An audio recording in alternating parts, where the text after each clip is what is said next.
Hi, welcome back guys. This is your friend, the Scion Fanfics. Back with amazing fanfiction. This is the series of What if Deku had death perception quirk? Now before starting, please give this video a like and subscribe to the channel if you want more videos like this. Now let's get into the fanfic. People are born unequal. Midoriya Izuku knows this. I won't denigrate dreaming. That being said, you should see reality for what it is, kid. Izuku knows that, he knows. All Might just said that to him to his face. Didn't just crush his dream, like Kaken and the others had been trying to do for years because of needless childish cruelty. No, intentionally or not, All Might dug deep in with those words. It's almost as if he'd used his huge hands to reach through the skin, flesh, bone, and marrow, and into the core of his soul and carved it out, leaving Izuku hollow. There's nothing Izuku can do for himself anymore, much less anything that he can do here. But that sludge villain got out because he distracted All Might. None of the others here are doing anything, waiting for someone better to come. Someone is captured, and no one is doing anything. When that thing captured Izuku, it told him he only needed 45 seconds. How long has he had his new victim? How long can they last? Why isn't someone doing something? Honestly, even if it weren't Kaken, Izuku would have run. That look in those eyes alone is enough. It's the kind that will haunt you. How could anyone look at that and still not help? So, he moves. Dashes in as fast as he can. Throws his bag at the thing while he grabs Kaken's arm and tugs as violently as he can. His nervous mental chatter is continuous, detailing plans and yelling and telling him to stop and detailing more plans. In its own way, it's almost zen-like. Kaken comes free, eyes wide, barely even trying to cough up the sludge that he must have inhaled. Maybe he's in shock about the whole incident, maybe he's shocked about who got him loose. No time to think about it. Izuku barely has a moment to notice that or celebrate getting the boy free because the sludge is bearing down on them again. It's angry and furious, because it's clearly lost its hostage, its leverage. It's blocking all their exits, trying to gain it back or just out of rage alone, and they need to be moving now. Kaken is still in shock and not doing the very thing he needs to be doing, and honestly, Izuku didn't just save him for him to get swallowed up again. But Kaken refuses to move. So, Izuku kicks him out of the way. It's not powerful by any means. Izuku is not a powerful person. It barely moves the blonde boy a few inches, and even that's saying something. It's probably thanks to the shock. But those few inches mean everything because Kaken is out of the way. And it's the last thing Izuku sees before the sludge bears down on him before he can get out of its way too. The black is immediate and unlike earlier when this thing captured him. All Izuku's senses get muted one by one as sludge starts filling his nose and mouth. Oh, I'm dying. Toshinori cannot believe his eyes. He's past his time limit for the day, feeling like he vibrated out of his skin already, and cursing himself staring at the sludge villain. Was his name Amorphous? Rampage with a victim, a child in tow. The other heroes aren't doing anything either. From the little Toshinori gathers on the fringes, they tried, they can't. Endeavor needs to come soon, the man is nearby.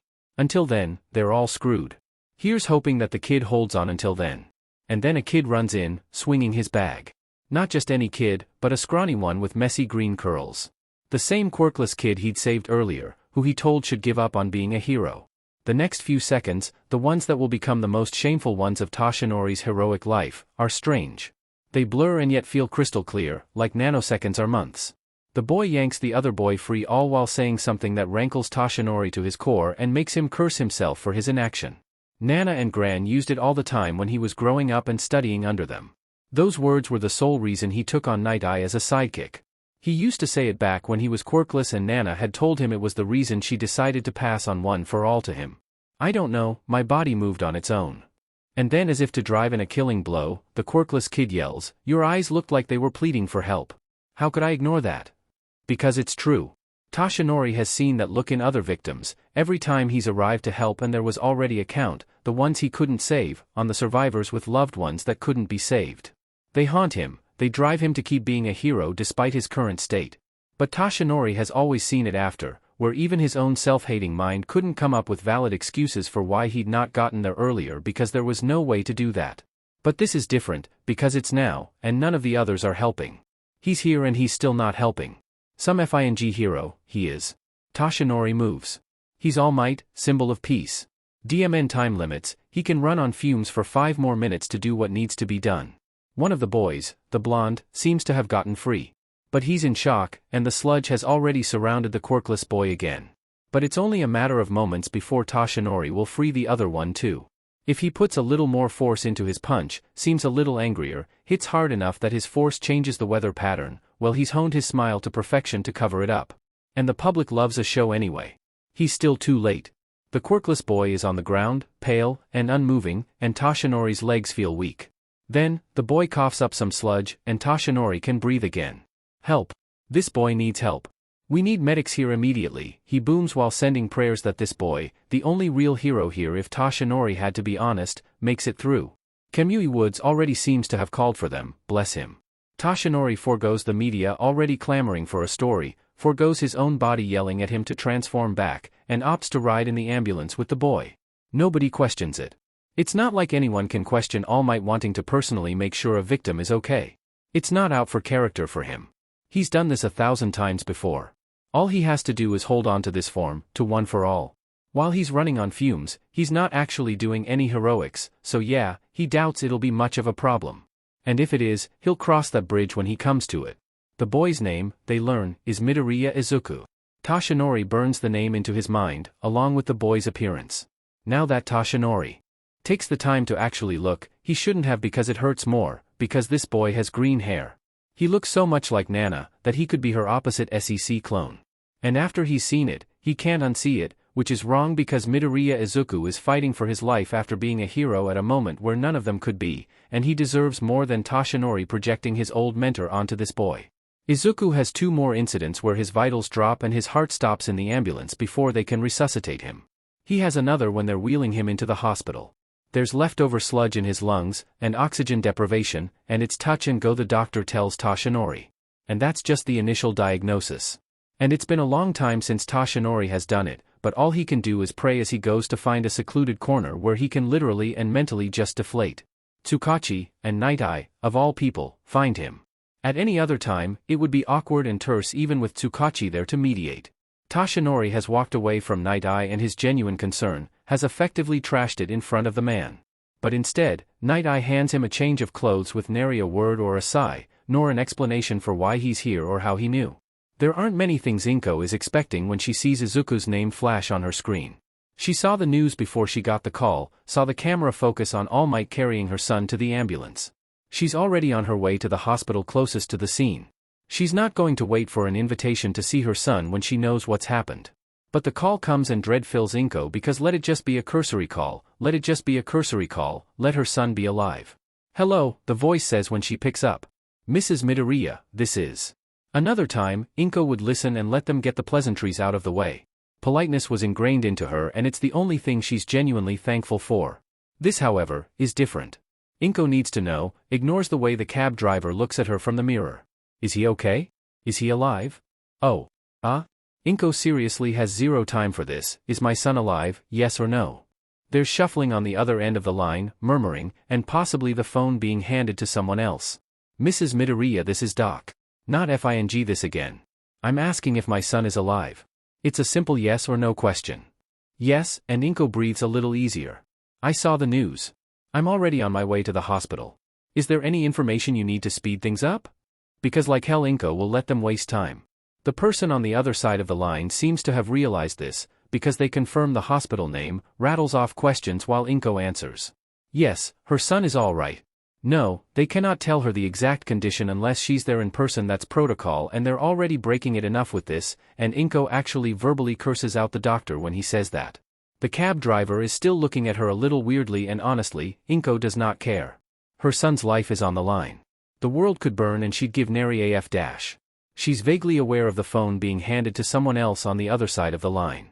Maybe they meant to cut the call but didn't. Inko does it for them just as the first voice on the other line asks, Mrs. Midder? My son was involved in a villain attack. She tells the cabbie as an explanation to ask him to step on it. The man's face turns grim, say no more, ma'am. Inko is a law-abiding citizen. Well, as law-abiding as she can be now. She doesn't like to think of her childhood and teenage years much. Yet, she's never been happier to have a reckless driver who rams through red lights than she does right now. She holds herself together just to tip him extra when she gets out, and only gets out of his fuss of not taking any money from her because she doesn't want to waste more time. The wait is the worst. Izuku's in surgery while they drain his lungs. Some of the sludge managed to get into his bloodstream. Inko has never really cared about quirks most of her life, they weren't important to her.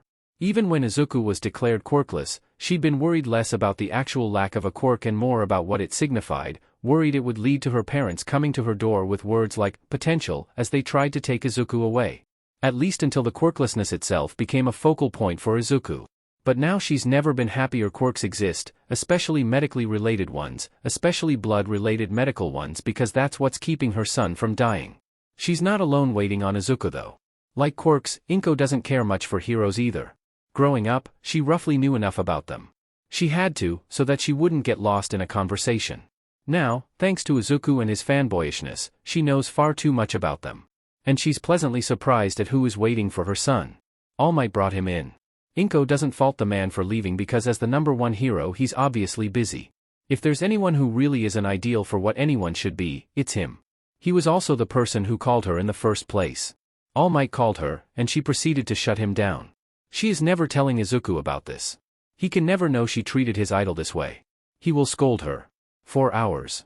But, even though All Might isn't here anymore, his former sidekick Sir Night Eye is, and so is a gaunt blonde man who Night Eye introduced as All Might's personal secretary.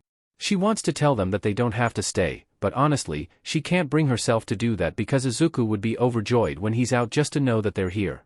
It's going to pep him out through his whole stay here, which will hopefully be short. Though she is going to have to ask them not to tell Izuku about how she behaved with All Might over the phone. Then the doctor steps out, grim-faced, and all Inko's hopes are dashed. We managed to drain the sludge, but we had another code blue. No, Inko thinks feeling faint. She doesn't even know who's holding her up. No, and oh. We did everything we could to bring him back, but he's slipped into a coma. We'll have to keep him under observation. The doctor won't meet her eyes. Inko isn't sure whether she's crying from relief that her son isn't dead after all, or that she's angry and sad that this is the result. 2 days later, the doctor has to call out to Inko because she's spaced out right in front of Izuku's room looking down the hallway with a thoughtful frown on her face. He doesn't say anything about it. Inko is thankful. She catches it again when she leaves the room to go to the cafeteria. Faint, further away into the building, but there, and she knows she's not imagining it. There are wraiths in every hospital.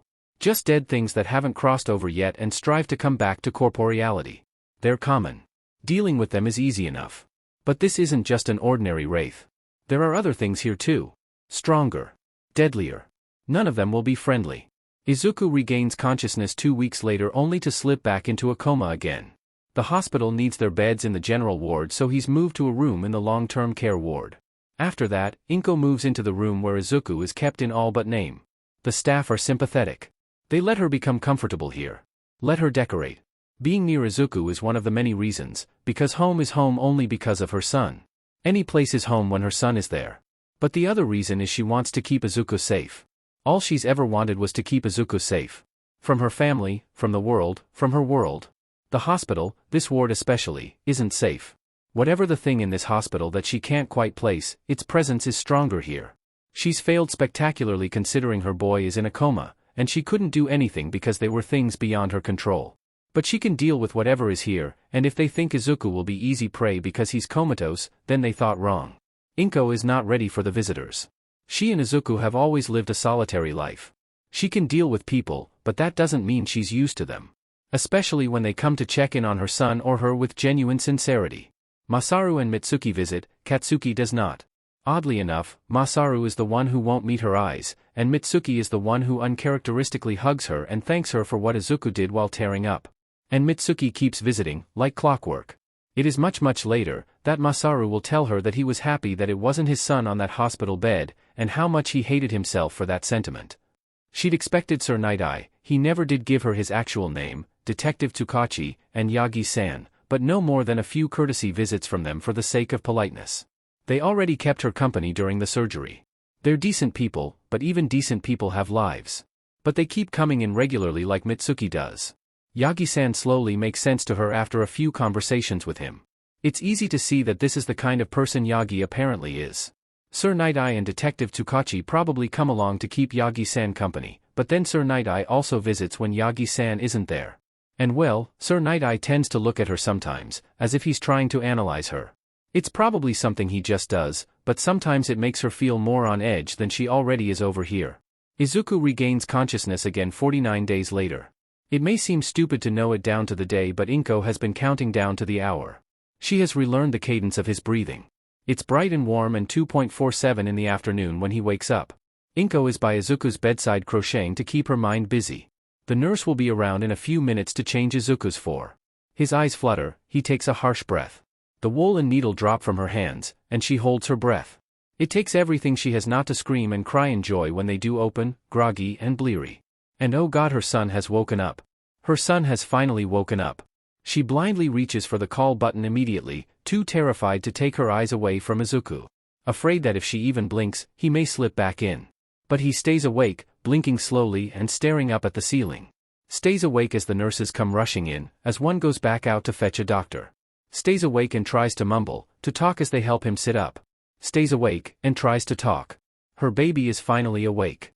He doesn't know where he is when he comes back. He doesn't know who he is too. Everything was black. No, not was, it is black. No, that's not right either. It was black at first and then it wasn't. Not that. It was just absent. Not there. And now he's here, and it's black again, wherever here is. It starts coming in slowly, touch, taste, smell, hearing, and they're all jarring him. Everything was black and sludge and sewage, and then it was nothing, and now it's not. He can hear beeping and humming. He feels scratchy. His tongue feels dry. He can breathe, it's light, easy, not heavy and coiling, and wasn't that how it was last? He can breathe. Memories come to him, quick and sharp images, stark with color when he'd gotten used to nothing. For all their sharpness, and the vividness of the emotions they evoke, he feels disconnected from them. Like he's watching someone else's life. A scarecrow man telling him something. Mud. Running. A boy, blonde, familiar. His eyes. Mud, mud, more of it. Coming down all around him, filling him up until he wasn't. Coming back and going, and coming back again. He tries to make sense of it all until the solution presents itself so simply, that it clears most of the fog in his mind. I died. The paradox should confuse him, but it doesn't. It eases the turmoil, calms him. I died, he thinks again, but now I'm here again. Everything is still black though, and again instead of panic the solution is simple. All he needs to do is open his eyes. So, he does. He's not sure what to expect, everything has been so absent, but it shouldn't be this. He blinks, and blinks, and blinks, and things get clearer, and come into more focus, but it's still there. It's not going away. There are voices nearby but he can't really focus on them. He blinks again trying to clear his vision. All he needs to do is clear his vision. But it's just not happening. The world is cracked. Spiderwebbed and big and tiny all over, ready to fall apart at the slightest touch, to unfurl, and the world is breaking apart and he can see it, and if he just touched it, it would splinter apart. But that's also not it, because he knows what he's seeing and it's wrong. What he's seeing is wrong. Everything he is rejecting it. He shouldn't be able to see it. He shouldn't. It's wrong. It's not going away. He doesn't want to see it. He needs to stop seeing it. He shouldn't be seeing it. He shouldn't be able to see death. It's wrong. It's wrong. It's wrong. Wrong, wrong, wrong, wrong. No, no, no, no, wrong, wrong, wrong, no wrong, no wrong, no no. He wants to stop seeing it. He needs to stop seeing it, he thinks, shakily bringing his hands up to his face, trying his hardest to ignore the pulsing lines all over them. He's going to stop himself from seeing it. That's probably when the screaming starts. Something is wrong. Something is terribly wrong. Inko watches in growing horror at the expression on Izuku's face before she starts making out the words, no, and wrong, in a terrified litany. Time slows down. Splits. One part rewinding to when Izuku was 3 years old, blood from his nose and ears, face caught in a frozen scream, her father's hand hovering over him. One to when he was 7 and crying big heaving silent gasps, bleeding, and she was the one who had inadvertently caused it.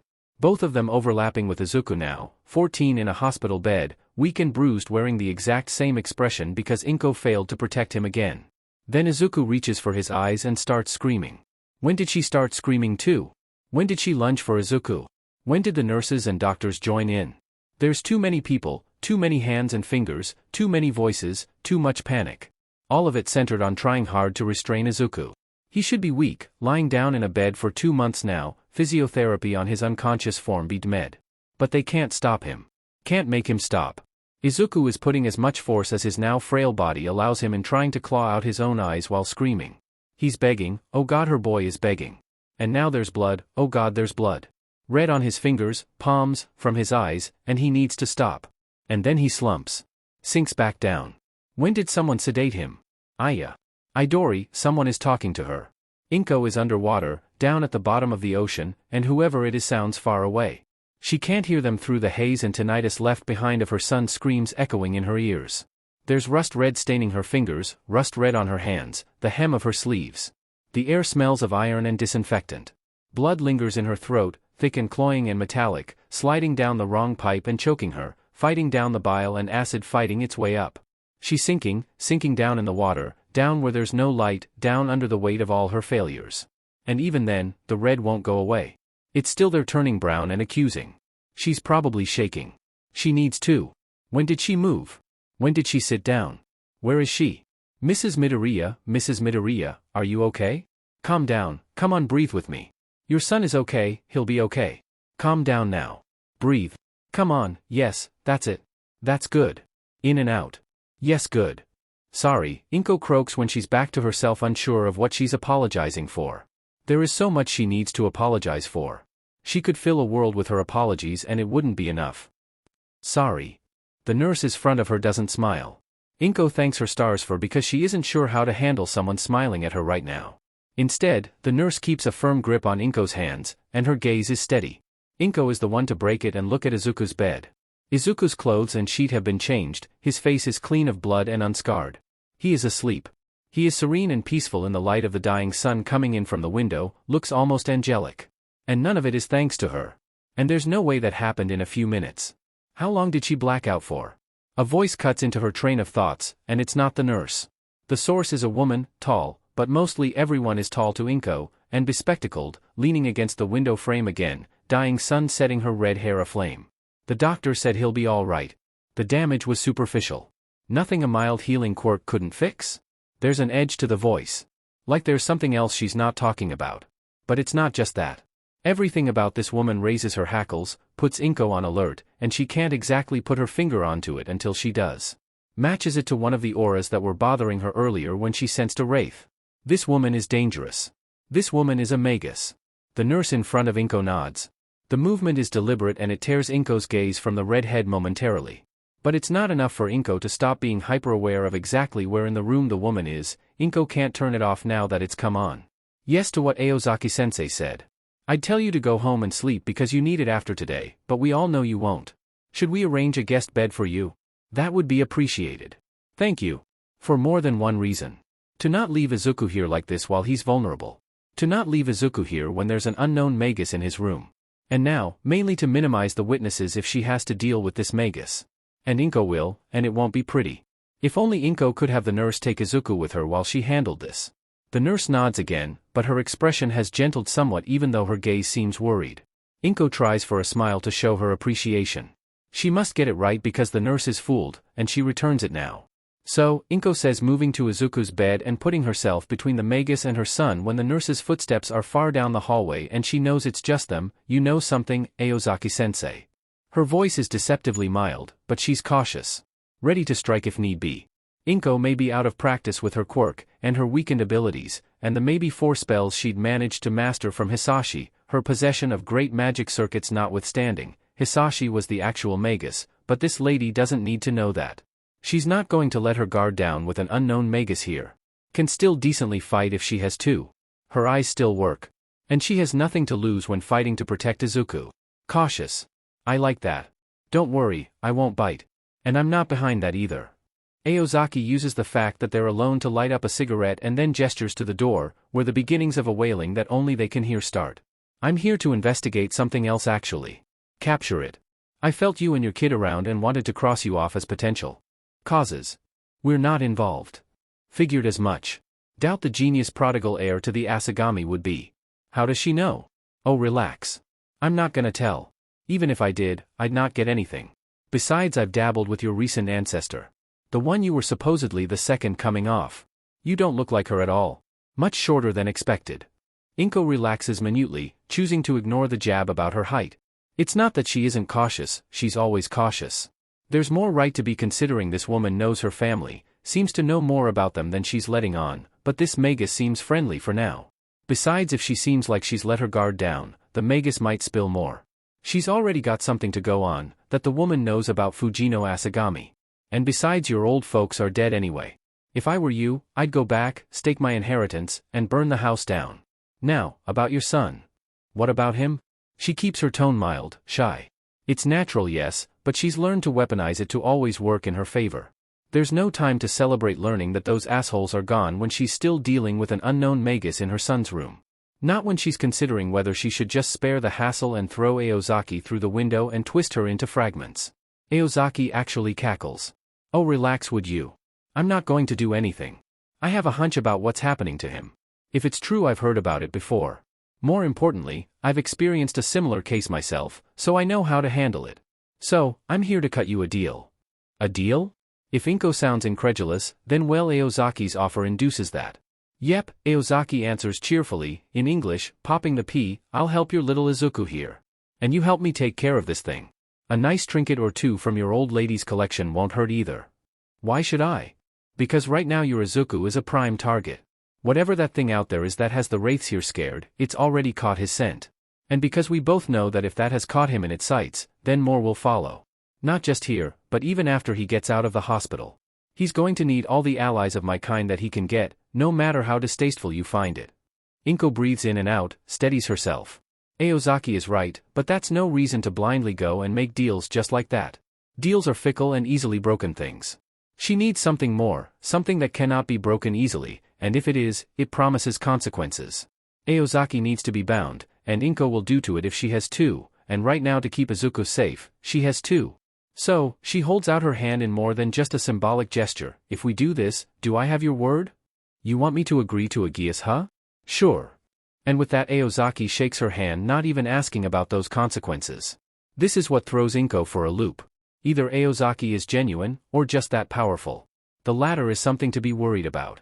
But she did just readily agree to a geas without asking about the consequences, and it's been a long day, so Inko gives up. Goes to sit by Izuku's side. Today is too much of a roller coaster of emotions. It's been exhausting and she just wants to switch off. And then because Aozaki clearly seems to be unable to read the mood, or maybe she's just sadistic like all mages, it's probably that, she says, as a forewarning, you may want to be prepared with you, son. This may not be his last incident. Aozaki was right about being prepared for it because the next time Izuku wakes up he tries to claw his eyes out again. It keeps happening enough that in a span of 4 days that he's managed to succeed in causing some damage to his right eye that cannot be healed. The doctors have given up and decided to bind his eyes and his hands to stop him. Various healing quirks on the staff or not, they have limits. More importantly, Izuku is not their only patient, they cannot exclusively cater to him. Izuku has already damaged one of his eyes, and if he continues he will succeed in causing further irreversible damage. And they can't keep him constantly sedated forever. He's going to eventually have to stay awake and try not to kill himself. Izuku stops talking soon after that.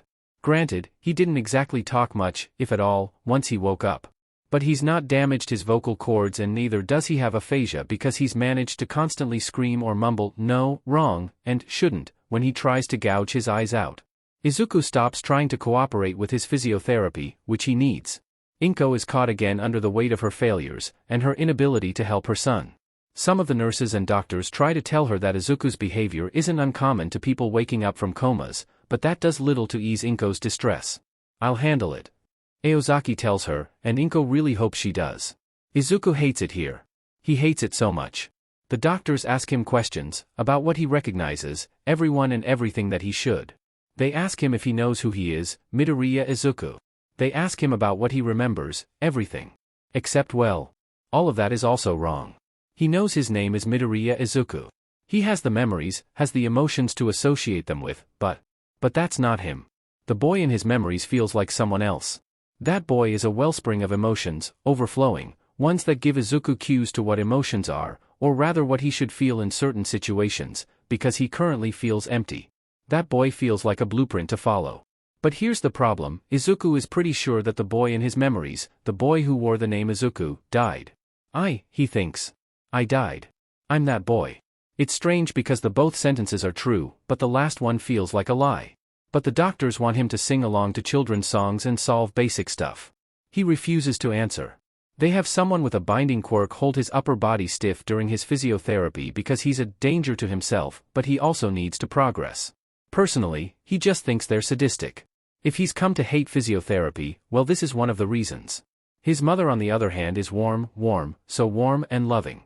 The boy who died, whose memories he has access to, has so much love for this woman. There are other emotions too, a complicated web of things, but love overpowers them all. It feels like it's written into his core, and it infects him too. Midoriya Inko is easy to love. But she sees him as her son who died, who's dead, and Izuku's not him. He's someone else. He has the same name, he has the same face, he can pretend thoroughly if he wants to because he has those memories and a blueprint for the mannerisms, but he is not him. The worst of it all though is what he sees when he opens his eyes because it feels like a cruel joke. The world is overrun by cracks, black and pulsing and intersecting. It's like a layer settled over everything in his field of vision. It's a layer that comes with a terrifying awareness of what those cracks, those dots and lines, imply, and it makes his stomach clench and roil because this shouldn't be what the world looks like. He can't get it away, can't stop seeing it. Izuku doesn't want to move, doesn't want to talk. Can't. Not unless he can stop seeing the world cracking apart, the lines and dots that pulse with an unholy glow. He can see it on the bandages, he can even see it on the silhouettes through the bandages, and get his brain to stop screaming about how wrong it is. He can't even tell them because they'll think he's insane, and that won't help him get rid of this. Won't stop what he's seeing. He needs to deal with this first before anything else. His body, the person he used to be, and who they're expecting him to be, and his disconnection with that boy, and the confusing array of emotions arising from it, those are all things that can be dealt with easily, after he deals with what he's seeing. And, if all of that was not enough, he's been waking in the night thanks to nightmares, and there's some really creepy miming going on right outside his room every night. Joy. Sulking again today, I see. Aozaki-sensei is unexpected as always. No, really Izuku wasn't expecting her today. Or ever. She's cheery and vicious. Talks his ears off. She talks about the disconnection he's not voiced yet, as if she's sensed it. Conversations, even though they're one-sided currently, are roller coasters, bulldozing through topics and emotions. It's enough that Izuku wants to start talking back even though he doesn't actually do that. She's intelligent, has varied interests, and she's talking to him like a peer. She makes him want to forget about what he's seeing, his disconnection, and that's dangerous. And when he really listens to her, which is a lot, there's something off about her. Some of her tangents seem frivolous and about the supernatural, which he's not stupid, it doesn't exist, and they would throw people off thinking she's a paranormal fan, but Izuku can tell they're deadly serious. She also seems to have befriended his mother. Actually befriended. Sometimes, she even lets mom sit in on his sessions, and they gossip. Izuku is sure that is not something a therapist should do. Then, again Aozaki doesn't seem like your average therapist. You're a hard nut to crack, aren't you? The previous one cracked faster. She says when he doesn't even nod to acknowledge her. And resilient too. You actually managed to break one of your bindings today and your wrist with it to take out your eyes. You do know that they're not going to let you do that, right? If only you'd put that much effort into moving your legs. Izuku scowls.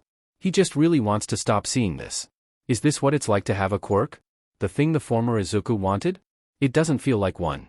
It feels like something other. His gut is telling him it's not a quirk. But what else could it be? The former Izuku had read up extensively on quirks because he didn't have one, but he had hoped that went on for miles. Most show up by the age of 4, but there are wide exceptions. There are passive or invisible quirks that aren't easy to gauge. Or quirks that just show up late. The documented latest age for quirk manifestation is 11, urban lore says it's 57. Even rarer, some quirks take acute trauma to manifest, and those that do are particularly nasty. And well, even if it was for a few minutes, Izuku did die back then. And a few more times, if the doctors are to be believed. Bakugo Katsuki's, former Izuku used to call him Kaken, words ring in his ears, cruel and nasty, take a swan dive of the roof and pray you're reborn with a quirk. Is that what happened? After all, he did die, at least the former Izuku did. And if this is a quirk, then he doesn't want it. The former Izuku may have wanted it, but that Izuku is dead, so he doesn't count. This him doesn't want this. He'd go back and punch the him who wanted any quirk, tell that kid to shut the hell up, and he'd happily stay quirkless for the rest of his life. New life. If that even makes sense. And, oh great, you're not even listening to me and getting lost again in your own head. That desperate to head back to the root? The what now? Izuku's mind throws up a memory of something that he can't parse at the mention of the word, another thing that doesn't exist and he's definitely not, shouldn't have, experienced. Not between his first death and coming back. Even if you go back there, you can't give back what you now see. You can't give back your eyes. What? He turns toward where he thinks she is in the room so fast he gets whiplash. Not that he notices it. Is she talking about what he can see? Does she know something about it? Can she tell him about it? Can she help him get rid of it? Finally caught your attention, I see. It took what, a week? She seems smug? Is that it? She doesn't say anything after that, keen to stretch out the silence, but Izuku needs to know. My eyes, he croaks. It's the first words to leave his mouth that aren't no, or wrong, or shouldn't. His throat is still scratchy from so much disuse. He speaks. Izuku ignores that. Do you know something about this quirk? Enough to know that it's not a quirk, kiddo. But you knew that too, didn't you? You can feel it. You now see something that humans aren't meant to see or perceive, quirks or not. It's why you're reacting so strongly to it. Your brain is trying to reject processing it in order to protect itself. Izuku stays silent, which is not much considering these past few days. Swallows a little to ease the ache in his throat. Then, what is it? What do I have? How do I get rid of it? In our world, and there's an emphasis on our, that again makes it sound different, off-key, static. Yet for all the seriousness, Izuku can picture her silhouette making air quotes around the word. We call those mystic eyes, and there's no getting rid of it. It's a gift. That gives you a hell of an advantage. There are hands on him now, cupping his face gently. They differ on the ability they grant you depending on their order. Yours allows you to see the future of all things. Izuku snorts, cutting her off. I know you're trying to be poetic or dramatic or something. Because she is. Aozaki is strangely dramatic. She honestly says, we carry our sins on the path that we choose, often during her sessions. He has the strange feeling it'll happen now too. And he wants to stop that and get a proper answer. I just see. Just see? Izuku shuts his mouth again, and not because of the pain. You were about to say death, weren't you? Gotcha. He sets his jaw when she says this. And you're right about it too. You can perceive death. And what else is death but the future of everything? You're lucky too, because you seem to have spent time at the root. Not enough to know everything, but enough to not fry your brain right away. So that's a bonus. Doesn't seem like one to me. Oh ho, then what do you think it is? Aozaki hums. The bed dips in near his legs and the smell of smoke and perfume seems closer. A curse. The bed shakes, and she doesn't even hide her cackling. Now, who's being dramatic? I'm seeing death. How is that not a curse? Because it is, and if Aozaki knows there's no use hiding it or pretending. He's come back, or just been born into a 14-year-old body with memories of someone else, and he can now see death. I said it just now. Death is the future of all things. It's a fact of life, Izuku. The cackling has stopped. Aozaki's tone is different. Not teasing like it usually is, but not gentle by any means either. Izuku doubts she can sound gentle. Her tone is softer, firmer, more here. Aozaki sounds more like a teacher right now than anything else, or rather, considering the memories of the dead Izuku's school teachers, what a teacher should probably be like. All things that are born or created must eventually die. Everything dies. Everyone knows this, but they push it aside, conveniently forget. You're just more awakened to that truth now. Well, I don't want it. She sighs audibly. Can't do anything about that now, can we? I told you those are permanent. Even if you crush your eyes, or pluck them out, like you've been trying to do, it won't help. You'll still see it. You'll still perceive it like you have eyes. Oh gods above, she's serious. She's not lying. And the weight of those words settle on Izuku, fill him to the brim with bitterness. I would have rather stayed dead than come back with this and no connection to my old self. The air tenses, thickens. Aozaki is silent, and Izuku is very aware of all the background sounds of life outside his room. Do you mean that? She asks. Yes. Apparently, this was the wrong thing to say. I see, Aozaki's voice is soft. Izuku has never been scared of the woman since he first heard her. Aozaki is scatterbrained, chirpy, eccentric, but never dangerous. Except right now. Well then, as much as I promised your mother, there's no helping someone who wants to die. And I'm not going to waste my time. The bed shifts, and he hears footsteps moving away, taking the tension with her. See ya. And with that, she's gone, and for some reason, it leaves a sour taste in his mouth. Aozaki doesn't come back. Not the next day. Not after. She stops coming altogether. The doctors and nurses do. So does his mother, who feels like the only real thing he has here. But there's no joy in that. The Izuku that she knows is dead. Izuku now, the one that came back, is different. Izuku thinks that his mother would still love him, this new son of hers. All his memories point to that. But there's a disguised anguish in her voice. It's been there since he woke up. He doesn't want to hurt her more by telling her he's not the son she loved for 14 years. It seems that Aozaki hasn't told her about what he said, thank God. The wailing outside his room gets louder, feels like it gets closer. Izuku is lost. He feels lost. And it's then he realizes, he misses Aozaki. Misses her chatter and eccentricities. She talked to him like a normal person. Not something fragile and broken and lost that needed someone to be on eggshells around. She treated him like a peer. She understood he was different once he came back, and it didn't bother her. She called his eyes a gift. He doesn't agree with her on that, but he wants her back. She's the only visitor he'd had since he woke up. The doctors won't let him have anyone else visit until he's stable, and most of them don't feel like people he wants to meet if they are the ones from his memories. Those people laughed at former Izuku. They'll come here expecting that same Izuku to be the one in the hospital bed, to quell some cheap sense of guilt at how they treated him. Except the boy they want is dead. Aozaki knew that even though he hadn't worded it out. She'd realized it and didn't think him insane, didn't think him fragile for it. Aozaki knew about what he could see. Aozaki hadn't cared. He misses Aozaki. Izuku wakes up panting harshly, fragments of leftover fear and nausea from his nightmare still working its way to nothingness. The little light he can make out beyond his bandages is pale and not artificial. It's night. At least he thinks it must be night. After all, there's wailing outside his door. When did the air get oppressive and putrid? Why is it getting heavier? The fear and nausea are still there. It should have gone by now after he woke up. It always clears away. But if anything, it's stronger. Seconds tick by, marked loudly by the clock on the wall. But nothing eases up. And then he hears it. Panting, harsh and heavy, but it's not him anymore. It's not his mother either. Cold dread seeps in mixing in with the fear and nausea. There's something in the room with him. And it's not the thing wailing outside. WILLYOUDIEFORUS, static-like, distorted, a low hum that shouldn't be able to form words. It comes closer to him and the smell gets worse. WILLYOUDIEFORUS. Run, hindbrain whispers. Run now. But he can't. His body is weak, his legs can't hold him up well. And even if they could, he's bound to the bed and he can't even see clearly with the things on his eyes. It's in front of him, then it's sitting on him, heavy, heavy, far too heavy, crushing him. Izuku can't breathe. WILLYOUDIEFORUS. I'm going to die. Izuku cannot breathe. Something is sitting on him, heavy and intangible, crushing him. The nausea and fear have spiked monstrously. He's bound, blinded, and trapped.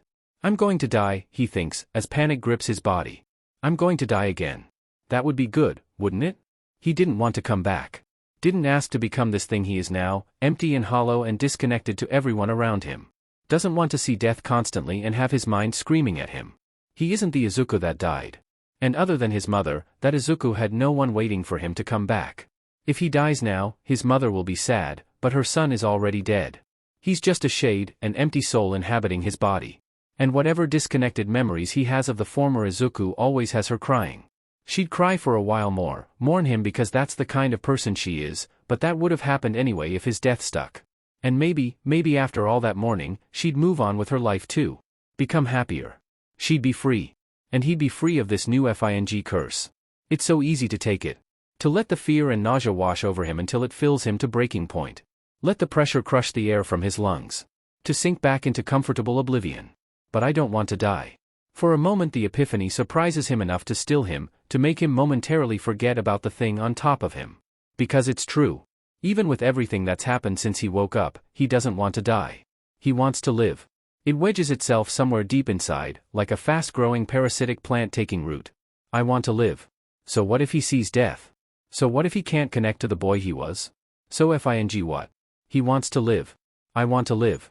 I want to live. I want to live. I want to live. I want to live. I want to live.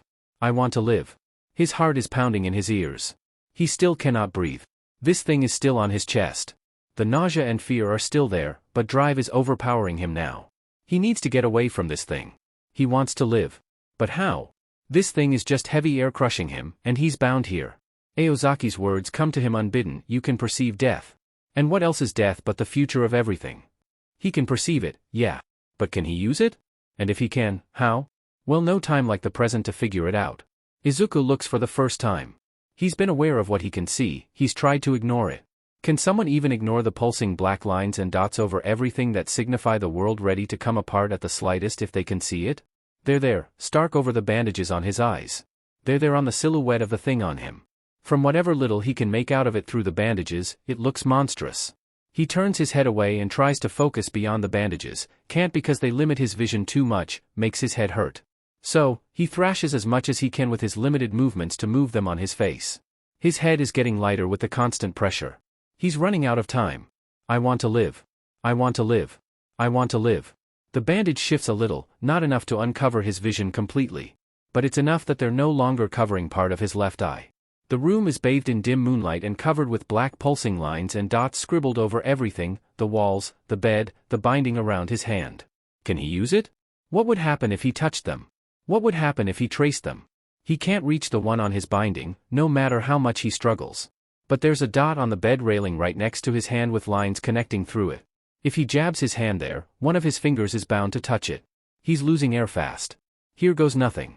He did not expect the bed to fall apart into pieces like that. The pressure on his chest momentarily eases, the oppressiveness in the room dims, the fear and nausea vanish. Izuku takes advantage of it to take in gulps of air, hoping beyond hope that he surprised the thing away. He opens his eyes. The white of the bandage fills the vision on his right eye. But the left one sees the rest of the room, and the thing. It's a shimmery violent orange-tinted black, if that color makes sense. It's huge and seems like something with too much ethereal teeth. Yeah, he probably shouldn't stick around. Izuku turns with great difficulty, pulling loose his other hand, somehow scampers up while haphazardly using his palms to pull the bandages off his eyes, and falls down immediately. People say panic or flight or fight responses can make you do anything, even the physically impossible. They're wrong. His vision is off focus, but workable. His body, however, is a different issue. The nurses exercised his limbs while he was comatose, he's being forced into his physiotherapy, but he's still gone 2 months with them atrophying. He can use his hands better, has some actual limited fine motor control with his fingers, but he was more interested in using his hands to get rid of his eyes. Damn it, Aozaki was right. He should have focused on physiotherapy after all. Running's out of the question.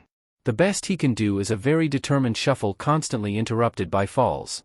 Zombies would outpace him. Crawling using his hands would be faster, since his hands work better. They're sore and stiff, and hurt like hell, but he can do this. Has to. All he needs to do is make it to the door. He's bound to find some help outside there. Something hits his back, searing it, and sending him careening toward the wall. The fear and nausea crash over him again in a wave, drowning him, and pulling him deep and further down. Instinct wants him to huddle into a ball, his body can't even do that. WHY. WONTYOUDIEFORUS.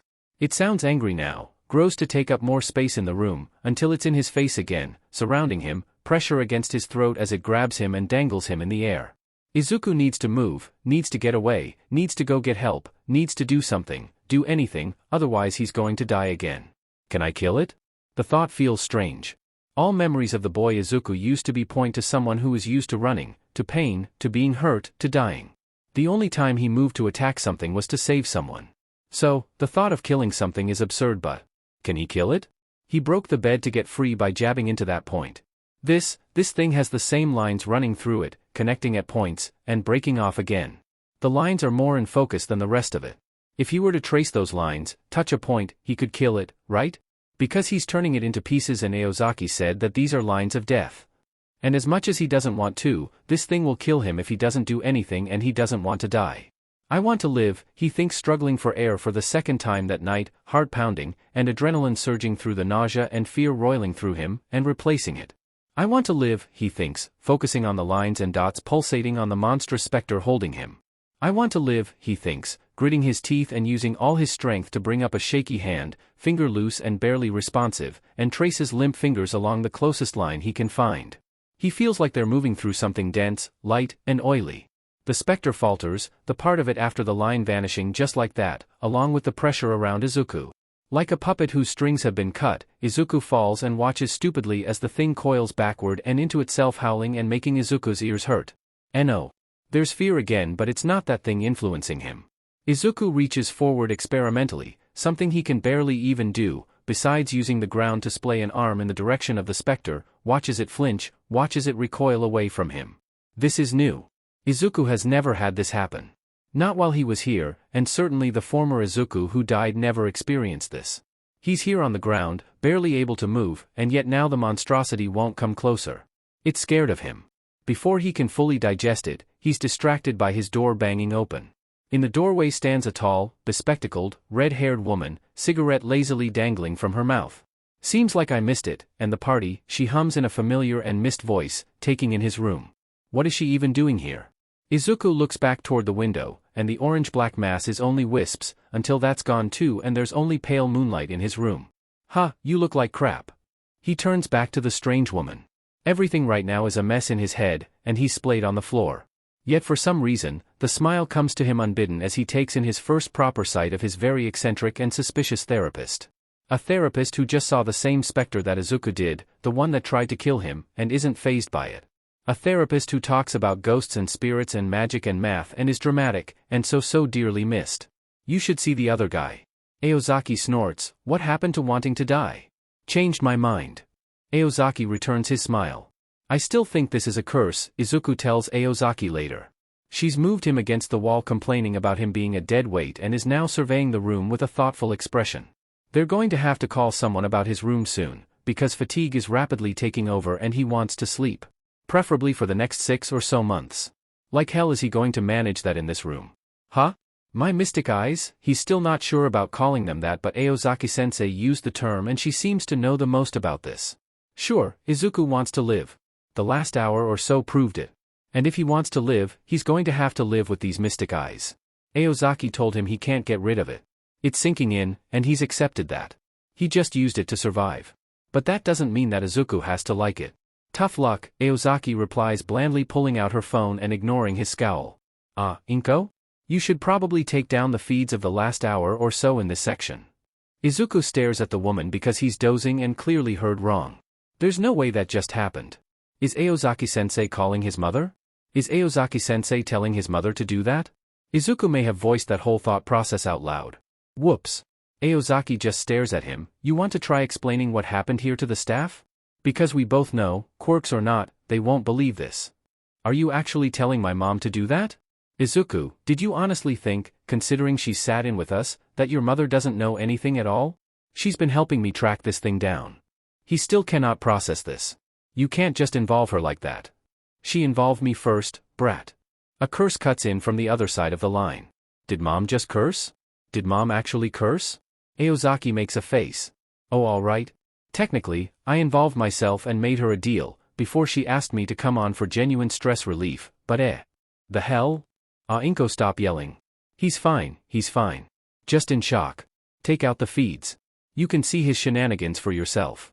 Aozaki says into the phone and cuts the call. And then, Aozaki actually cackles at his stunned expression. Explaining to the staff about the broken bed and his bruises is a task.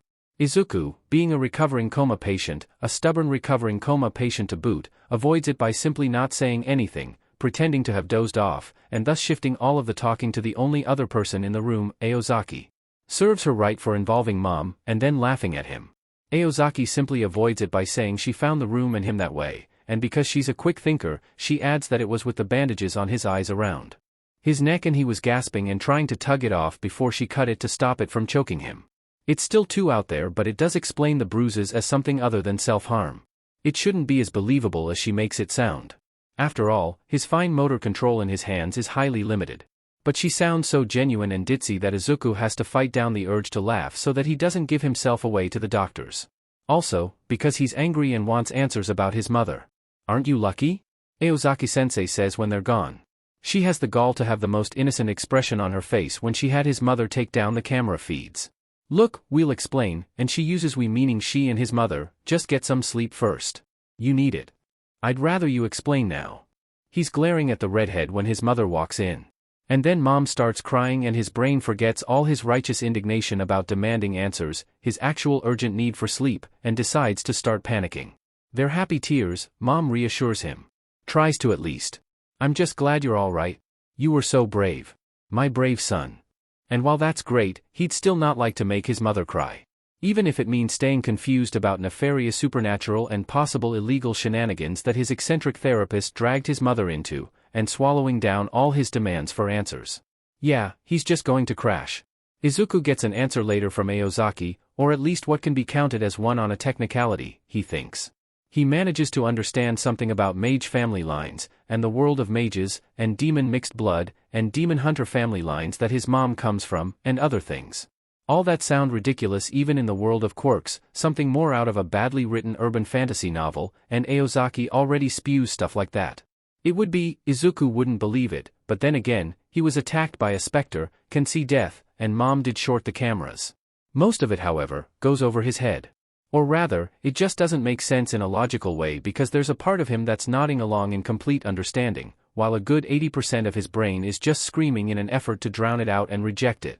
Not as bad as the way his own brain keeps up a mantra of no rangyo when it comes to seeing the lines, but enough to give him a headache. He files it all away to be pondered on at a later date, when his own mind doesn't hate him. Adrenaline surged need to poke out his eyes or flight or fight responses aside, he's still a recovering coma patient, or well what looks like a coma to normal people and is definitely something else if Aozaki is to be believed, and she is. Apparently 2 months with your body doing nothing is enough to mess you up, no matter how miraculous your recovery seems. Mom doesn't talk about it. It's not subtle. Her avoidance of it is more an elephant in the room than the actual thing he wants to talk about. Until it isn't. The one time he tries asking her about her family for further clarification, because demon mixed blood and demon hunters, what the actual hell, she got this glassy look that he'd never seen before, and neither had the former Izuku. It's enough to make him shut up even though she came back to herself and promised to tell him later when she was more prepared to talk about it. Izuku nods, and makes it a point to never ask again.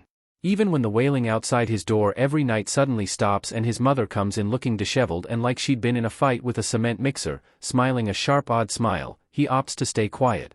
Answers be dmed, they clearly lead his mother to a bad place and Izuku is not that cruel. He's not letting her go there because of him. He'll ask Aozaki for a better explanation, sit through her rambling, and piece together the actual relevant information from it. Another distressing thing that happens after what he privately terms the specter incident is that Mom cries a lot. A lot. She says it's the good crying, and Izuku's memories show him that yes, this is a thing she actually does and apparently a thing the former Izuku did. But it doesn't stop being distressing to him every time. Especially since the crying is the only thing is consistent with the former Izuku's memories. Oh, Mom is still shy, still rambles, but some of the hunch and the nervousness has vanished. Like as if a weight has been lifted off her shoulder.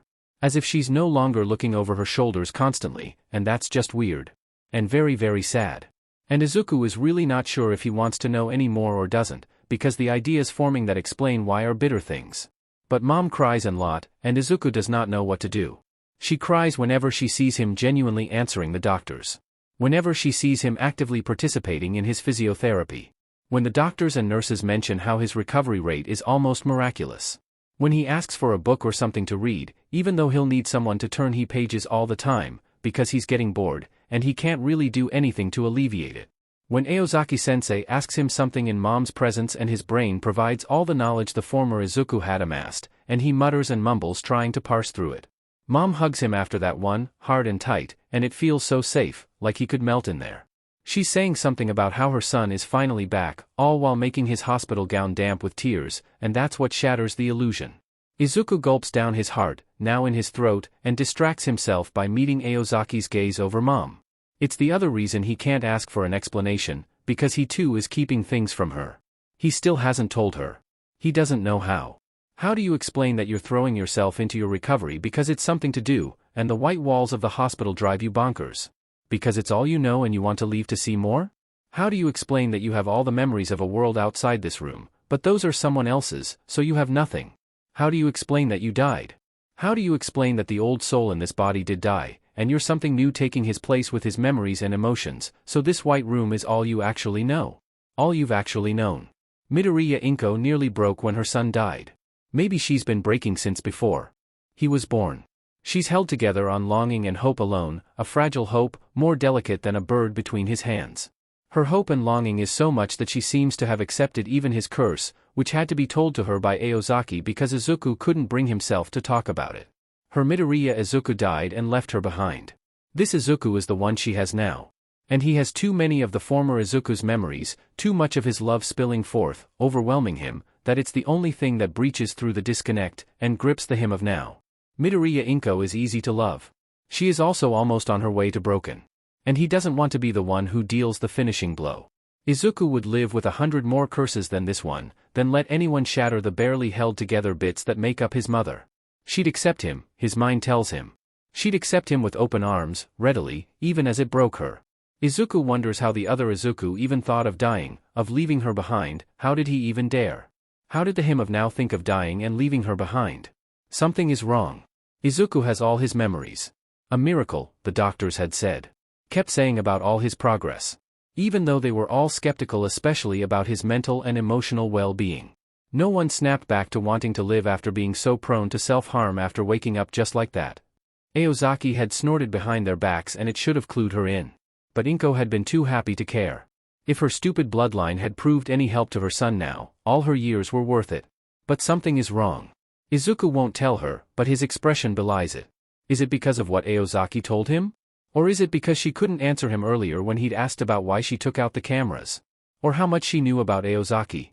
Inko had wanted to tell him, God, she had wanted to.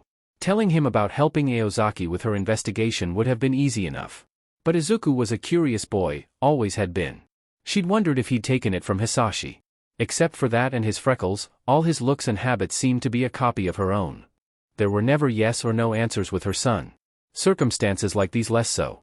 He required context for all of it, and that had been too much to explain, too emotionally draining.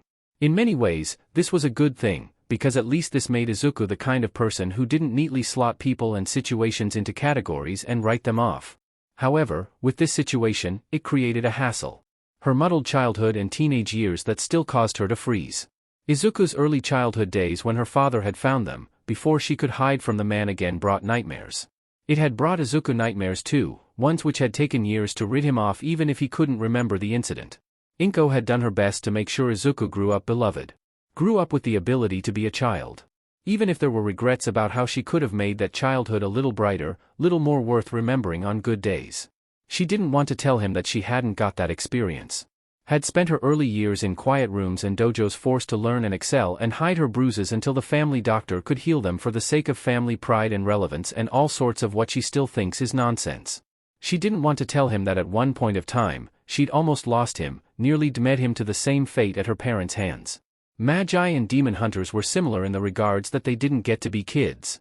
She hadn't. Izuku almost hadn't. But, a rational thought points out, that he's worn that look since before he found out that Inko knew much more than she let on. He's worn that look since he woke up. Is it because of what he can see now? Aozaki said he sees death now. Her suspicions were confirmed after that thing, as Inko has taken to calling it because it was no ordinary wraith, attacked Izuku. Izuku hadn't refuted it, just set his jaw, seemed vaguely resigned to it. Almost as if he were Atlas being told he would carry the sky on his shoulders and he knew there was no other option. The sky would be a lighter burden than death. Inko just wants to make things better for him. So, she tries, and fails because she cries a lot and that clearly distresses Izuku. But she can't help herself. How can she? Every single little progress he makes is overwhelming. She spent hours that felt like centuries thinking he'd never wake up. She saw him wake up trying to crush out his eyes, and now he's accepted it, and is fighting to live and get better, even if it's just physically. It's hard not to break down in tears at it, so she does. Lets them sweep through her and leave her empty and relieve the pressure, and gets right back to trying to make things a little easier for Izuku. And Dr. Higurashi was so angry at Mami-chan. Toshinori shifts uncomfortably in the waiting lounge trying to steal his nerves and tune out the nurses gossiping, and not tear up the teddy bear he's brought with his ever-building urge to wring his hangs. Would Midoriya Izuku like it? Would he find it too childish? The boy is a 14-year-old after all. Is this even a good get-well gift? It's just, flowers seemed stupid, and a card screamed horribly impersonal. Toshinori is normally used to doing this for kids under 10. It's been 3 weeks since he was told Midoriya Izuku finally woke up, and it's been 3 weeks of hell. He's been trying to visit since then, but the doctors have refused him, even when he came in his all-might persona. They wouldn't let him know why. He may have been the hero who saved the boy, but he was not immediate family, and that was the main thing. Toshinori has utmost respect for their protocol and ethics. This only reinforced his faith. But it didn't sate the metaphorical gnawing in his collapsed stomach. They had allowed him to visit the children's ward though. So, score 1 point for them. At least he'd made some good use of his waning heroic form that day. All his desperate attempts to track down Inko-san to ask about her son and her had gone to waste too, because once her son woke up, she'd gone radio silent. Not that he blamed her. He'd, dare he think it, bonded with her a little while visiting Izuku. He liked to think she thought of him as a friend, no matter how guilty it made him feel. She was nothing if not a devoted mother. And if he was given the option, he would stay by the boy's side too, for different reasons. He's grown fond of the Izuku she's told him about, a soft, nervous boy that was so brilliant. But the radio silence on her end had further caused him to spiral in worry about something being wrong. He just wanted to make sure the boy was all right. That they were both alright? Would eventually be in the orbit of getting alright? This whole mess was because of Toshinori's personal failing, and a failing of the hero system in general. The worst bit was there wasn't anything tangible he could do to make it better. He can't punch away the coma and recovery like he would a villain for a neat happily ever after, even though he would love to do just that. But then, Midoriya was allowed visitors outside his family and Toshinori had jumped at the chance and rushed here without pausing to think. Now, however, he's nervous as hell. He'd intended to do this in his powered-up form, but his time limit has gone down by 30 minutes and he was overzealous about his heroics today. He'd only got the call after he'd exhausted himself, and he still couldn't help himself. Had endured the stink eye from both Night Eye and Tsukachi, who'd unfortunately teamed up to become a terrible duo when it came to him, and had to give them the slip. He just hopes that Principal Nezdu doesn't tell them that their meeting finished much earlier than it was supposed to. He'd hoped to get in a visit before either of his two friends realized what he'd done. There's nothing they can do after he's already visited Midoriya other than lecture him. But because he has rotten luck, he came in just 5 minutes after Midoriya was wheeled into the MRI room. So now, he's forced to wait for the boy to finish. Maybe he should have just tried calling Inko-san again. Ayagi-san? The nurse is looking at him a little worriedly, as if she wants to put him in on of the beds here too. This is why he hates doctors and hospitals now, because they all wear that look. Ah yes, that's me. He tries for a charming smile, which judging by her reaction, does the exact opposite. He's just glad about Night Eye's quick white lie about his normal form being All Might's secretary, because at least it gets him through where he needs to without the fanfare he'd normally get. Like being allowed to visit during non-standard hours. He doesn't like lying, avoids it as much as possible, but this may actually be one of the few he keeps. Right, she says. You can visit Midoriya Izuku now. Thank you, and all his nerves aside, he means it. When he lifts his head up from the bow he'd unconsciously found himself in, the nurse is giving him a smile. Toshinori goes into the room, mind blissfully blank, because otherwise his nerves would be well more hellish than they currently are. He doesn't know what to expect, mostly because both Night Eye and Tsukachi have shattered all his ideas about what people in comas are like when they come out. Tsukachi makes sense because he deals with the investigative side of things. He's had to deal with comatose victims and criminals and families. Night Eye had seemed so lost, so far away, in between telling him things that Toshinori couldn't bring up the courage to ask. Toshinori's afraid it's him, he's afraid it's an older wound that Toshinori should have known about considering the man was his sidekick. And it's selfish, but Toshinori rather not add to the ever-increasing guilt of walking away from the man who was trying to help him. Recently awkwardly rebuilt bridges aside, he's dealing with too much guilt right now. It's easier to deal with fresh hurdles than untangling ones from the past that haven't really scabbed over to heal. He will do that, one of these days. But not now. Midoriya Izuku is a frail thing when Toshinori sets his eyes on him, unlike the determined boy who clung to his leg. Neither is he the nervous boy who asked Toshinori if he could be a hero without a quirk. There's a book in Izuku's lap. There are bandages around his neck, his arms, and his right eye, which confuses Toshinori because the boy had 0 external wounds when he was brought in or the last time Toshinori saw him. Maybe the 3-week lockout was dealing with a bulk of these sudden wounds. Would the doctors let him know if he asked again? Would Inko-san tell him? Ah, Yagi-san. It's so nice to see you.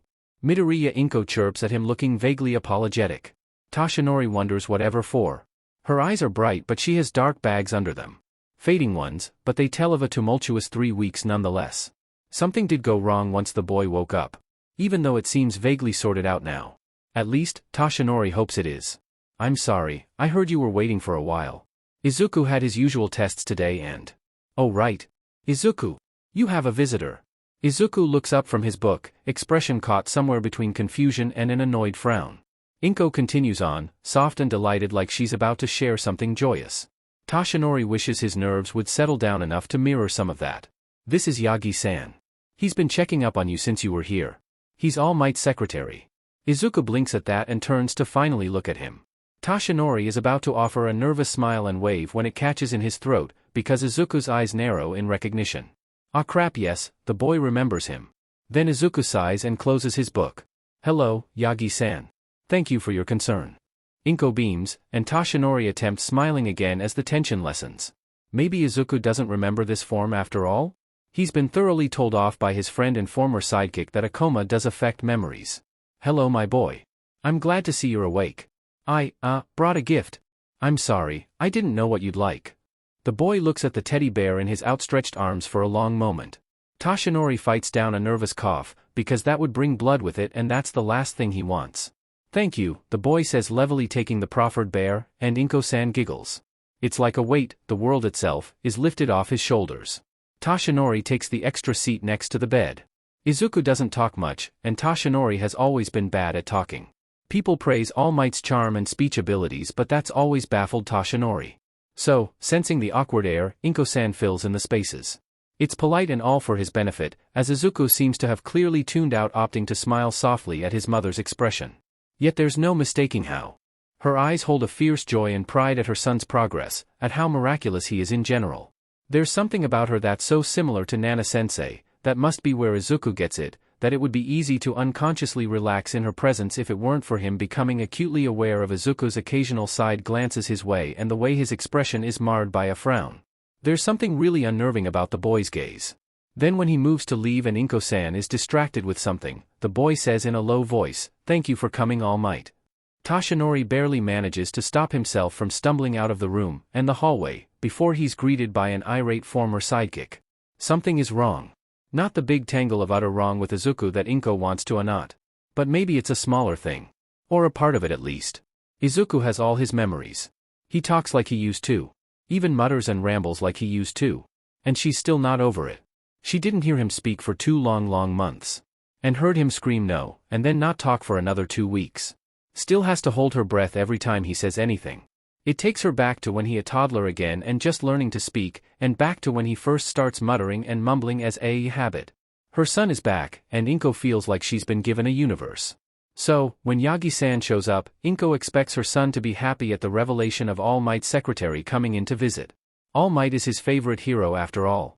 Maybe because he's not All Might? No, her son's not that petty. Izuku seems stiff and off. Yagi-san doesn't catch it, thankfully. The poor man has been nothing but kind and caring towards the whole incident, but her son seems to radiate discontent. Inko frowns. She'll have to ask her son about it, but for now, she wants him to get better, so she starts talking, watches as her son relaxes. Slumps when Yagi-san leaves. Maybe because he was an unfamiliar face? Then, it isn't a one-time thing. Izuku tenses when Night Eye drops in too.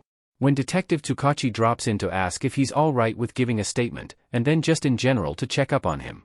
If Inko thought it was people he was personally unfamiliar with even though he knew and adored heroes, that thought is dashed when Masaru and Mitsuki come to visit.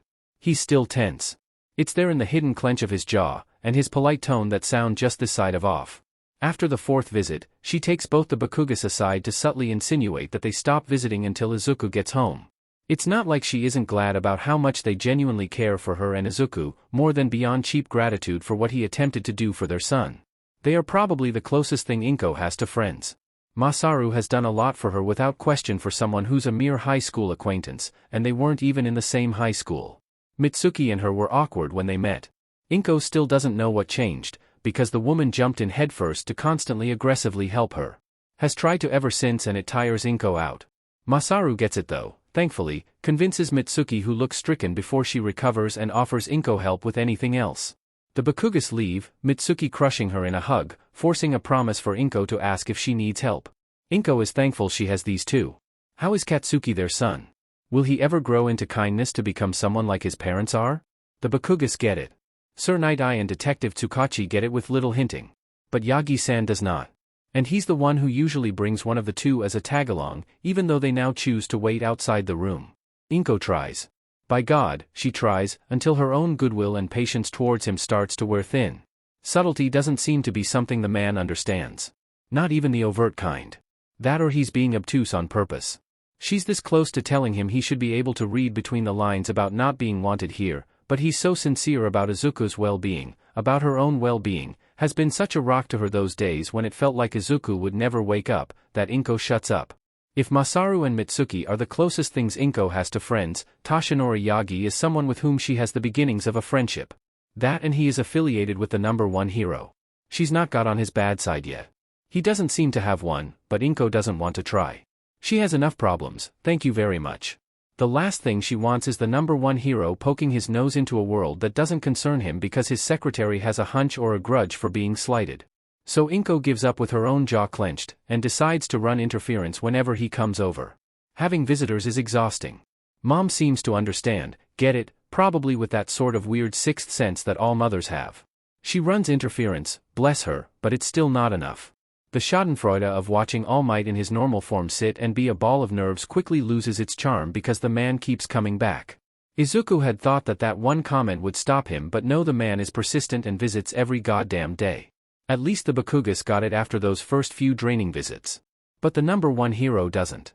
He even brings company sometimes in the form of his old sidekick, who tends to look at Izuku suspiciously, or the detective, while the number one hero himself tries, and fails, to not be a walking skeleton of nerves. The old dead Izuku admired this man. He can't say much about the detective, but the old him admired both the heroes.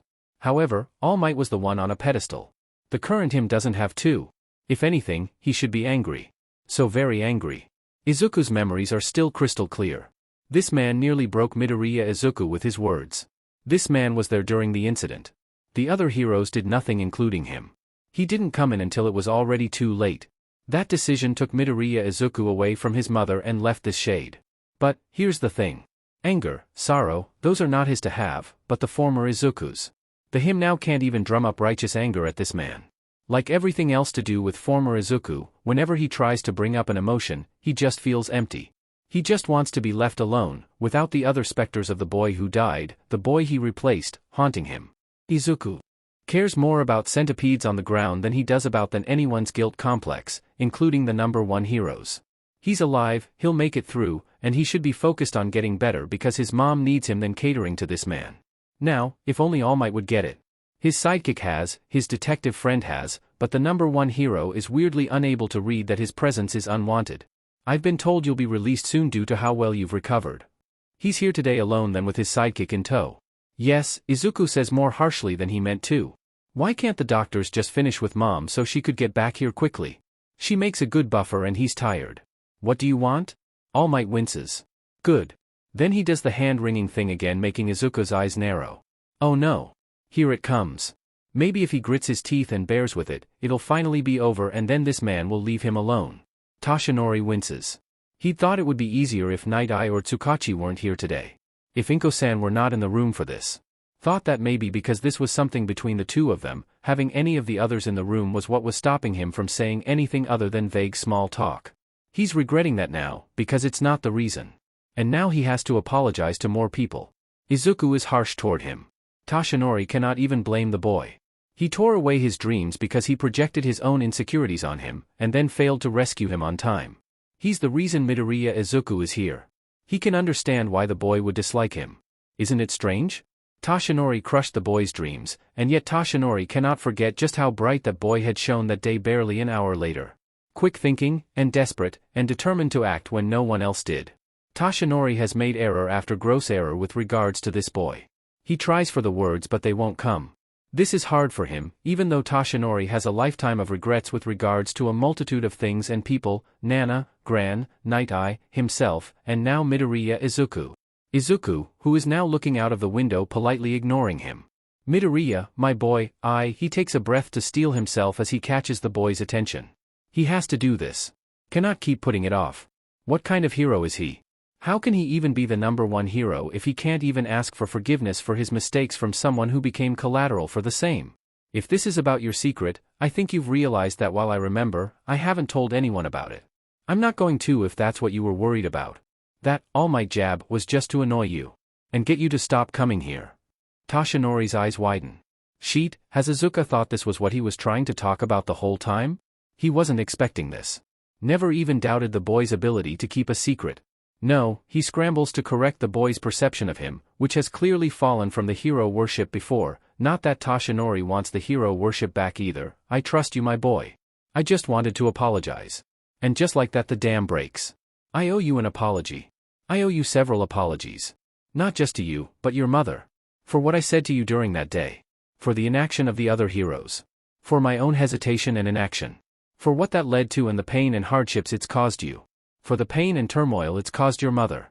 I may have told you that you couldn't be a hero without a quirk, and put it far more bluntly and cruelly than I just did, but that day you proved me wrong. I just shot down your dreams, and yet you were the only one that moved in to help while we all stood by watching idly. You were the one who rescued that boy at great personal risk to yourself, when we did nothing but wait. We were only spurred into moving because of you. You were the real hero there. And you and your mother have paid the price for our inaction. Toshinori, no All Might, stood up, and bowed, and finally said the words that were long overdue: for my failure, and the failure of those heroes that day, I'm deeply, deeply sorry, Izuku my boy. Toshinori had expected something. A reaction of some kind. Forgiveness seemed too far a stretch currently. That was something he'd have to work up to in stages. He already planned his atonement to Midoriya Izuku for the rest of his days, whatever others said be demed. He knew what recovery from something like this did to you. Had 5 years of experience in that field already. Even if encouragement was all he could offer the boy. He'd expected maybe relief, maybe tears, maybe anger, maybe resignation, anything. Anything would be better than the blank look the boy gives him. Is that it? Toshinori blinks. He's a little lost like he always is whenever he comes into this room. His gaze is still fixed on Izuku, hoping for more words, hoping for some clarity. The boy he remembers from their brief meeting is a mutterer. He's not the kind to keep quiet. He's kind and nervous. This boy mutters too. Inaudibly and soft. He's always annoyed when Toshinori visits, has said so today. But he's not like this. Yet, Izuku offers nothing except for another, is that it? Yes, Izuku it is. Midoriya Inko's calm voice filters in instead of Izuku's startling Toshinori. There's none of the friendliness it is usually chock full of, but the same steel it carried the first time he spoke to her on the phone to inform her that her son was attacked. Except now, Toshinori gets to hear it properly rather than through a phone buffering the impact, and it's directed at him. And he must be imagining it, but he can taste her fury. He's faced villains, faced all for one and got the injuries to prove yet something primal in his brain tells him that he dare not turn around now. Izuku looks uninterested, is now occupied with gazing outside the window. Thanks kid. Yagi-san, I'd like a word with you. In your other form preferably. We don't want to cause a ruckus. He gulps, chokes down the blood in his throat. Midoriya Inko is a small woman. And that's not just in comparison to him, because a good number of people are shorter than Toshinori. No, Midoriya Inko is practically tiny to people with a normal height. She's emotional, nervous, and has a weak telekinesis quirk. He has spent as many hours as the hospital would allow staying by her side when her son was in his coma. Has watched her have panic attacks, watched her sing to her comatose son. Has seen her a wreck. He hopes she considers him a friend because he does consider her one, despite the circumstances that led to it. Yet, her voice is enough to scare Toshinori, even while he's unconsciously puffed into his powered-up form. He finds her outside her son's room after releasing One for All, and she gestures for him to follow her down the corridor to what seems like a quieter place. Inko-san, he starts and she turns around and cuts him off by holding up a finger. She's trembling. Toshinori is overcome with the urge to hold her until she calms down, but he dare not do that. He's barely done more than lay a reassuring hand on her shoulder when Izuku was comatose. She'd not appreciate any physical contact meant for comfort right now, especially coming from him. She's still trembling when she visibly takes a deep breath, and then another. Yagi-san, please don't come here to visit Izuku anymore. You've said your piece anyway, so this should be an easy request to follow. He opens his mouth to protest, but she silences him immediately. No. I've let this go on for too long. You do not get to play innocent or sincere or pretend not to get it. You do not get a say in this. Not anymore, not after what I've heard. Do you understand? You said it yourself, and I've heard everything. My son is here because of your inaction. He's been your pawn already. And you've said your piece today. He's finally awake, and getting better. He's always doing better until you come to visit. And I'd been trying to tell you nicely, but you never got the message at all. But I'm done with being nice about it. I will not let you hamper his recovery any further than you already have because you want to assuage your guilt or feel better. He's not here for you to feel good about yourself, and neither am I, and I will not let you use us as such. I do not care if you're the number one hero. I do not care if you want to bring down the whole heroic world on me. Do that. I've nearly lost my son to you lot and your antics once. That was more painful than anything you can throw at me. So once again, do not come here to visit my son again. This isn't the kind wrecked woman he met and comforted guiltily while visiting Izuku while he was comatose. Nor is she the increasingly frustrated woman he's been dealing with for the past few days. She's not the woman who spoke to him on the phone. That woman was terse and worried and had no time for dawdling. No, this woman is calm and furious and hostile to him. Her smile is vicious, all teeth, and Toshinori winces at the force of it, at the challenge born from her fury. The air pressure around them gets oppressive. Sayings about cornered animals and cornered mothers filter into Toshinori's head, and Midoriya Inko right now reminds him of both. He just keeps messing up further with these two, doesn't he? He needs to correct that right now before it gets worse. Before it spirals completely.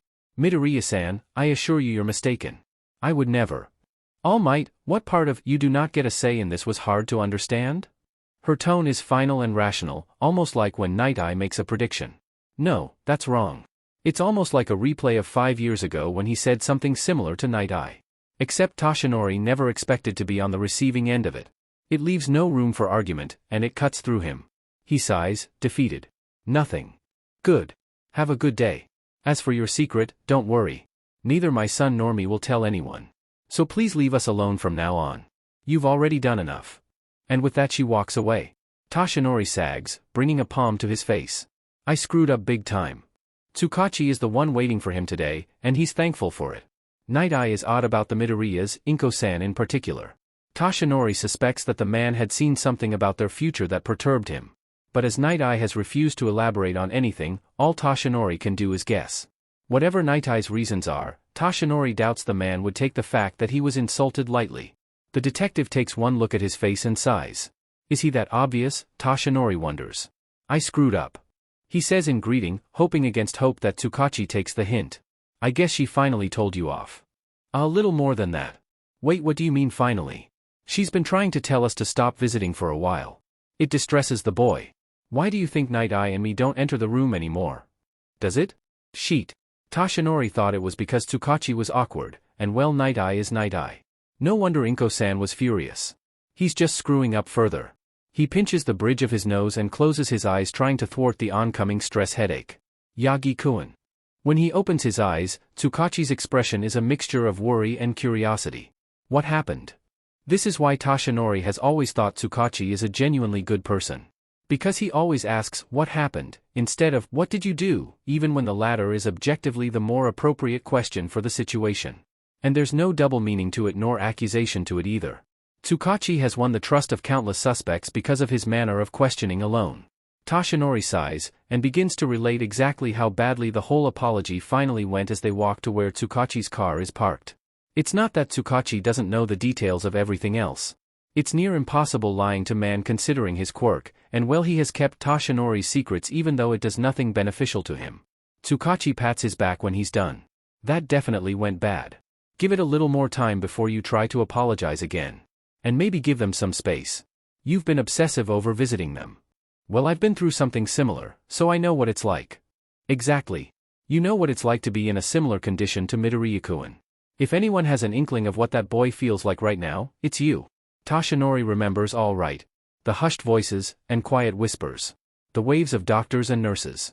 The looks in Torino's and Night Eye's eyes. Being pitted.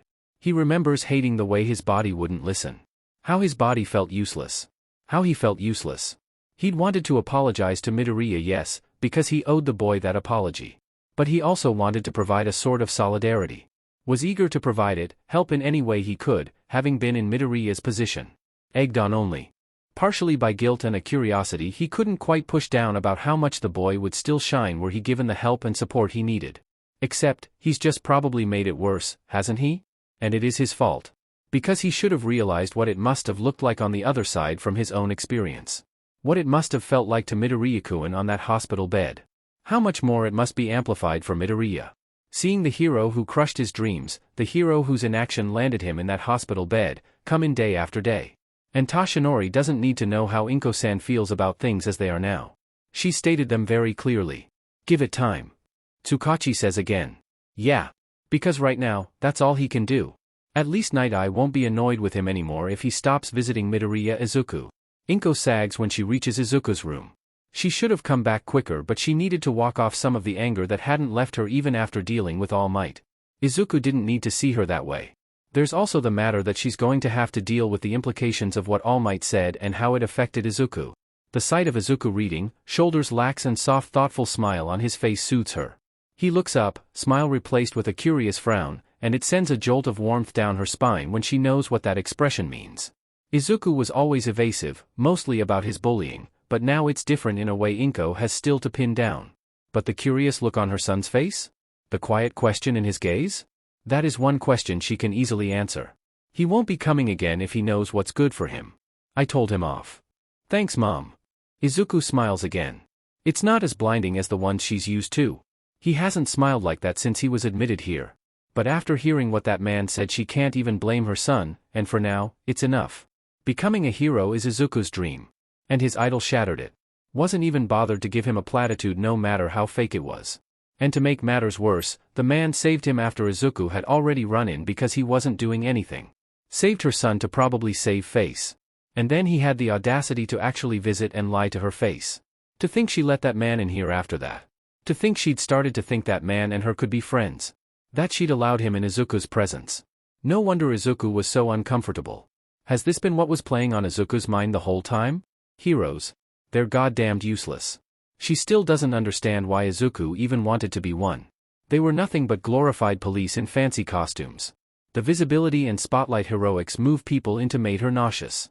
Inko had spent a good part of her adult life in hiding from family, and things normal society couldn't fathom. Not to mention how heroes also faded out into obscurity once they'd passed their prime. How many had died old, and lonely, if they hadn't on the field? On the other hand, all she wanted was for her son to be happy, and that was always her main priority along with keeping him safe. And if he wanted to be a hero, then who the hell was she to stop her son from being what he wanted to be? Who was she to trample on his dreams? So, she'd opted to silently encourage Izuku to be something he wanted too. Because she couldn't say the words out loud. Didn't know how to phrase them without making it sound like they were empty platitudes. Didn't know how to explain her disdain for the whole thing without making it seem like it was about Izuku's quirkless status. Nor did she want to be the kind of mother who only spewed hate. Not that she hadn't tried, until she'd realized that she did less damage by keeping quiet. She could still support her son in other ways. And well, the other important bridges and conversations were something that she could cross when they got to it. But look where that got her. Izuku, bullied as a child because she didn't know how to help him. Not that she didn't try, but she'd been stonewalled by useless adults and indifference. Izuku, in the hospital because he was unable to defend himself but too med noble to not help. Izuku, who's only alive because of his blood, and the root, and other things that Inko avoided for 15 years. Mom, are you alright? Izuku's voice attempts to break her out of her spiraling thoughts. Had she spoken to him, actually spoken? Had she been more proactive, maybe a bit more bolder, perhaps not let that one major stumble when her boy was 7 stop her, maybe they'd be in a different situation today. That's a mistake she's going to correct right away. It's not too late. Izuku, about what he said to you. Mom? About how you couldn't be a hero without a quirk. He's wrong. He even admitted it. Coma? What coma? Aozaki had told her that Izuku wasn't exactly in a coma, he was in the root for a bit. Inko knows he came back with mystic eyes. But while he wasn't exactly in a coma, he was out for 2 months, his muscles have atrophied. But that's nothing their active bloodline and some good alternative remedies can't take care of. And Inko has both. Mom? I should have said this years ago when you first asked. I just didn't know how to tell you without sounding like it was because you're quirkless. And well, there are other reasons that have nothing to do with quirks, ones which I'm not ready to talk about right now. But that all doesn't matter. You can be a hero. Mom?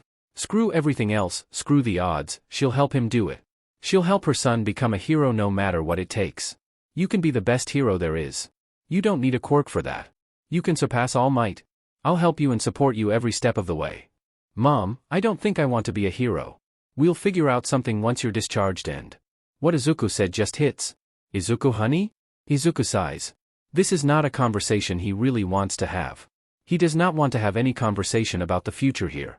But Mom's getting ahead of herself and memories tell him that once she gets that look, she'll see this through. So, he closes the book he's reading, puts it down, absently still annoyed he's not allowed anything to write with because he can't do that and the doctors are still worried he'll try and take out his eyes again. I just don't think I want to anymore. Honey, she tries again. Her expression cycles through so many emotions, surprise, confusion, worry, fear. Then the tears. Start and no. Oh no. No, no, no. Mom, it's nothing to worry about. I promise.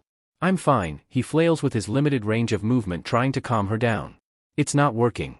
Izuku, you don't have to give up your dream. Not because of what happened. Not because of what that man said. Or is it because of what you see? You don't have to feel guilty or tied down by that. Izuku clearly knows where the mumbling and rambling habit is from. And the tears. Mom, please, no, don't cry. I'm really okay. This is what he was worried about. He's tongue-tied on how to explain it. Logically, he knows that to her this seems odd. Especially so as it's come in the wake of All Might's visit. After all, Izuku was characterized by his sense of wanting to be a hero. Nothing could turn him away from it. To Mom, this might seem like a decision made out of spite or resignation. But the boy that wanted to be a hero was the former Izuku. That boy would have been thrilled by what Mom just said. He would have probably vibrated off the bed in happiness and excitement. Been pleased that he had someone in his corner while he went on to spite the world. Especially if the person in his corner was Mom. For a moment, a brief one, he mourns the other boy. More than anyone else, All Might included, that boy had longed for his mother to say, "Yes, you can be a hero." And here it is, the world has changed enough for Midoriya Inko to say it. But when Izuku thinks about it, all he feels is strangely hollow.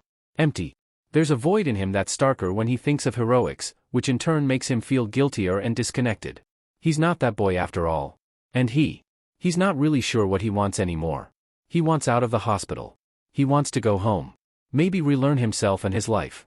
He wants to spend a quiet life with Mom and not thinking about what he now sees, and not making Mom glassy-eyed. He tries. Lots of things have happened, you know? Everything is complicated. Oh honey. She still looks unconvinced and worried, and still very close to tears. I'm still figuring stuff out. And it's not just this and All Might, it's really a lot of things. I don't want to end up back here again. Which is true because the previous Izuku didn't seem to be the kind of person who did think about that. He trails off frustrated because he really can't explain it. I don't think I know what I want anymore. He says because might as well just admit it. Oh honey, she says again, and Izuku doesn't know what picture he must paint right now to evoke that tone from Mom. It's undoubtedly bad.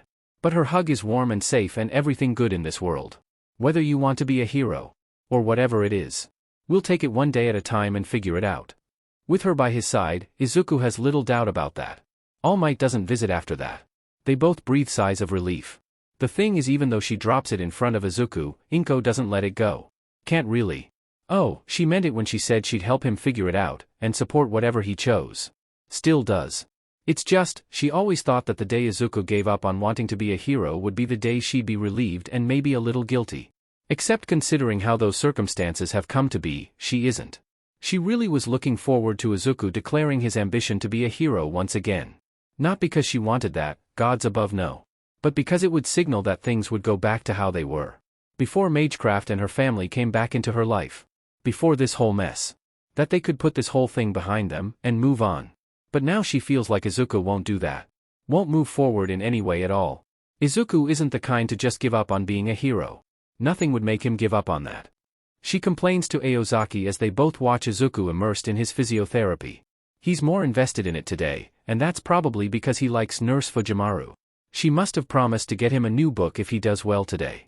Aozaki gives her a cryptic look, which means something, and Inko has the distinct impression that she knows more about what's going on with Izuku than she's letting on, and then Inko knows.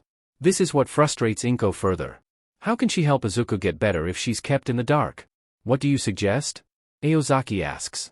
That's the thing, I don't know what to do. Inko's worried about you. Aozaki tells him that evening once she's sneaked him onto the roof. Izuku still isn't sure how much he owes her for these little jaunts, but he figures it's small enough. He sighs at her words. Of course, Mom is worried. She's always worried, even in his memories. But he thinks, he knows exactly what is troubling her this time. Trust Mom to not let the whole, "I don't want to be a hero anymore" thing go. She asked you to spy for her, didn't she? Yep. But I'm doing this because I'm interested too. So, what do you plan to do? She shrugs at the look he gives her. Hey, I am your therapist. I don't know. Maybe go back to school? That's what people my age do, right? Go to school? Things like that? Like I said, I don't know. I'm just taking things as they come. Besides, it's not like I can do anything until I get out of here. And that is not going to happen for a while. I mean, I can barely make it to my door. So that's what I'm focusing on for now. Because honestly, right now that's all Izuku wants. The whole world seems to be contained in the rooms of this hospital. Is anything outside, including the memories of the previous Izuku, even real? It's why he'd begged Aozaki to start sneaking him up to the roof in the first place. So that he could actually look out and see the city.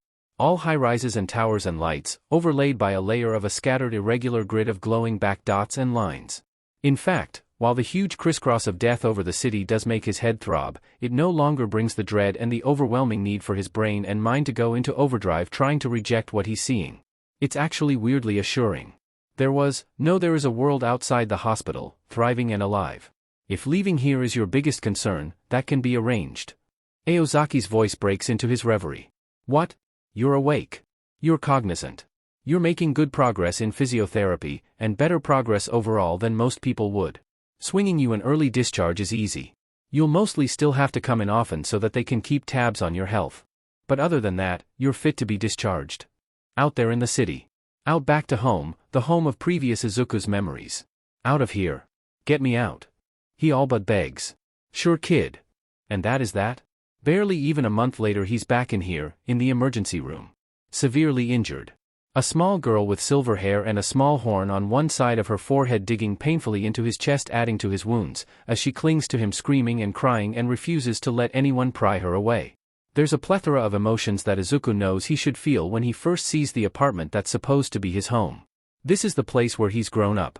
The former Izuku has happy memories of this place. Those memories radiate warmth, love, safe, mama smiling through the void.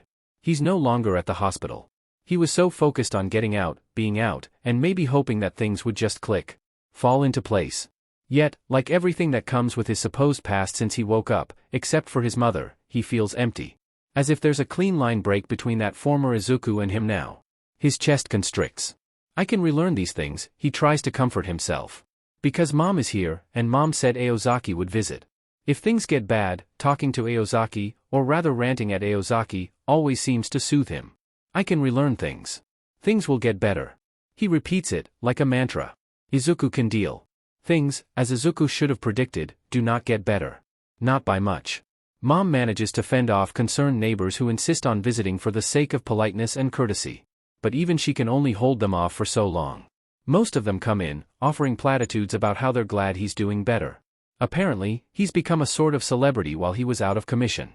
One whose story has changed considerably since day one, a story he doesn't even know anything about. I don't know anything about anything anymore, he wants to tell Hoshino-san, who, if the former Izuku's memory serves him right and it hasn't failed him yet, is supposed to be one of his teachers.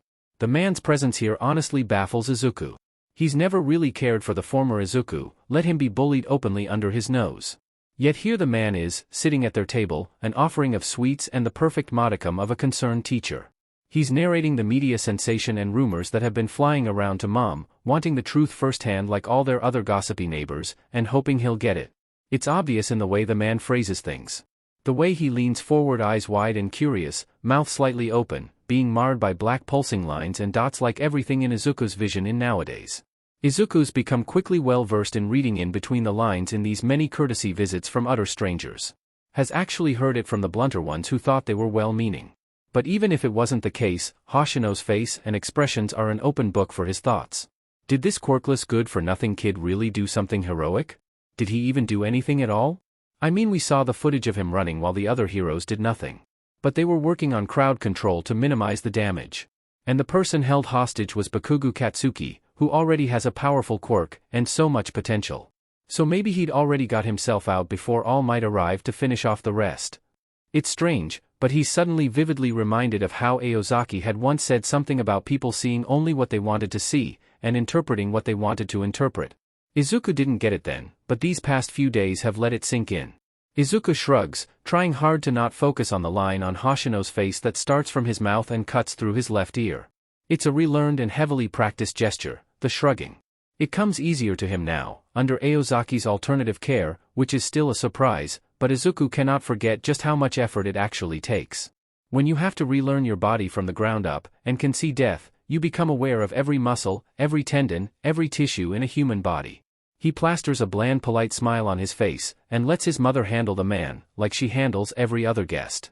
Hoshino leaves a while later. Izuku pretends to be ignorant of the man's disappointment. The other guests come in and go. All equally bad as Hoshino-sensei. Izuku deals. Izuku starts moving better. Starts walking longer and longer. Starts picking up things. Stops getting tired as frequently as he did. All of it under mom's careful eyes, his prescribed medication, which is just painkillers at this point, mom's home remedies, which are all various bitter teas, and some alternative medicine supplied by Aozaki. The last one is highly dubious, as it's the most helpful of the lot, which shouldn't be possible but it is. Izuku decides, the less he knows about the better. At this point, Izuku could probably be drinking tea made with someone's blood to get better. He won't put it past Aozaki. She's weird. But whatever she's giving him works. He's still not over how Aozaki is a licensed practitioner of alternative medicine. Who in their right mind licensed Aozaki, Izuku deals. Aozaki and him chat whenever she drops by, which is often. She's still his therapist after all. Sometimes, she stays back to talk to Mom about Mom's family, whenever Izuku is out of earshot. And it's wrong, but he does eavesdrop a little. Aozaki, surprisingly considering how blunt she usually is, never says anything outright, but there's something about few things he does catch that leave a bitter taste in his mouth. Izuku learns that the Asagami have wealth and prestige and connections. He also learns that they make his mom speak in a voice that's too quiet, too subdued, too far away. Maybe it's a very good thing that they're dead after all. Izuku deals. Aozaki still pulls Mom along every few nights to go back to the hospital, and neither of them will tell him what that's about. Mom because she's Mom, and Aozaki because Mom has forbidden her to do so. Izuku deals. His room is filled with posters and figures of various heroes idolized by a boy that died. His clothes belong to a boy that died. His shelves are filled with notebooks, pages and pages of analysis on quirks, all written and compiled lovingly, by a boy that died. He's haunted by a boy who died, whose space he's now inhabiting, who he's replaced. A boy who should be gone but stares at him accusingly in his reflections. On nights when insomnia, his new friend, is loud and there, Izuku can almost hear a ghost say, "You have my eyes and my face, but you're not me." Izuku doesn't deal. Wandering around at night shouldn't be peaceful or soothing. Not when he's pushing his aching body beyond its new restrictive limits. Not when he's supposed to be laying low. Not when it's actually dangerous to be outside at night in general, what with the general urban myth that villains operate more during these hours having some truth to it. But it is. The streets are peaceful with barely anyone around. No curious eyes or prying pitying ones to judge him. Thanks to that there's less lines and dots covering everything, less death to perceive with his eyes, a sight he doesn't think he'll ever get used to. It's freeing, after being cooped up in the hospital. It lets him relearn the area on his own terms. Helps with his physiotherapy. Not that his doctors or Mom would endorse it. Every night he goes a little farther, covers a little more distance from the meager few steps around his apartment complex that he'd started with. Off late he's started taking the train too.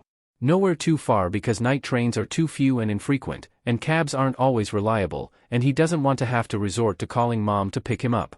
Or God forbid, Aozaki. Mom does know about it, well somewhat. She'd caught him sneaking out the first few days, when it was less of a midnight stroll and more of just needing air without having to deal with people's pitying looks and the claustrophobia that the former Izuku's room brings. Mom was the one to suggest actually walking about because walks always helped her as a kid. Of course, she probably meant around the apartment block and back, something that Izuku is certainly not doing. He's somewhere in downtown Muzutafu wandering like he's prone to do these nights, this time in the shopping district. People are moving around at these hours too. They're still scarce enough and busy in their own worlds that it's not much of a problem. But there are still more people around than he's used to. More black pulsing lines on living beings that make his stomach churn and his head ache. He's bumped into a few here and there, a young woman who smells of too much perfume, a man on his way somewhere, two drunks at different times, a young girl throwing a tantrum on her way home until her father or uncle comes to usher her away, some delinquents who surprisingly keep to themselves, a young couple who are very brave for conventionally pretty girls if they're out at this time, that or they're dangerous enough to handle themselves. It's when he passes a drunk couple arguing on the sidewalk that he decides that tonight is not his night, that or this place should be avoided, and he should probably head back home. He's halfway through the sketchier parts of the area, a smattering of abandoned buildings and warehouses smack dab in the middle of the two livelier parts of the district, half constructed to be office spaces burned out during a villain attack and still unrepaired by the city, hoping he makes the midnight train when it happens. Someone screams. Time slows down. His pulse suddenly slows, becomes loud in his ears like a persistent drumbeat. A pungent smell wafts by, something decaying that's been marinating in something foul. More screams. Many of them. Yelling. Cursing. Goosebumps begin to dot his skin. Fear and nausea hit him like a tsunami, leaving him gasping for breath. And then a wail, like a wounded animal, frantic and terrified. The fear and nausea, it's a familiar wave. The smell is more distinct now. And oddly enough, there's a hint of cardamom and something else he's yet to place, familiar and yet not, in the air. His head begins to throb in time with his now loud pulse. And there's something else echoing inside him too, something he can't place that drowns out all the other white noise. An unfamiliar thing takes root inside him, making his senses flare into overdrive and pulls. He just doesn't know what, but whatever it's leading to probably has an answer for him. His feet are already moving on their own. Past buildings. Past warehouses.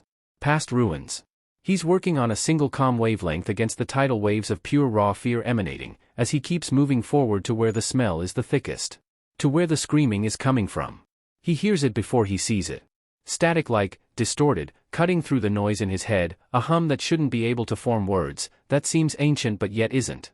And it's so very very familiar. Willyoudieforus. There are other sounds too, swearing, screaming, grunts, pleas, but they're all muted now even though they were what drew him here in the first place. Softened by the noise in Izuku's own head, making him hyper-focus. He turns into what's left of what was probably supposed to become an office complex but is now part of the urban decay and ruins like the rest of the buildings around it. There are people there. A man? 3 men? And a child? All cowering against a wall under something monstrous that's faint black with a pulsing orange underglow, lines of death standing out more prominently than its form than it does on the surroundings. Those people look vaguely familiar, Izuku thinks as he continues moving toward them, toward the alien monstrosity, almost as if he's hypnotized. And then, the specter moves. There's a sickening crunch. A scream cut short. Something hovering in between the specter. Another wet crunch resounds through the night. And then whatever the specter had inside it drops, falls. It looks like a strange abstract sculpture. Too many limbs. All in the wrong places. The others are yelling, screaming, begging. A gunshot, and then another. Both go through the specter, doing nothing to it other than seeming to anger it. Because the man who shot is lifted into the air clawing at his neck and legs thrashing about until he's engulfed by the glowing black-orange thing. Crunch. SLRRRP, glug. Crunch. Crunch. Glug, glug, SLRRP. And he falls. Well, whatever is left of him at least. Looking very much like the previous thing the specter dropped. Another scream, and wail, and that's a child. That breaks the spell for a moment. Brings reality crashing right back in. Get them. Away. Get them away. Izuku starts running toward them, ignoring the burn in his legs from overstraining them. He needs to help them now. The other 2 are dealt with similarly before he can reach them. Then, it's just the child pressed against the wall. Izuku's close enough now to make out their features. A small girl, with long stringy silver hair, torn clothes, pale trembling limbs swathed in bandages. Tiny little bruises stark where they aren't covered by the bandages and the now torn dress. Her mouth is open, frozen, between a silent scream and a sob, and there's a dim sort of resignation on her face. She looks scared.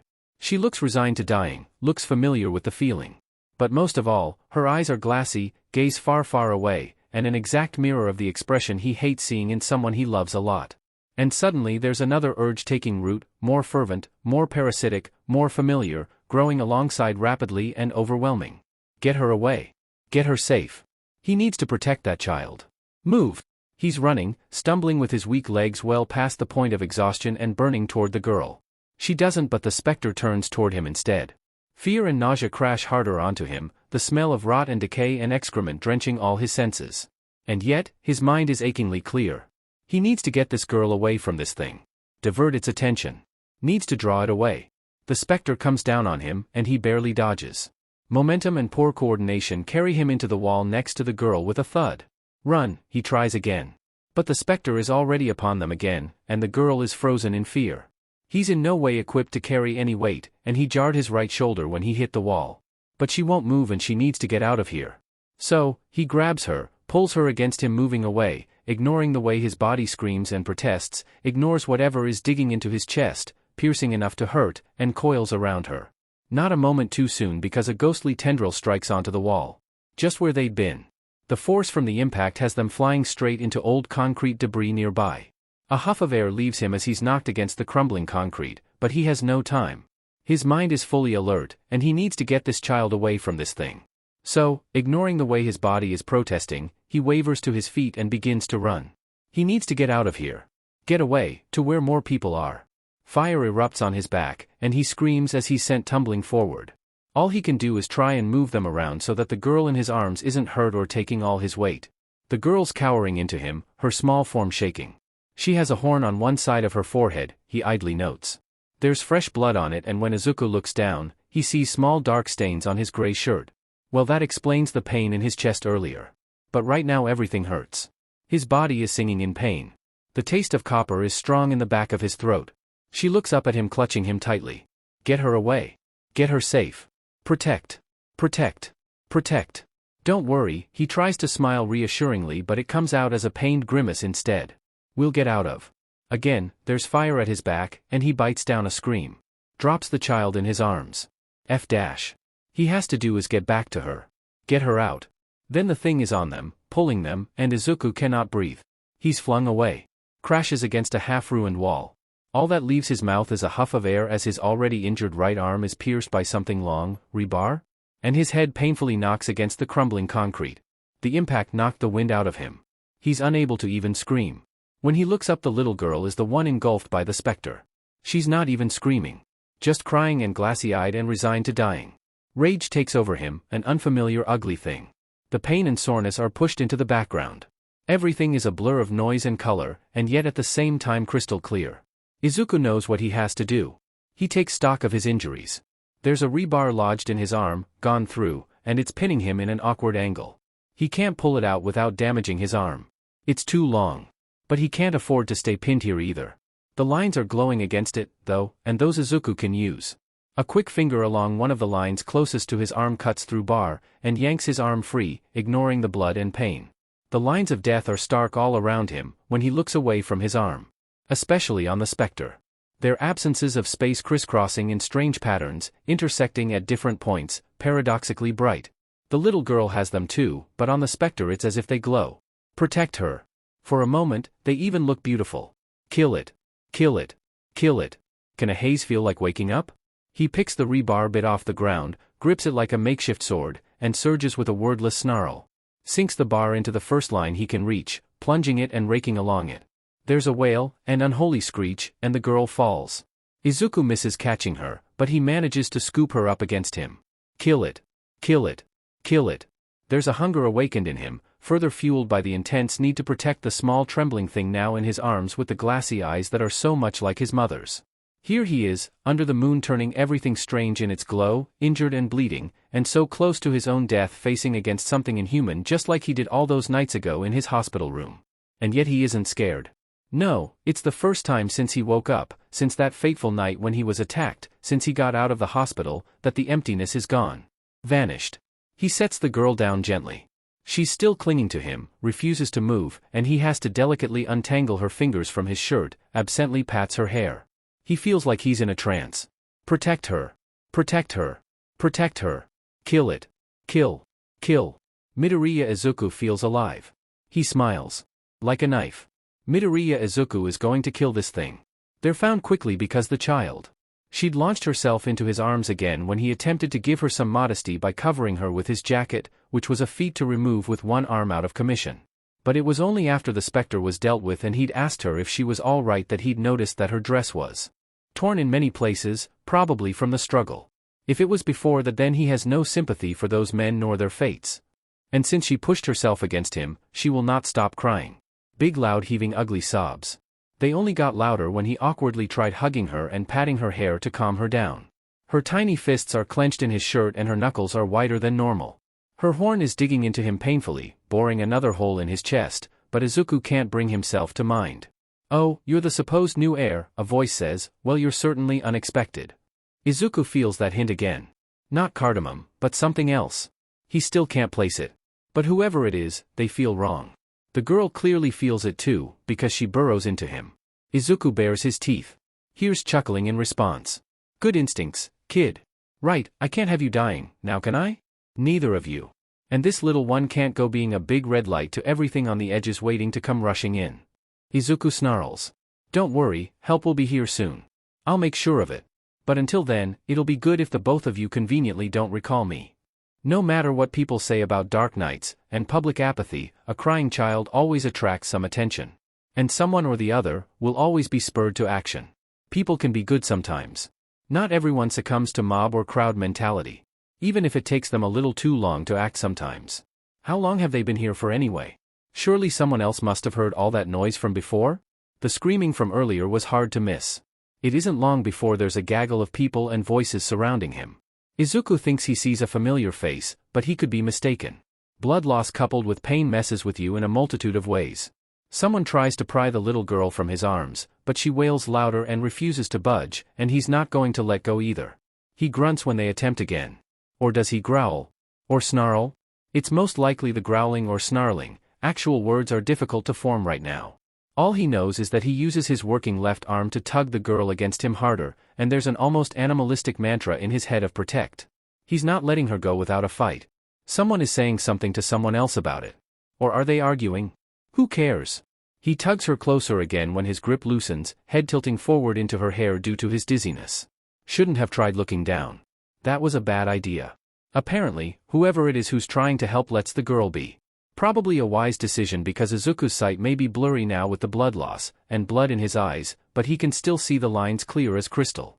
The next person who tried to touch the girl would either lose a limb or their life. There are arms under his armpits, helping hoist him up. Then there's someone at his back, and another set of arms coming under his own aching sore left arm to support the small girl. He vaguely remembers walking halfway to the ambulance with a crying little girl hanging off him. Or attempting to walk at least. Until someone actually carries him, little girl and all. Which much better. How his mind is half squirming and going no. Izuku's legs were killing him. He's well beyond his limit for the day. Probably used up his energy for the whole week. Pride can take a back seat. Being carried like this is much nicer too. Whoever is doing the carrying is strong, and whatever they're wearing is really soft and smells nice. Why didn't they do this sooner? Why wasn't Izuku carried sooner? When he's more coherent, he's definitely voicing this complaint out loud. They get to the hospital at some point, wheel him into the emergency room, ask him more questions while he attempts to slur out answers. They try unsuccessfully to pry the little girl off him. She refuses to let go, he refuses to let her go. Protect. Protect. Protect. Then, she goes limp. Izuku looks up, eyes tearing up at the too bright artificial light in the room, which make the black pulsing lines of death starker. There's a nurse here. She seems familiar. Like he knows her. And what's her name? Yes, Fujimaru. She was one of the tolerable ones. Fujimaru-san is standing over them crisscrossed with pulsing black holding a now empty syringe. Midoriya-kun, she says, voice soft and yet blunt, she's safe, you both are safe, please let her go now. It hits him somewhere deep, makes the animal part of him relent. Momentarily. But then they take the girl swiftly from him, and all hell breaks loose. And then, things go black. Tsukachi sighs. This is a right mess that's happened. Right from the beginning. And it only seems to be getting progressively worse. When they got the anonymous call about finding 2 kids bruised, and dead Yakuza members nearby, Tsukachi's mouth had soured. Villains were one thing. Oh, he despised them, but he'd always despised this more. Organized crime that flew under everyone's radar, had retreated more into the shadows with the surge of heroes, until one of them goofed up. And yet it had a higher victim count the worst villain. It was why he admired All Might, why he respected the man. The man had worked toward eradicating crime families too along with the one-off villains. And oh gods, the victims. Always the most vulnerable ones. The ones who needed the most help and rarely ever got it. Kids, he thought, shuddering as he placed in the call for child services to send someone to help. Then, thinking better of it and giving in to his gut feeling, he placed a call to Toshinori for recovery girl's number, and once he got that, with Toshinori asking minimal questions, bless the man, he placed a call to the old hero. Thankfully, she'd answered, and assured him that she'd be in on her way. Kids were the worst, because no one could figure out how long they'd been victimized or inducted into being criminals. But then they'd arrived on the scene. Toshinori was already there in his All Might persona, and Tsukachi had tried not to sigh because of course he'd be there. Tsukachi had told him about the call concerning kids when he'd asked for recovery girl's number. Toshinori's presence alone should have clued him into how bad things were yet to go. But then, as if the universe wanted to fault him for not realizing that fact right away, for even daring to hope that things would still go marginally all right, he was finally guided to the scene of the incident. Nobody had told him anything about this. Tsukachi had seen a lot of gory sights in his career. He's seen death and everything it brings, from the waste and excrement, to dried frothed mouths, to dismemberment, to sometimes entrails. But he still had to choke down the urge to vomit. They didn't even look like people anymore. Blobs of flesh and muscle turned into gory abstract art, limbs jutting out, and oh good lord, that was teeth. Who the hell did this? What did this? Almost all of them were going to need something strong after this, and a whole lot of counseling. That image would haunt his nightmares for a long time. Worried and nauseated, he'd finally got to the kids, a teenaged boy and a young girl. Both thankfully looked all right. They weren't in great shape, sure. However, considering exactly what they'd just found, anything was better. The boy had taken the brunt of the injuries. He was bleeding, blood and dust had matted some of his hair to his face. He was cradling the girl fiercely in his arms, looking like a wild animal ready to tear apart anyone who hurt her. Tsukachi couldn't make out anything about the girl besides her silver hair poking out of what seemed to be the boy's jacket draped over her. It had to be his after all. There was a sleeve missing. Tsukachi winced. How did he even take that off in his state? And that was exactly where things took the fast train straight to hell. Of all people it could have been, of all the 200 million in Japan, of all the 8 goddamned billion people in the world, it had to be that boy. It just had to be Midoriya Izuku. Midoriya Izuku, who'd managed to get discharged from the hospital not even a month ago under strange circumstances. Midoriya Izuku, who was a recovering coma patient. Midoriya Izuku, who landed up in a coma because he played hero. Midoriya Izuku, who by all rights shouldn't have been able to even walk right now.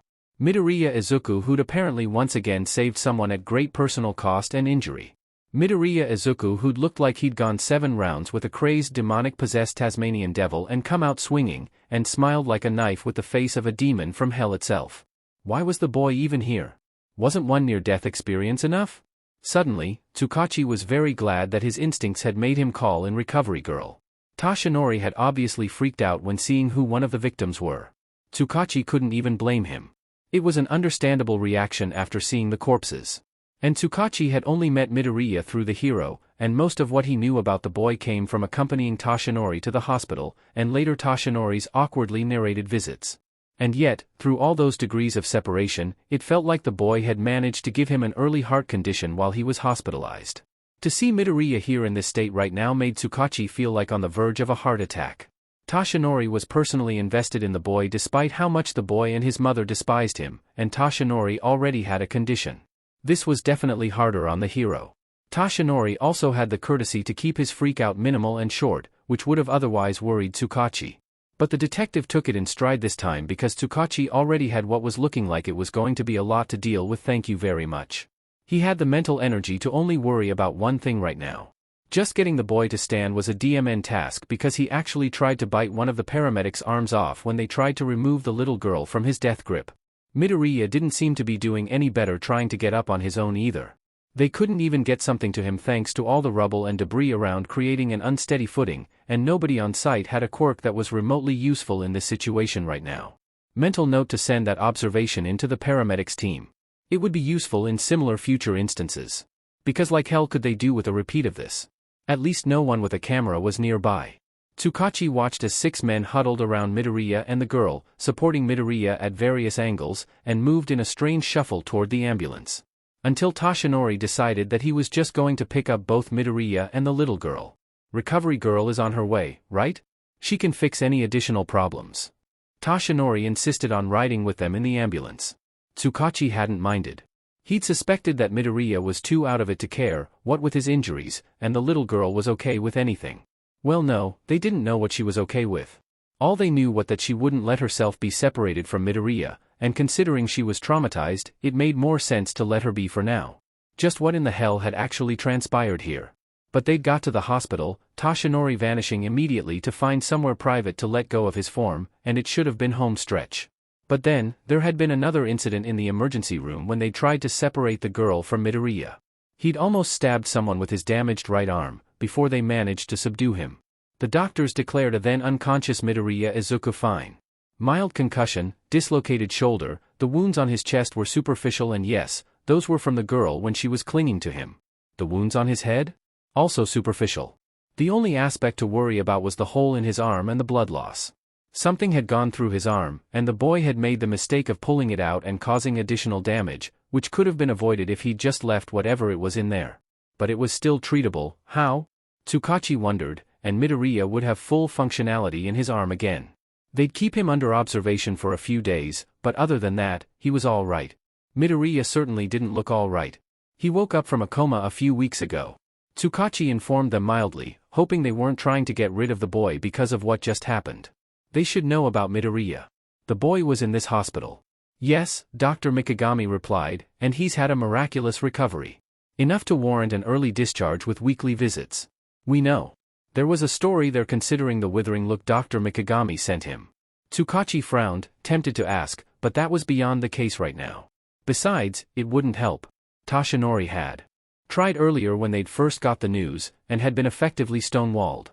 If the doctor said that Midoriya was doing fine, he shouldn't question a gift horse in the mouth. He didn't want to antagonize them. Besides, he'd send Recovery Girl by the boys' room just as an added extra precaution. Toshinori would have his hide if he didn't. Toshinori had probably already intercepted Recovery Girl and was just waiting to push her at Midoriya. He'd been waiting for Recovery Girl to get back from her trip ever since Midoriya woke up.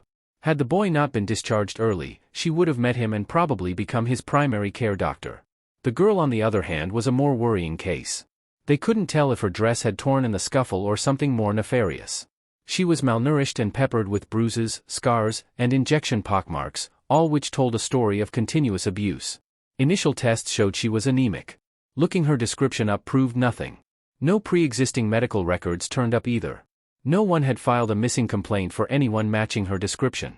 They didn't know what her quirk was, if she even had one. The dead Yakuza nearby complicated things. They couldn't make out their identities considering how badly their corpses were damaged. Forget about which family those men worked for. Was she just a random victim of creeps with bad luck? Or was it something more sinister? Were they her minders?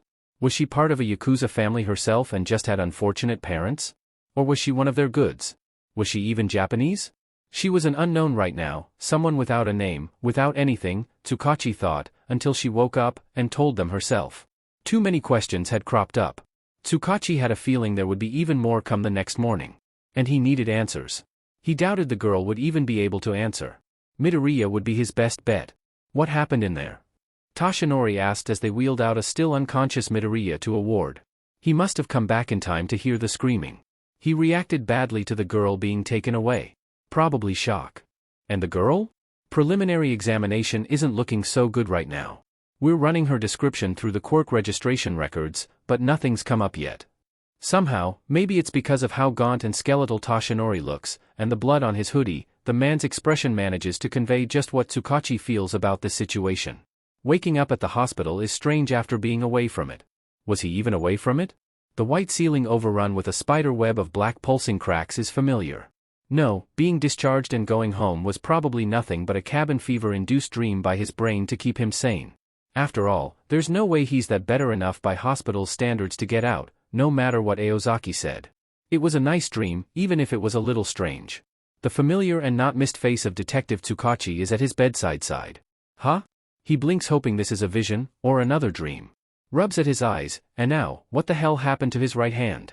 Why is he so sore? Why does it hurt so much? Why is it bandaged? Did he hurt himself? Why is he so tired? Izuku has so many questions. When the pain fades, the detective is still there. He's actually here in Izuku's room. In the middle of the night. What? Why? Don't tell Izuku All Might is somewhere around too. Was the fact that they stopped visiting part of the dream too? You should be careful. They had someone heal the concussion on priority because of your past medical history, so you should be all right. But it still won't hurt to take it easy. Your mother is outside along with your personal doctor. The staff needed something. He sounds genuinely concerned and Izuku does not care. He's in pain, he's confused as hell, and he wants answers. Why are you here? Tsukachi shifts in his seat. Midoriya-san, do you remember what happened a few hours back? A few hours back? He's been in the hospital all this time, hasn't he? Then it comes back to him. Hits him like an oncoming train at full speed. The burnt warehouses and abandoned half-constructed buildings in the shopping district. That other specter. The urge to kill. The urge to protect. The little girl with her scared glassy eyes and faraway gaze. They'd sedated her and tried to get her off him, and he'd tried to get her back. And then he's here, and where is she? Protect her. Protect her. Protect her. He sits up ignoring the pain, ready to leave the bed to find her. Where is she? How is she? Protect her. Protect her. Protect her. Tsukachi rises from his seat to try and push him back. Relax. She's fine. She's still sedated. The doctors are checking over her. What? Why? You said she was fine? Where is she? Protect her. Protect her. Protect her. Tsukachi winces. It's a routine thing. Please calm down, Midoriya-kun. Izuku can't understand anything through the surge of that animalistic urge to protect. He wants to go to that girl. He needs to go to that girl. She's small, she's hurt, He's going to get to her if he has to take down this whole FING place. He took down a monster, this is nothing. Inko is tired. Inko wants answers. Inko is also far, far, far away underwater. She's found the bottom of the ocean and found the trenches there and settled on cold seafloor. Even light doesn't penetrate so deep down here. There's no sound, the water and pressure have muted everything. Ko-san. She hasn't slept properly in days. She's been running low energy for so long now that she's starting to think her body is just going to get used to sleeping 3 hours a day again, something that she hasn't done since she was in her early 20s. So, right now this is peaceful. Just her and the dark ocean while her thoughts sort themselves out like the strange fishes moving past. Nko-san. Aozaki has her tracking some magus who's gone off the rails. Inko gets it, she does. She's against wanton murder too, probably has more morals than most magi in general. But this is not her department, and it definitely isn't Aozaki's department. The woman is only dealing with whoever it is, because she's lying low herself, and doesn't want attention in the area. Inko's only said yes to this whole nonsense because that was her end of the deal. There's no other reason why she'd willingly leave her son's side for anything. That and Aozaki is the only one capable of helping Izuku with his eyes. Including making him something that would act as a temporary fix for his mystic eyes and give him some semblance of normalcy. She's become someone important to Izuku too. Suddenly having her upping and leaving would be detrimental. Then, there are the wraiths, who shouldn't be as strong as they are off late. Inko's getting far too familiar with a lot of hospitals than she wants to be. And they've still not found what was behind the thing that attacked Izuku. She's starting to suspect it's the DMN Magus. If it is, whoever they are, they're in for a surprise when Inko finally catches them. A violent one. But the Magus has given them the slip yet again, and Inko is so tired and strung out. So, she's not exactly in the best frame of mind when she gets the call that Izuku has been found somewhere in the abandoned construction area of the shopping district that's also a murder scene, badly injured, along with another child. By that point she blocks out the rest. How did this even happen? Izuku is supposed to be in bed, sleeping and safe. She's so tired and she just wants to forget. Wants to drift here for a while until she's rested. NK. She loves Izuku. She loves Izuku beyond anything else. This doesn't mean that she isn't furious at him for leaving the house unsupervised at God knows what o'clock in the night. Oh, she gets Izuku needing his space. No doubt he needs it. But there's a vast difference between giving Izuku his space to wander around nearby to maybe walk off his insomnia and other issues, and him going wandering off to another district in the city. In the middle of the night. When he is a, albeit quickly recovering, coma patient. Honestly, her son is supposed to be smart. Reckless decisions like that come with consequences. Consequences like landing Izuku back in the hospital. A hospital that has some impressive residents if what both Aozaki and her felt is any indication. And did they feel it? From blocks away. And the police have descended on them asking them inane questions about the identity of the girl that Izuku saved and how she was related to them and if they knew the Yakuza. The answers of course being, Inko doesn't know, and there's no relation, and no they didn't know Yakuza. Not that those answers quelled any suspicion, considering the last one was a lie. Asagami knew plenty of Yakuza. But that is a problem for later. Izuku is her problem right now. Every time Izuku wakes up, he's screaming for that girl he saved, whoever she is. He's violent about trying to get back to her. Won't listen to reason. Nearly stabbed Detective Tsukachi with the man's own pen. Actually stabbed All Might. Why was the hero even here? With Tsukachi's pen in his frenzy to get to the girl. Neither of the men know just how close they've come to either being permanently disfigured in some way or actually dying. It got so bad that they've actually had to resort to sedating and binding Izuku again, and it's far too eerily reminiscent of those first few days after he woke up. It's far too easy to worry that Izuku's slipped back, spiraled down, or perhaps given into his bloodline and become something worse. The fear of that last option grips her until the world blurs. Until everything is a haze. Until she's sinking so far down. Down where there's no longer any light. Down where there's no sound. Down where even the fishes go strange and otherworldly, until even they don't come here. She sinks, and just is. Inko sa. Ari.th me. Ko-san. Come. Inko-san. Are you okay? Can you hear me? Oh. Someone's talking to her. That realization causes an abrupt shift and she's pulled from the ocean floor and flung right back into the real world. Her ears pop as sound barges right back in, a cacophony of beeping, humming, and ringing of machines, and the tap-tap-tap of shoes on floor, and voices in various volumes. The smell of salt is replaced with the strong smell of disinfectant that lingers in all hospitals. The darkness of the ocean floor is gone and her eyes are assaulted with bright artificial light. She winces with the sudden onset of everything overloading her senses, closing her eyes. A pair of hands cover her ears blocking out some of the sound, and she is ever so thankful. Someone is rubbing circles into her palms, gentle and insistent, drawing her back into her body. Inko-san, are you with me? Are you all right?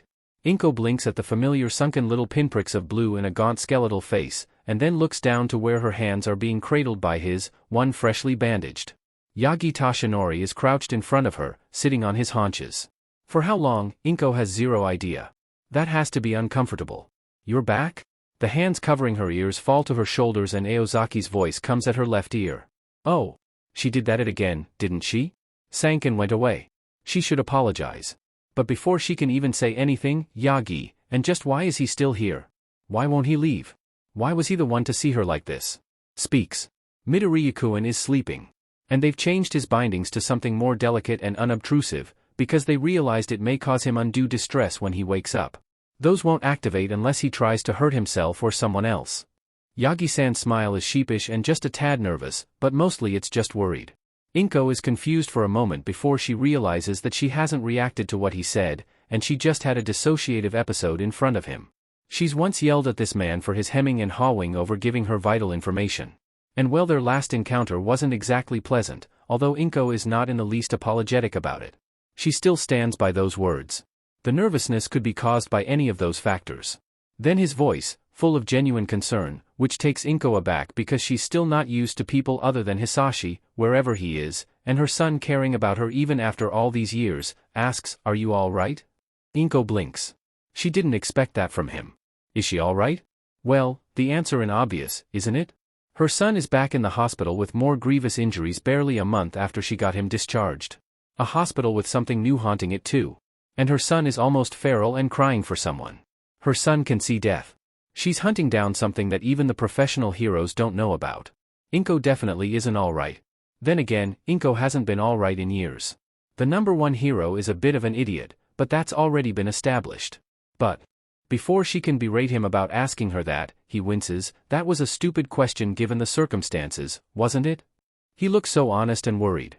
Inko doesn't really like this man. Hasn't since the day she found out his true identity, found out how he callously shattered her son's dream, and listened to his vain apology. But right now, she's tired and drained, and it's just easier to let him be. The look he has on his face right now reminds her of a puppy. A big, starved one that the world hasn't been kind to, but is yet more interested in sharing their food ransacked from a garbage can with you, rather than taking care of themselves. It's an unnerving look. It reminds her a little of Izuku before his accident. For a brief, hysterical second, Inko has to smother the alien urge to pet the man. Where did it even come from? Instead she reins it in and nods. It was. Then, you should get up. That doesn't look comfortable in any way.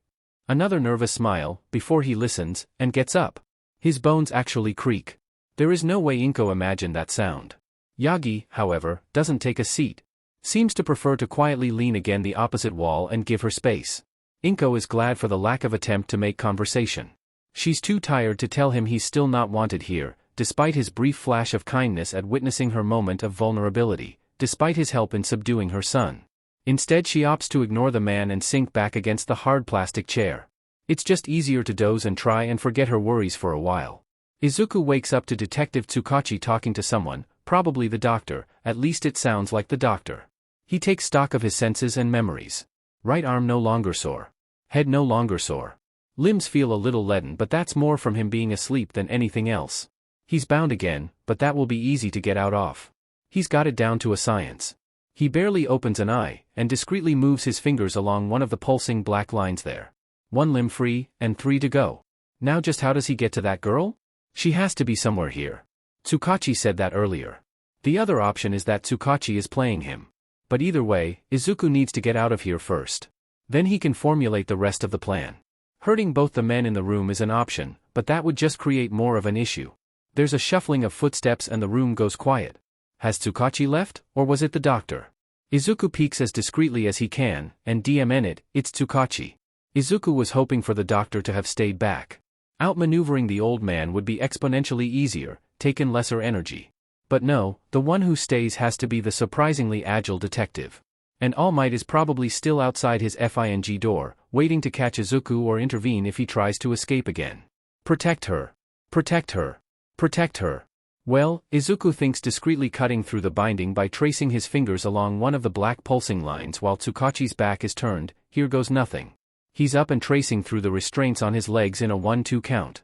Fast, but not fast enough, because he's barely managed to get both feet on the ground, when Tsukachi's in front of him pushing him back into bed.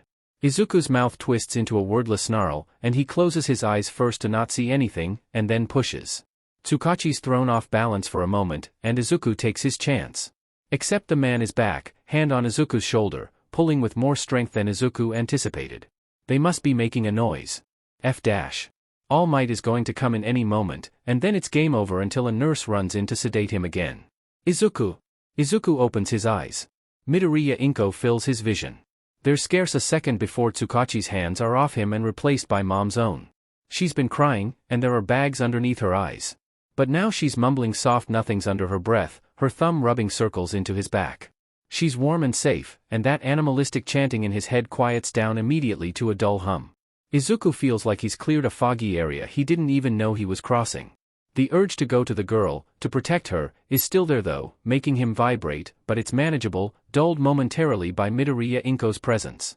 Don't ever do that again, his mother pleads. Please. Izuku doesn't nod because he can't bring himself to make that promise. Not when the thrumming inside him is so much. But for right now, he can be quiet. He can give his mother this much. So, he sinks into her hug, buries his face into her shoulder, breathes her in, and tries to drown out the humming in his head. Sorry. Mom just hugs him harder. I'll give you your space, and I'll come back later in the day for your statement. Take care Midoriya-kun, Midoriya-san. Well, that's awfully nice of the man. Izuku, still smothered, manages a nod toward Detective Tsukachi before he leaves. Izuku, honey. Mom's hugging him harder. She's sniffling. Honey. They said there was a little girl with you? Aozaki's voice asks. When did she even come in? And isn't that a loaded question? A bunch of loaded questions all neatly packaged into one that conveys a multitude. Why was he out? Why didn't he take someone with him? Why did he go there? Why did he push himself so hard? Why didn't he run? Get help for the girl? Instead of trying to deal with himself? Why is he still trying to get to her? Why indeed? Izuku wished he had answers to those questions. But he doesn't. And it feels like it's going to be an all-hands-on-deck situation to find satisfactory answers to them. Mom pulls away, only a little, briefly to examine him, but doesn't say anything. She looks off, but Izuku has mostly relearned how to read his mother. This is one of the main questions on her mind. Who is this child who spurred Izuku into nearly getting himself killed again? Izuku doesn't know either, but he wants to. Wants to go find her and make sure with his own eyes that yes, she's safe. Just because that urge had quieted down at the sight of his mother, doesn't mean that it disappeared. It's still there, a low hum, now mixed in with worry for the woman in front of him. But now, as his mother calms down, it's surging right back up to overwhelming. He has to get to that girl. Has to help her. And if anyone will understand him, it's the people here.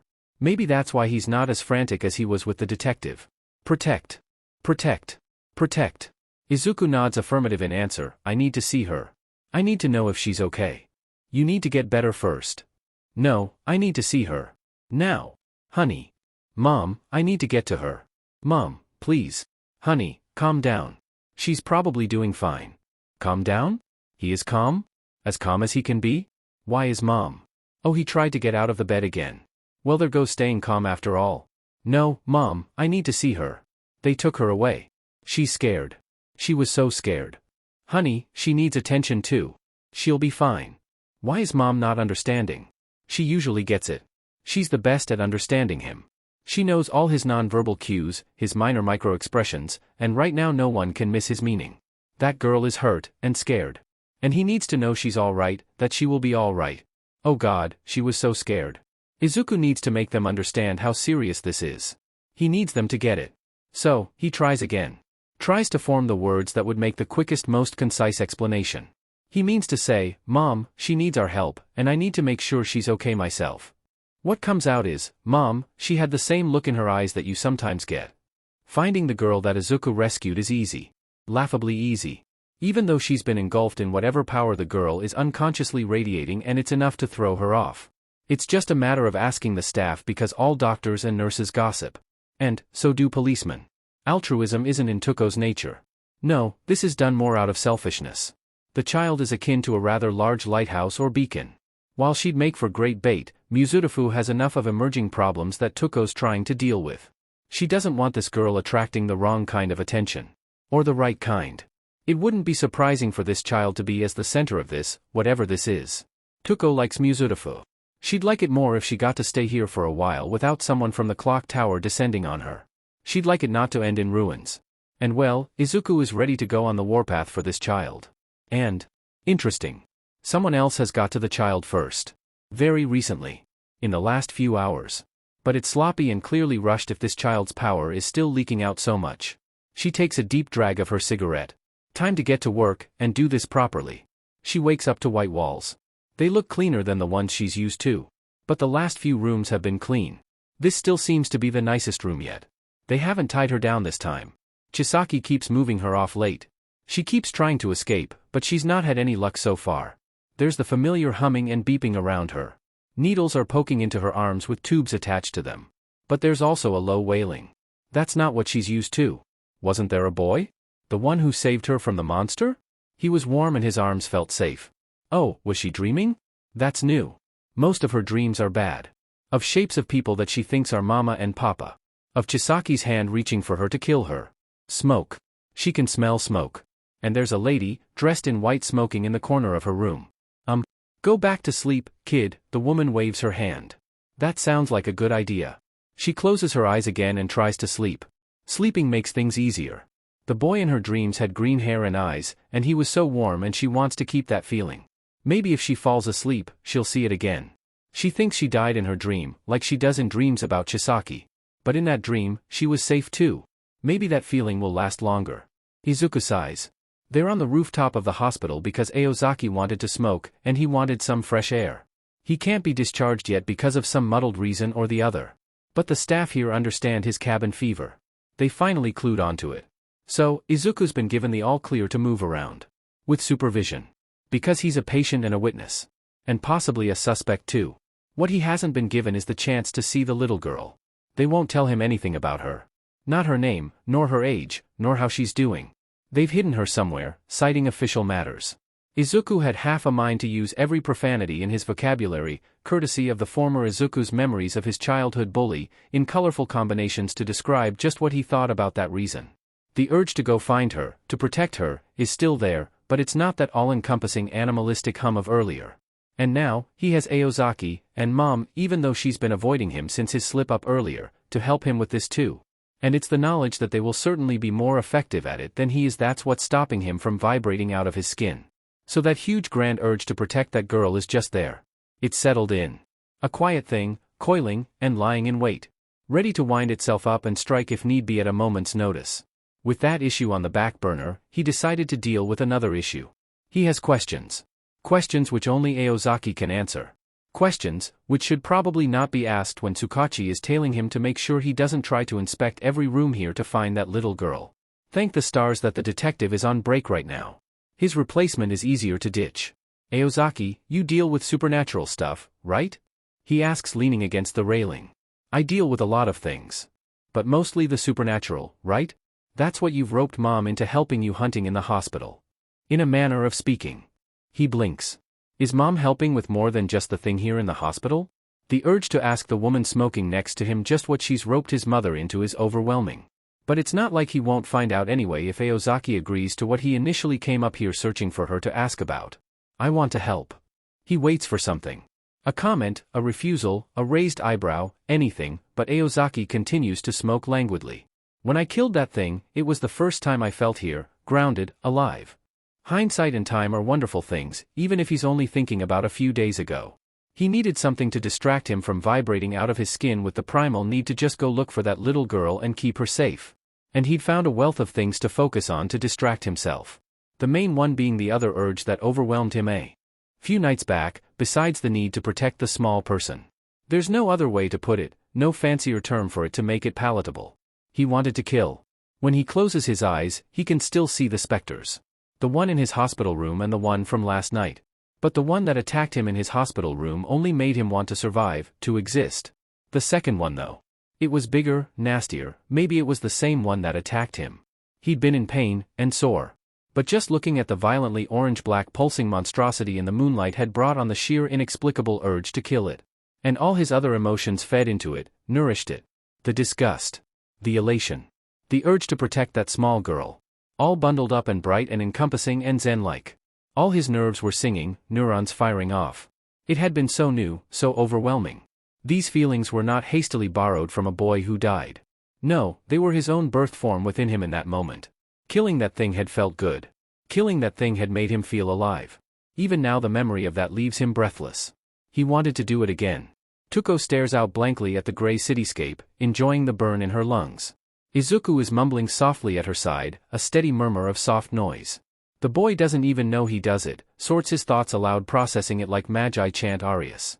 Inko had said he'd done it before too, that he inherited the quality from his father, and Tuko finds it amusing and enlightening. Body memories overpower the spirit sometimes, or imprint on them. And the boy is beyond smart and analytical. His magic circuit seemed non-existent from the feel Tuko got of him. It's unlike his mother, who's been gifted with a good number of high-quality circuits. But he does have them, and that's more than most people. Had he been pushed into the craft at an earlier age, he'd still be formidable, and probably be at the clock tower by now.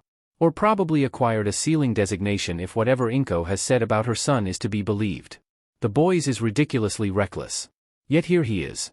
Still sheltered. It's obvious Inko chose to be a parent instead. Tuko doesn't know about the boy's father, other than he is a magus, that Izuku inherited his freckles, his curls, his mumbling habits, and his magic circuits probably, and that the man and Inko have an arrangement. Inko is tight-lipped about the man who's supposed to be her husband otherwise. If they're still even married. Tuko doesn't fault the woman her sentimentality or secrets, everyone has them. It's just with Izuku, that sentimentality feels like it's led to a waste of a good mind. Well, if she's honest, the boy would be wasted at the clock tower too. Their focus on hierarchy and politics would have been insufferable and limiting for the boy. Asakami and then Asagami. Always had the most interesting people. If any family had found a way to blur the lines between human and other with ease and some strange ethics that the general public wouldn't balk at, it was them. Although if the way Inko carried herself was any indication, that had changed too in the past 100 or so years. Probably another reason why Inko chose to be a parent rather than raise an heir. But as amusing and enlightening as Tuko finds the boy's mumbling, she's going to push Inko to have to talk him out of it. Before he gives away the secrets of Magi and his bloodline to random passersby. At most, even if he was overheard, he'd be taken for a delusional fool, but you never know who's listening, considering the surge of strange occurrence in Muzurafu. And the boy has already attracted an ilk of suspicious and curious persons. And the actual police with his latest stunt. Izuku is still mumbling. It's louder now, not that loud, but the volume is raised just enough that it's clear that he's talking to her than to himself. He says something about specters, and she listens absently, taking another puff. She already has an inkling of where this conversation is going to go, and what it will lead to. Has been expecting it, and a chain of events, some past and some yet to come, since the day she found herself coming back to Japan again when she had to move before the clock tower suspected anything. It's only been building since then. The small unusual requests whose frequency increased at a marginally steady rate. The wraiths that hover that are stronger than normal and yet more fearful. These apparitions that feed of them, of anything. The presence of Asagami. And now, there's a child who reeks of power she's probably not even aware she has, is unaware she's using. How did she even stay hidden for that long? And then, since the day she stepped into his hospital room and things clicked into place, stinking of futures that should be certain avoided, eyes that see the end of things, pulsing and yet connected to everything like an outside alien heart in negative space, Midoriya Izuku. After years and years and years of being involved just when it's needed, you learn to recognize things. The faint stirrings of an ancient force rippling the waters of fates. Tiny subtle manipulations across space and time making improbable possibilities real. The pushback of what should have happened trying to write reality. The way luck has you in the right place at the right time. Something that should not be happening is. Something is coming. The board is being set, the players are being gathered to brace for it. The main line of defense against it has already been chosen without his knowledge by a force ancient and new and made up of the memories of humanity to exist and survive. She steals a glance at the boy, replies to his question with a half-truth non-answer. Aozaki wonders in another life, what Izuku would have become before he was plucked by the world itself. Maybe gained a quirk or some advantage through a little kiss by Lady Luck and gone on to become a great professional hero like the other costumed idiots the boys admires that Tuko sees running amok around the world now. Or maybe he would have achieved that feat even without a quirk. Become beloved and revered by this society's standards. Or maybe he would have become a harbinger of something evil. Maybe he'd find out about his lineage earlier and become someone that even the Magi society had to fear. There is no doubt, in every iteration of reality, he's become someone. Midoriya Izuku is not the kind of person who stays an obscure nobody even if he wants to. I want to help. When I killed that thing, it was the first time I felt here, grounded, alive. He's no longer mumbling, but he's still lost in his own head. But that's okay. Aozaki waits him out while she lights up another cigarette. If I work for you, I'll be able to meet more things like that and kill them. He sounds eager. Radiates a serene killing intent for the aberrations in the world that seems alien in this boy. Ryogi Shiki's killing intent was her own, but Midoriya Izuku's isn't, not completely. Is it his awakened blood or the counterforce that's birthed it? Or have they combined into a strange chimera in a boy? That's something to ponder and figure out. But she has time. She has all the time in the world. Has had it for decades now. She just doesn't get when she acquired such a dead useless bleeding heart. Your mother won't be happy. Because Tuko was never going to say no to this boy in the first place. Doctors and nurses come and go. So, do other people. She doesn't know any of them. They aren't the doctors Chisaki usually brings in. But they poke and prod at her like the other doctors too. They prod at the wires going into her. They ask her things. They tell her that they're trying to help. They sound kind, but some of Chisaki's doctors sounded kind too. There's a man who tries to ask about everything. He looks bland, says he's a policeman. He comes in many times. Sometimes there's a blonde man who looks like he's made of bones with him. Mr. Policeman says he's a hero. Sometimes there are others. She nods but doesn't answer Mr. Policeman's questions. Couldn't even if she wanted to, because most of the time her voice won't work right. And the other times is because she just doesn't know. She can't remember. She was going somewhere, and then she was running away, and then there was that monster, and fear, and fear, and fear, and she can't remember. Was it a dream? It's too scary to have been real. There are other people. A woman. A man. Another woman. None of them are the woman from the first night. Neither are they the boy who saved her from the monsters. They all talk different to her. Kind, she thinks, but not too kind. Like the others who've talked to her like this before. The ones who helped Chisaki. The ones he kept to watch over her. The ones with the needles and handling her straps, and the ones with guns. All of them had tried to sound nice too, but they weren't. They're all mean and cruel like Chisaki. There's another man. He comes in with Mr. Policeman and Mr. Bag of Bones, and Mr. Policeman says he's a hero just like Mr. Bag of Bones. He's thin, looks grumpy, has green hair like the boy from her dreams, and stares at her. It's not the way Chisaki or some of the guards stared, but it feels strange. Wrong. She clutches the bed sheets very very hard until he leaves. There are other things too. Sounds and wails that only happen at night. Things that sound like the monsters in her dream. Things that sound like whispers asking to let them out. She tries asking about them, but no one else can hear it. They say she's imagining it. Call it trow something. Chisaki doesn't come. But he's around somewhere. He has to be, right? He's always around. She can't remember ever when he's not been around. She doesn't want to talk. She doesn't want to hear the beeping. The wailing. She wants out. She wants Chisaki to stop this game. She curls into a ball at the corner of her bed, eyes closed tight, and hands over her ears. The wailing is back. There's scratching outside her door too. Shrieks and scrapes. She doesn't know if the guard can't hear it or is lying that he can't hear it. Because it's loud. So loud, it hurts her ears. Makes her head ring. Makes her head hurt. How can he not hear it? And it keeps getting louder. Louder and sharper. Miss? It's so sharp and loud, and she can't hear anything else. Hey, it's okay. It was probably a nightmare. You're okay, little one. It hurts. Hey kid? Oh my god. It hurts. Doctor? Nurse? Doctor? Is anyone FING there? We need someone here immediately. The patient is bleeding. It hurts. It hurts. Make it stop. Please, why can't they stop crying? It's bright when she wakes up. People are mumbling around her. Words like trauma, quirk, stable filter in, but she can't make out anything. She's thirsty. She wants water. She moves to try and sit up and ask for some, but she can't. Her voice won't work. Why won't her voice work? She can't move her hands. Her hands won't move. Her legs won't move. They've tied her. Relax. It's okay. It'll be okay.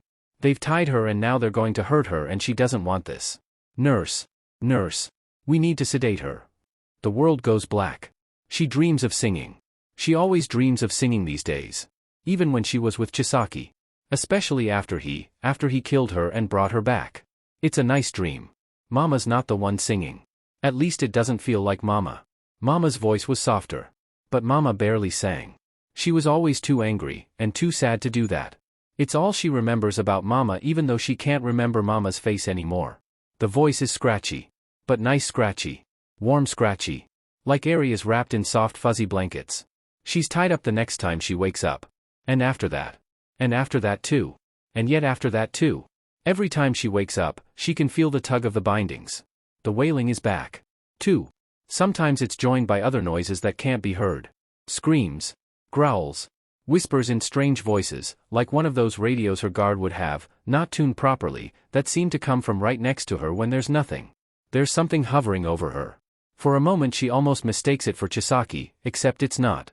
It's not even a person. Black smoke? Black mud? It looks like both but like a person. Do people look like that? She thrashes, trying to move away from it. But nothing happens because she's still tied to the bed. She can't scream either. Her voice still isn't working. She doesn't want this. She wants to get away from it. She wants help. Why won't anyone help her? Chisaki isn't here. She wishes he was. He was scary, and he hurt her. But she knows Chisaki. She doesn't know these people. She's never been this afraid in her life. There were no black ghosts at the compound. There was no wailing. And she'd only be tied sometimes. The black figure is back. There are more. The wailing and noises are back. The doctors and nurses and heroes are back. Moving through the black ghosts like they aren't there. She's still tied up. Her voice still won't work. More dreams. More singing in her dreams. Mama's there? At least she thinks it's Mama. And, so is someone else, Papa? And Chisaki too. Nearby.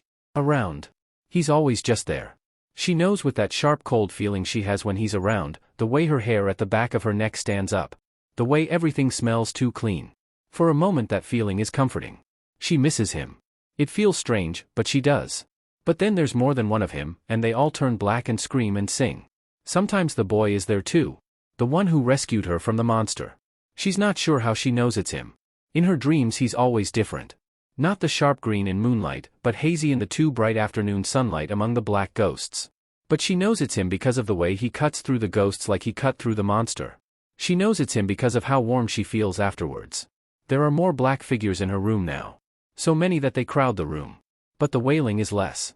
She's still tied up. She's still tied every time she wakes up. Until she isn't. I'm sorry.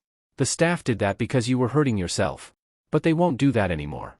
You're a really brave girl. Mr. Hero says. He looks less stern now. Softer somehow. Doesn't seem angry at her that she's curled up in a corner of the bed away from him. He also doesn't seem to notice the black mud ghosts filling the room. Would you like something? He asks again. He sounds kind.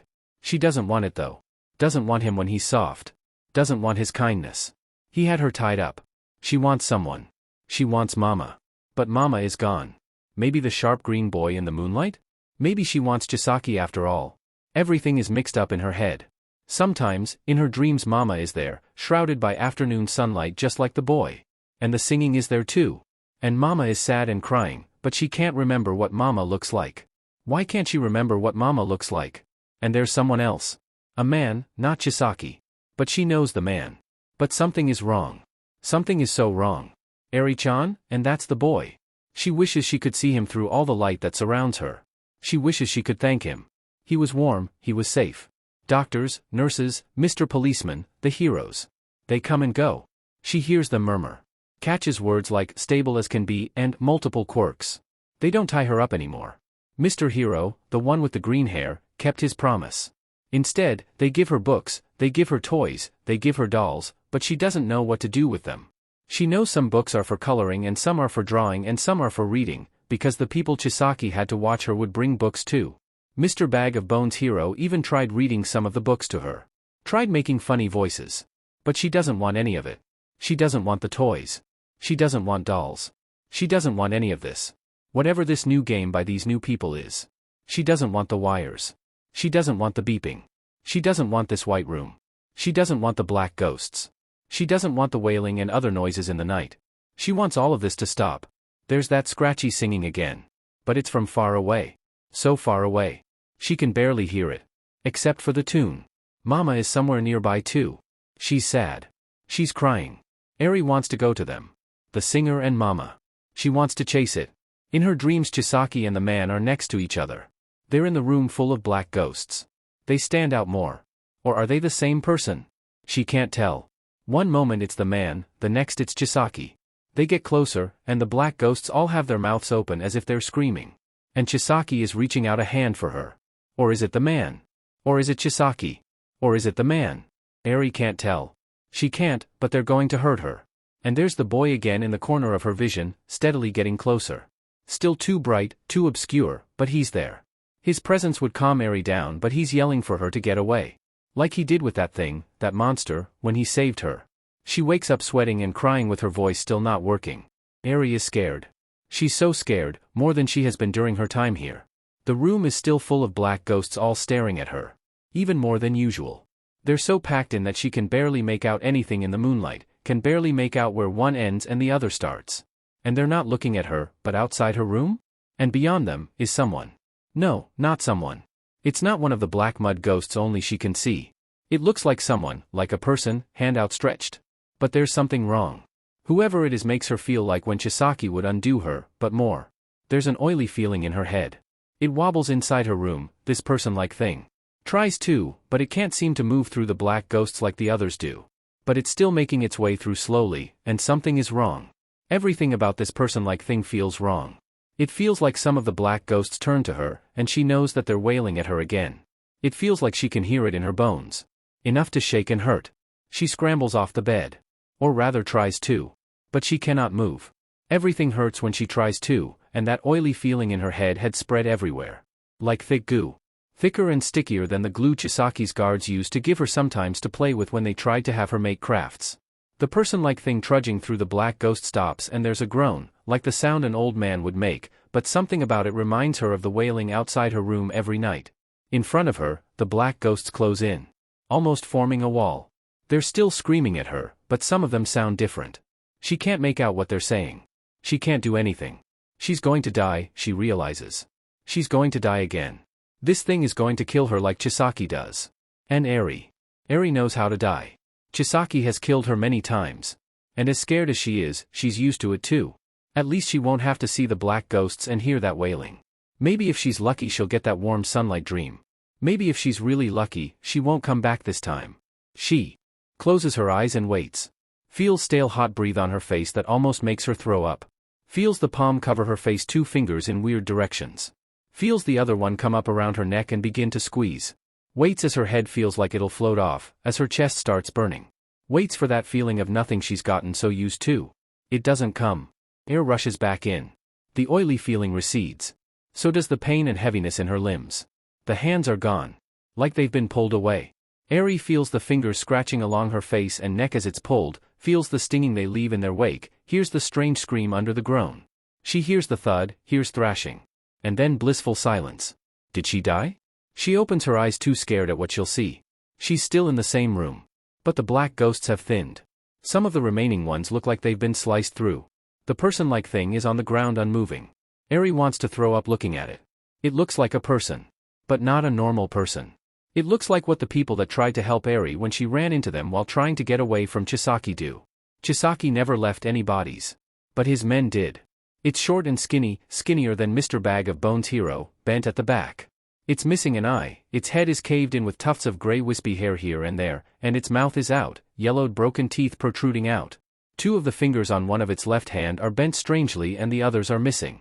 There's a grayness to its skin and it's clammy, and some parts of it look frozen stiff. There's a dying creepy staticky red smoke emanating off it.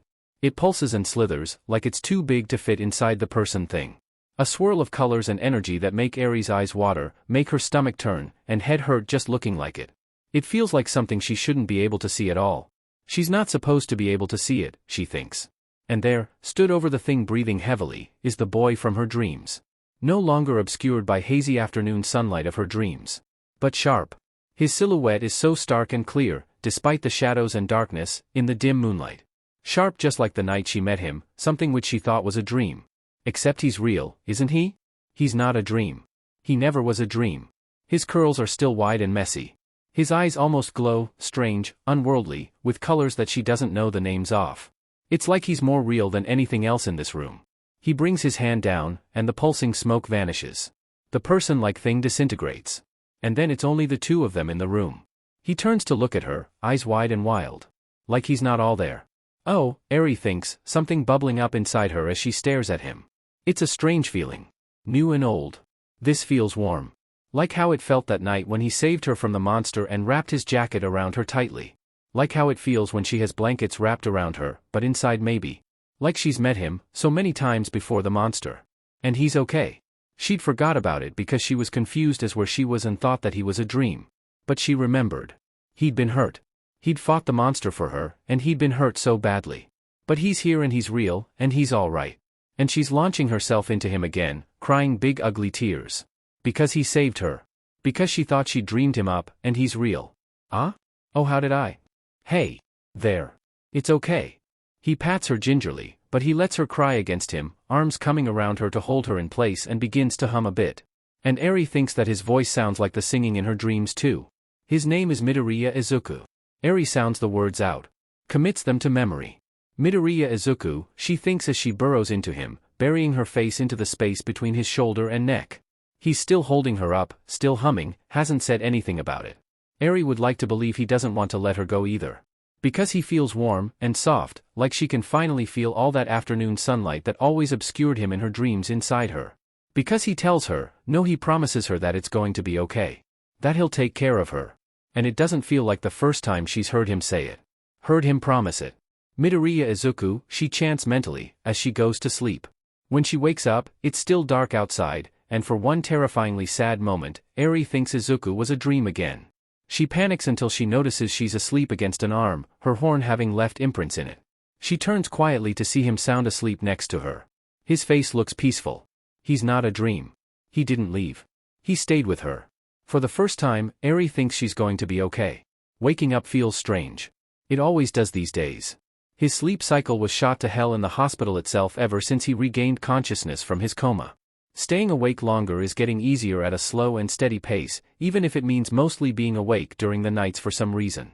He's currently up to 10 hours, with 6 continuous hours being his record, mostly at night too. The goal was to be able to stay awake for at least over 12 hours by the end of the month, but that's taken a swan dive off a metaphorical roof ever since he landed himself back in the hospital. If he can retain 10 hours of consciousness now, even in scattered increments, it'll count as a win. Progress is what the doctor had said. It's slow but it's working. And it's not like being awake is any better. But today is especially strange.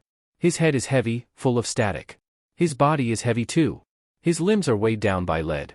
He's sore all over. And it doesn't make any sense. The nurses and physiotherapist barely let him do anything in his so-called physiotherapy. He can walk. He literally walked out of the hospital the day he was earlier discharged, and would roam the DMN city. He walks to the bathroom in his hospital room. But no, they move his limbs for him, and hover around while they stand as if he's a newborn who'll keel over at any moment. His grimace at the memory deepens as it's laced with that all-over soreness. He's tired. And it's not the usual tiredness he wakes up with these days. It's a different exhaustion. It's like he used his eyes. Wait, did he use his eyes? And yet, despite all of that, he's also strangely feeling rested. It's not a conundrum worth giving that much weightage to right now. Maybe later when his brain is more alert. Better yet, he could ask the doctors. After all, if he's back in this goddamned hospital, with them noting down every change like it's a world-altering research, he might as well make use of it. The sun is especially bright. All he can see is red under his closed eyelids, and he can hear hushed voices murmuring. It's probably what woke him up. They sound vaguely familiar, but it's not Mom, therefore, unimportant. So, Izuku elects to ignore them. Instead, after some effort from his aching body, he turns on his side and burrows his face into the pillow. And promptly coughs at the hair in his mouth and nose. What? Is he sleeping next to someone? Because that is person next to him, a tiny person, judging by those feet now pressing against his stomach. He opens his eyes to a sea of silver hair. Tiny body. Long silver hair. Just like that, everything that happened the previous night comes back to him in flashes. Roaming the halls in a trance, as if he weren't in control of his own body. Chasing those strange black ghost-like things that seemed to be guiding him towards something. That weird corpse hovering over that girl, and that firm need to protect singing in his blood, and the thrill of a hunt, even an easy one, hanging in the air, leaving him near salivating. Coming back to his senses only after he killed that thing shambling around like a corpse, only for the rush of endorphins? He'd sleepwalked to her room to find that thing. Only awoke once he'd killed it and found himself with an armful of crying child. A child he knew. A child he'd been chasing. Except, Izuku hadn't known what to do with her now that he'd found her. Not when he was currently feeling so overwhelmed himself, as his brain was still trying to process everything that had happened. It felt as if it were some machine that had queued up feed, was busy doing something else, and now was trying to clear a whole backlog in an instance. The older him, the Izuku from before, would have flailed. Or maybe he would have simply cried with her. That's what he used to do when was overwhelmed. The Izuku he had become now thought it would prudent to go get someone. Even at that hour he'd find someone who'd be better at dealing with this. They were in a hospital after all.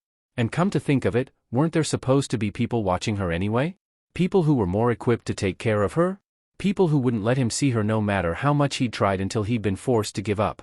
Izuku isn't meant to deal with traumatized children. He'd argue he's a traumatized children himself, judging by how everyone around him except Aozaki-sensei treats him glass. Except, she was crying and he couldn't just leave her like that. He couldn't leave now that he'd finally found her. This child shouldn't be crying. She should never have to cry. It's wrong. It was inexplicable. It was all he could think about while stuck in the hospital again. Was this child a strange fever dream? Was everything that happened since a larger fever dream? Was that why the doctors walked on proverbial eggshells around him? But she's real.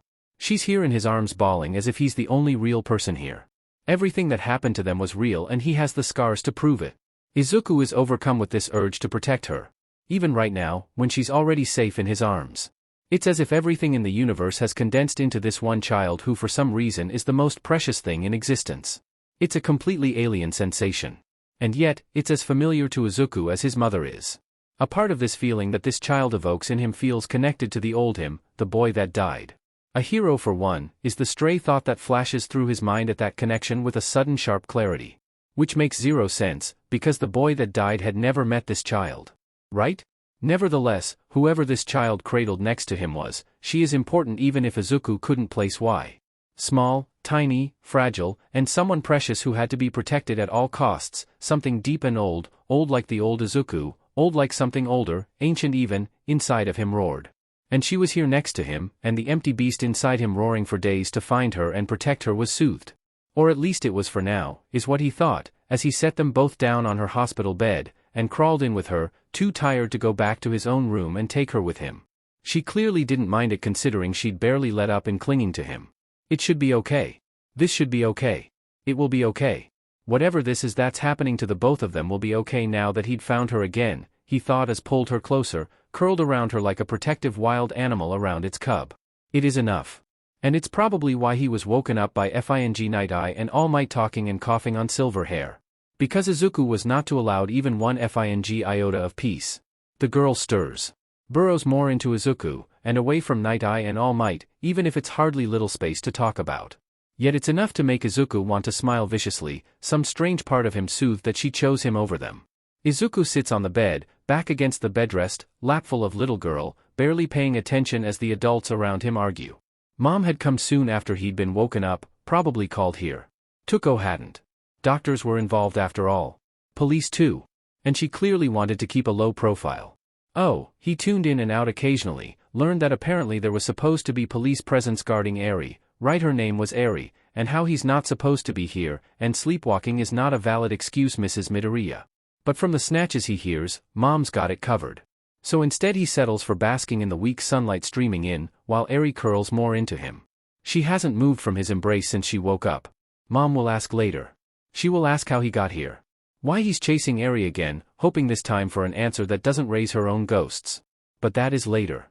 For now, he sits still, soaking in the weak sunlight coming through the windows like a lazy cat, one hand idly petting Eri's hair. She's curled up against him, fists clutching his hospital gown. Hard enough that he knows she's awake, too hyper-aware of the adults in the room, despite his best efforts to get her to relax. Occasionally, he'll run a hand down her spine when she tenses up too much, but he hasn't got her to completely relax yet since she woke up. I think, a newer but nonetheless familiar voice rings out softly, we should maybe ask Eri-chan, and maybe even Midoriya-kun about what they want. Right, Eri-chan? And finally, a suggestion Izuku can get behind. He's never been gladder to hear the detective say anything. He looks up to meet Tsukachi's gaze only to see the policeman's eyes trained solely on Eri's hands clutching his hospital gown. They're talking about her. She can't understand what they're saying.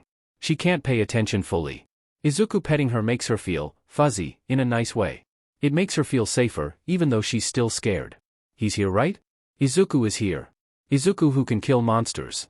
Izuku who has killed monsters for her. He's here and real, and he hasn't left, and She's safe. Eri is safe. But these people are talking and Eri's still scared of them. Eri's still scared. Why is she scared? Eri is safe. Right, Eri-chan? Eri is now aware that all the adults in the room have finally gone quiet. They're staring at her. Why are they staring? She doesn't know these people and the only safe person she knows is the boy whose lap she's seated on. Who's running his fingers through her hair? Who has never tied her up, or used syringes on her, or force-fed her? Midoriya Izuku, who is not Chisaki. Who is warmth from her dreams made flesh, who is sharp moonlight, who has protected her from monsters, and wrapped her up, and saved her. Who has found her, and he's the safest thing she's ever known. She curls into him some more, hiding her face because everything is too much. Well then, it seems like a decision made. Tsukachi can feel 3 sets of eyes on him as he gestures and leads them out of Eri's hospital room. Night Eyes burns the most. Tsukachi can sense how much the man is fuming. Tsukachi just effectively made a decision way above his pay grade for an investigation Night Eye is currently heading. Definitely not a good move. Night Eye may be furious at him, but Midoriya-san is thankfully not. Tsukachi will take the hero's anger over Midoriya-san's own directed at him. She's scarier. He'll never let Night Eye know about it though. No matter how friendly or how much of a friend a hero is, unless it's absolutely vital, Naomasa prefers not to bruise their egos. That way lies paperwork and a headache. Midoriya-san, I know I declared it in there but you don't mind, do you? Midoriya-kun is the only person who doesn't seem to scare her. Really, he hopes she doesn't mind. He doesn't want yet another strike against him. Her permission to let Midoriya be around Eri would help them greatly in getting her to trust them. Maybe they'd get him to recount what happened that night too, and finally be able to move forward with the case. His statement is equally important. Midoriya is a minor. This investigation is already dicey with the Yakuza angle, and their need to maintain secrecy. More red tape or bureaucracy in any form risked alerting possible informants within either the heroics departments or police force. They can't afford the people who held Eri going underground. Considering how little Midoriya Inko likes them already thanks to All Might, not that Night Eye is doing them any favors either, he'd prefer she cooperated. She could effectively stonewall this investigation, and he doesn't want to let it progress to that stage. They'd have to get the Hero Commission involved with this more than they liked. The less they poked around the better. They'd gleefully take her out of the picture, force Izuku's cooperation, while taking over the investigation and installing their own pet heroes on it. No one wants that. Not even Night Eye. Midoriya Inko looks at the hospital room they've just left. The door is still ajar and they can all see both the kids still sitting on the bed. Midoriya's eyes are closed, Eri's face is still buried against him. Both are washed out under the combination of sunlight coming in from the windows and artificial hospital lights. Her face softens. Tsukachi can empathize. Something in Tsukachi's own chest twists at the picture they make. It's eerily reminiscent of the night they were found bruised, bloody, catatonic, and in Midoriya's case, somewhat feral. He can't help as his mind superimposes the image of that fateful night over the picture they make now, 2 children stealing a rare moment of peace. Only this time it's later and safer than in the aftermath of the wreckage. Less blood, lesser chances of dying, no strange, and isn't that word an underestimation? Strange. But try as he might, Tsukachi can't think of a term that fits. Mutilated? Defiled? Compacted? Rearranged? Regurgitated? Corpses around. Something had happened to them that night that had caused them to bond. Both of them have already been through so much. They're children. Children shouldn't have to deal with this. Shouldn't have to steal away for comfort to another strange child they barely know. Children shouldn't have to look like they're stealing a rare moment of peace, because all children deserve that. Tsukachi reins in his emotions because someone here has to. All Might is already too far gone for these kids. He's so desperate to make Midoriya happy even though Midoriya despises him. And the less said about Eri the better. Tsukachi has had to personally pull him away multiple times from various shops to stop him dropping a hefty sum to buy one of every toy there because the #1 hero wanted to see Eri-chan smile. Night Eye on the other hand seems to be sterner with the kids. And even that is likely due to paranoia. Don't think he doesn't know you already have a bunch of plush toys for Eri and stuff for Izuku, Mirai, you filthy liar. Personally, Tsukachi thinks it's because of how far gone All Might is for these kids. Night Eye's taking the opposite stance on principle. Which it isn't a bad thing to do knowing Toshinori and considering just how impaired his judgment gets the stronger he's emotionally tied to whatever he's dealing with. Oh, he's got a good gut instinct, on par with some of the finest underground heroes. But sometimes he's not always good at actually stepping back and assessing the situation with logic and without bias. Not that Tsukachi can blame the #1 hero. It's not like he has any right to chide the blonde. He's a little gone for these kids too. There's something just right about seeing them together. Like they're meant to be. A pair. It helps that Eri looks less terrified in Midoriya's presence. And that Midoriya Izuku has shown more emotions in the few snatches he's had Eri in his presence than all the time Naomasa had known him since the boy woke up. It's just that with how things are between Toshinori and Mirai, someone has to be neutral, and this is the closest to that they're going to get. 3 conditions. Midoriya Inko holds up 3 fingers. Her tone signals that she won't take no for an answer, and Naomasa does not clench his jaw. 1. I want Detective Tsukachi to be the official go-between for us, and no one else, unless Izuku says otherwise. 2. If he's not comfortable with you, you will find us someone in this investigation he is comfortable with. 3. You keep All Might away from my son, and I want Nightai's interaction with him limited only to if it's absolutely necessary. If either of them have to be present, then the both of us are also present. Outside this case, they will not interact with my son. They will not come within a certain stipulated distance of Izuku that we'll finalize later. Toshinori's face falls for a second and he looks like he may protest. Midoriya-san definitely notices because she rounds on him. This holds true especially for you, All Might. You've done enough damage. I will file a restraining order if I have to, so help me. I'll get the paperwork written up. Mirai surprisingly cuts in. Probably trying to mitigate any damage or get out of Midoriya imposing more conditions on them. It's closer to an admission of defeat than a gesture of assent, but for now they have to take what they get. Naomasa is just glad Mirai is on board, even if it's grudgingly. And that it's been relatively smooth sailing. Maybe now they can finally move forward in this case. And, Naomasa thinks as he watches Midoriya-san head back to the room and whisper something to Izuku, watches as Izuku curls around Eri and strange tension leave the boy's shoulders. Maybe they can also actually help these 2 kids who at this point deserve the world. This is the 5th. Izuku frowns. There weren't that many when he first came over. But now, there are people around him. Muttering and talking in hushed voices among themselves. Crowding. It's not a villain wreaking havoc or a hero sighting. For those to have spectators makes sense. Those are the events that make the news. Those are the events that get people as close to their heroic crushes or idols as possible. No, this is a far more mundane horror.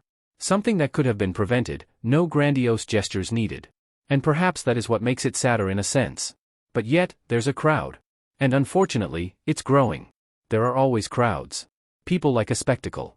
Even if said spectacle is a young teenage boy, face white, limbs bent in odd angles, head cracked open on the pavement, blood and brains, long dried brown and splattered everywhere. Izuku isn't good with crowds. Or people. Not anymore. Then again, he never was, no matter what mom said otherwise. The former Izuku found individual interaction taxing. In a world of quirks, his quirklessness cemented him as an outsider. There was always the anxiety of someone who didn't know finding out and changing their demeanor around him. There was always that struggle to be taken seriously. The former Izuku planned and planned and planned for every individual interaction, running through a mental Rolodex of strategies and pre-prepared small talk responses and topics of conversation. It still is taxing for him for different reasons. He doubts it'll get any easier. Crowds are worse. People get stupider the more they flock together like this. Lose their individuality. A crowd is a mob. A mob is usually a hive mind running on murmurs and nervous energy and ready to turn into a frothing raging beast out for blood at the slightest moment.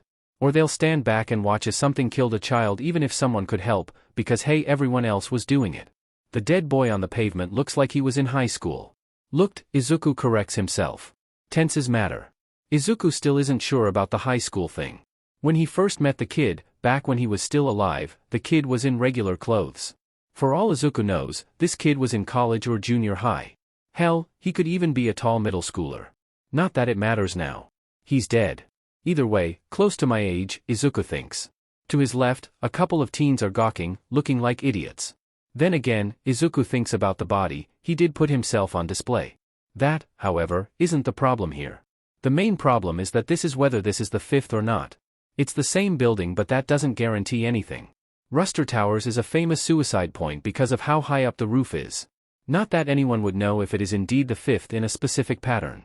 It doesn't fit any pattern of escalation the police are looking for. They don't even know where to look.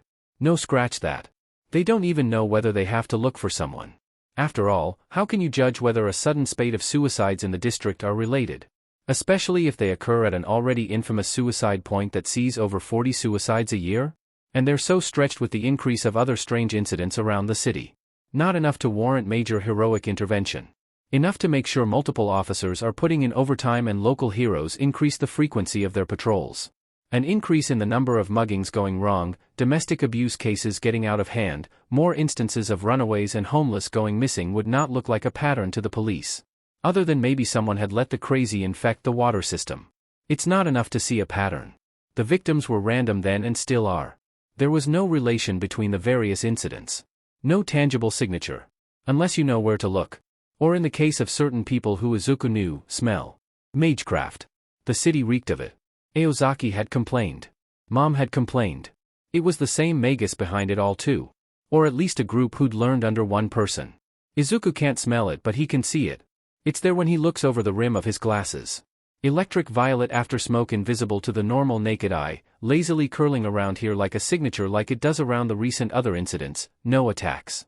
It's not accompanied with the bits of dehydrated bodies and the strange plasma-like substance that they find at other sites. The ones that the police have yet to see and the ones he wasn't allowed on until he stumbled on one himself one night. The signature here is much fainter. Weaker. Yet this one is raking up a steady body count. Izuku looks up at the building from where the kid jumped. 11 specters float there, 5 looking more corporeal than the rest. The lines across them shimmer but blink and shift. It's as if he's staring at the world glitching out. Yep, definitely the 5th. Izuku refuses to acknowledge the 12th one, smaller, almost incandescent amongst the others. She's not a part of this. He refuses to believe she is. He will not allow this thing to make her a part of this. This one is raking up a body count. And it's going to grow. Grow until it hits that number. The electric violet after smoke is there. It lingers, as if it's taunting him.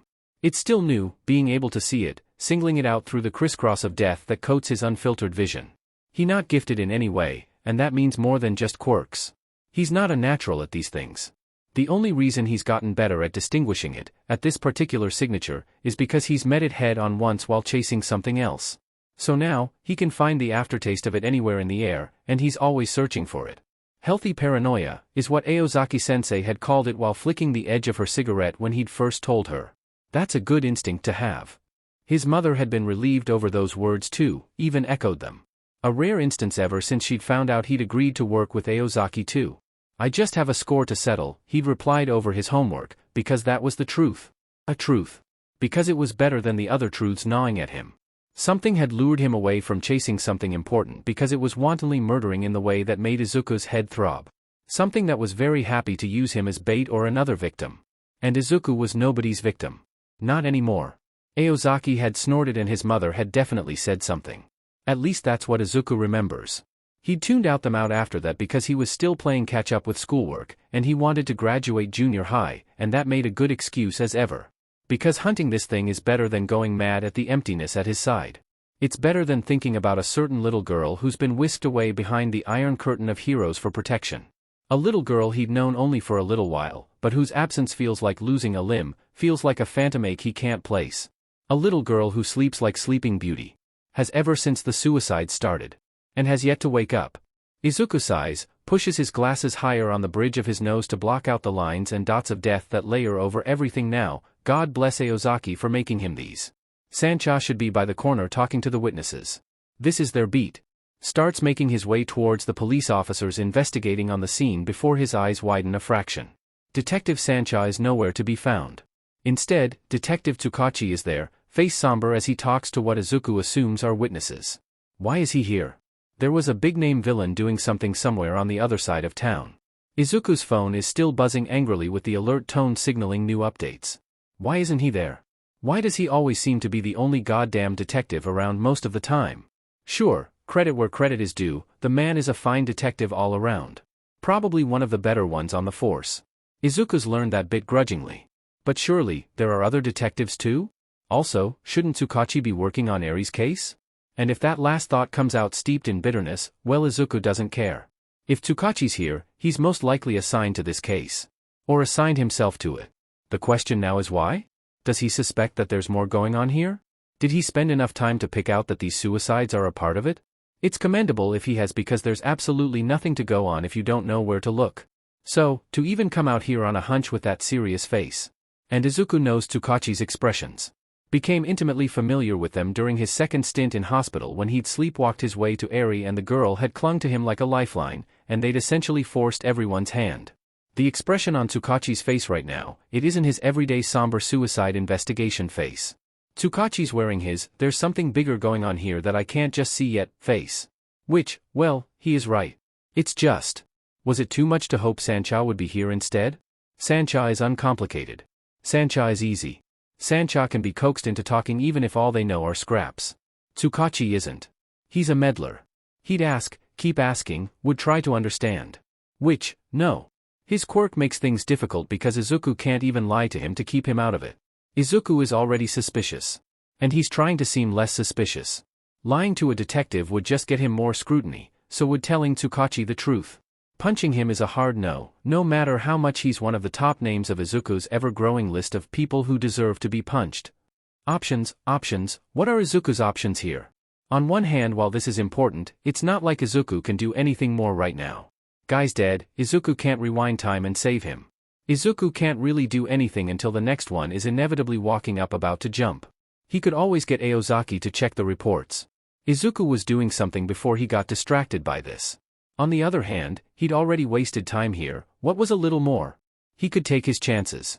He could ask Tsukachi, attempt some civility. Heck, willingly interacting with the detective might even throw him off. He could even get something about Eri out of the man. Like if she'd woken up. Izuku studiously ignores the incandescent specter floating. There are 11, and the culprit is amongst those 11. There is no 12th specter. "We were always at war with East Asia," Aozaki would quote like an a-hole if she could hear his inner monologue. Izuku would never know if he didn't make an attempt, right? And it would save time later on, they'd get details while they were fresh. Well, Izuku thinks casting the dead body another glance as he breathes in deeply. And yeah, it's muted but still there, fresh as can be. There's a familiar lanky gaunt blonde in Izuku's peripheral, just out of the way of everyone. So out of the way, that Izuku almost misses him. But a quick double take, and the immediate urge inside Izuku that rejects this man's presence confirms it. Do not engage numero uno is definitely there, and clearly seems to be waiting for Tsukachi and... Nope. That's a decision made. Abort. They're up to 5 now, Izuku reminds himself. Forces himself to focus on it. Grits his teeth as he tries to get himself under control, to quell the vague beginnings of excitement and rage in his blood, tries to tamp down the thing inside that's threatening to break free. He has time, but how long until it runs out? "Ah, Midoriya, my boy, I thought it was you. OF-. Yagi-san." Toshinori hides the wince, both at the tone and the long-suffering look Tsukachi gives him, and puts on a smile. Not his all-might smile. He's learned the hard way that it grates on Midoriya's nerves. Midoriya has already started pointedly walking away. Usually, Toshinori would let him.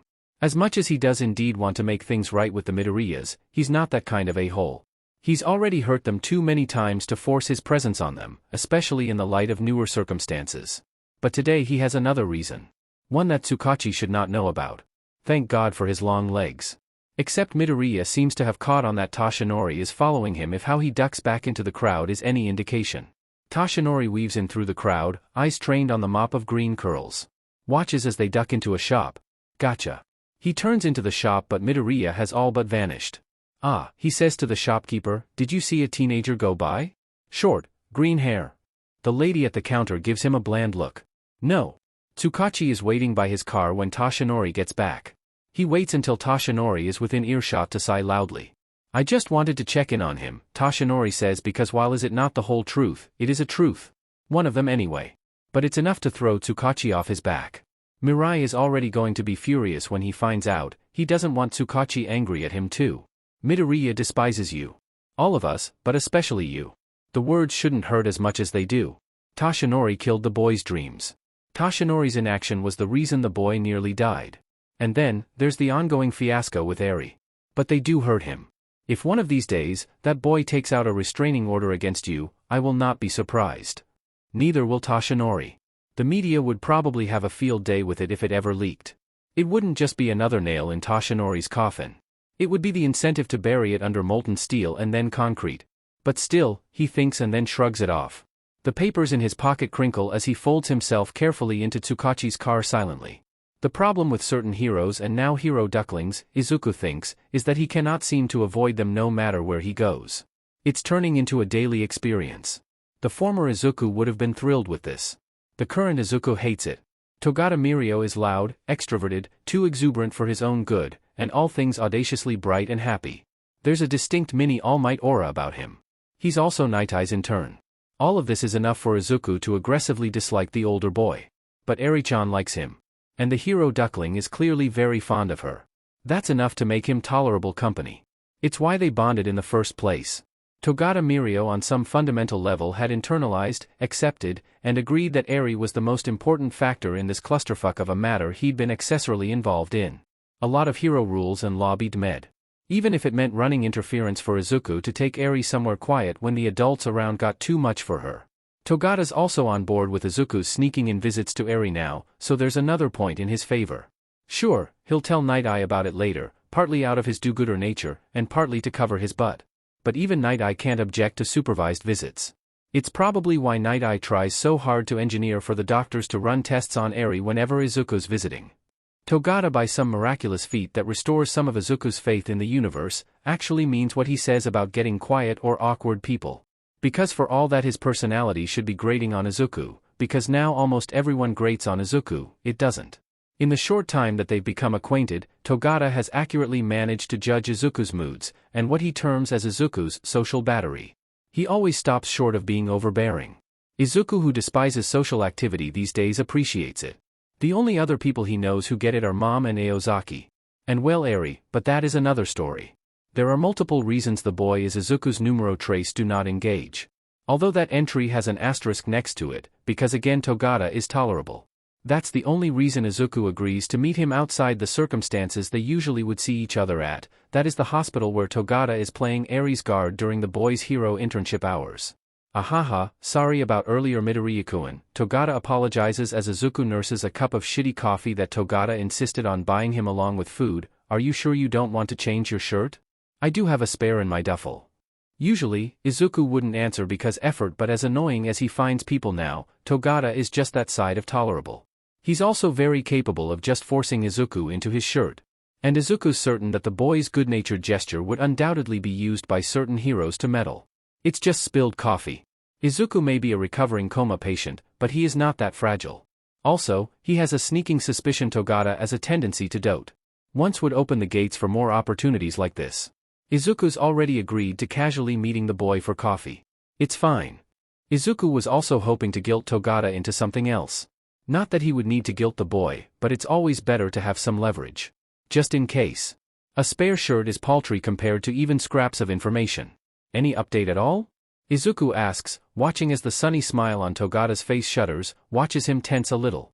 For all that Togata is helpful, is willing to bend the rules to allow Izuku small indulgences, supervised visits, and back when she was still awake, sneaking Eri away, he's still a hero in training. Still loyal to Night Eye. So Izuku has learned to expect doublespeak. Not really, Togata says after a careful pause.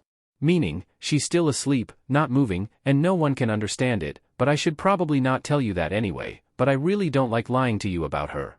Togata's trying to do the right thing by all of them, and Izuku can't fault Togata that.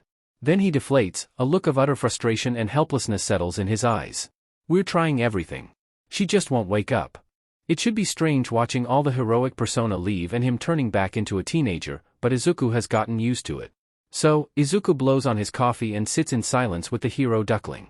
It's not awkward, and it's not uncomfortable. Togata might even say it's shared grief about Eri's condition if he was a little more callous to make it about him. But it's not even that. It just is. And considering the sheet day Izuku is having today, it's nice. Terracotta-san, a dark-haired boy, is waiting for him at the cafe like he always does ever since Aozaki assigned Izuku this case. Izuku nods at him, picks up the parcel next to him and heads for the bathrooms at the back to change into spare uniform that will be inside it. Also that he can sneak into the prissy private boarding school Aozaki's client wants investigated to search for their missing kid, while pretending to be another student. The boy accompanying him doesn't attend this school either. He's from the client's branch family. Sent in to assist Izuku. Neither of them are even high school age. There's no way the teachers and staff can simply be fooled into thinking that either of them attend the DMN place by simply wearing their school uniform. There shouldn't be, at least. But there's more at play here. A lot more. Way above what he's supposed to give a shit about. Shit like propriety and family honor and other bullshit. Izuku doubts this farce is fooling anyone. The kid is likely a runaway.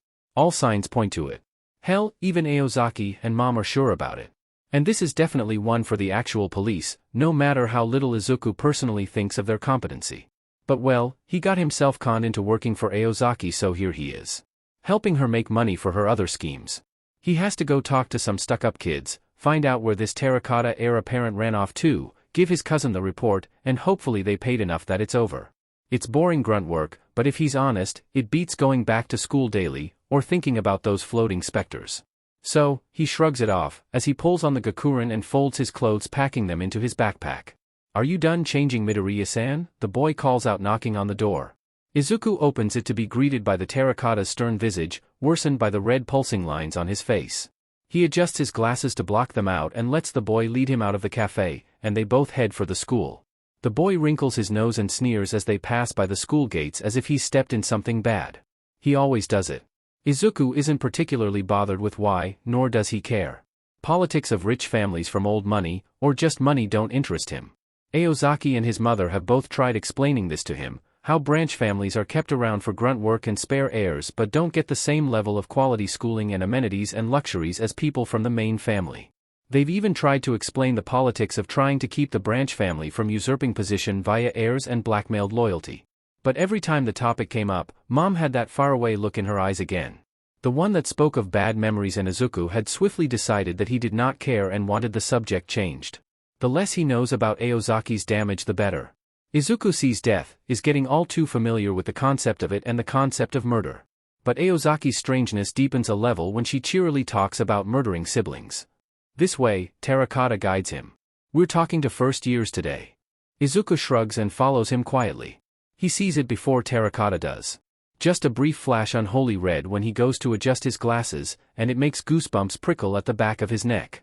Before he can react, move his glasses to confirm anything, the boy throws a hand out as if to stop him from moving any further. "Midoriya-san, I think we should maybe avoid this building today." The boy's eyes are fixed in front of him, gaze hardened. He seems wary, but unsure. Izuku looks back at the building housing some of the dorms, taking off his glasses to really see it. The building looks like a normal rich kid dorm. 7 floors may be overkill for a boarding dorm, but apparently all students get their own apartment-like area. Rich kids.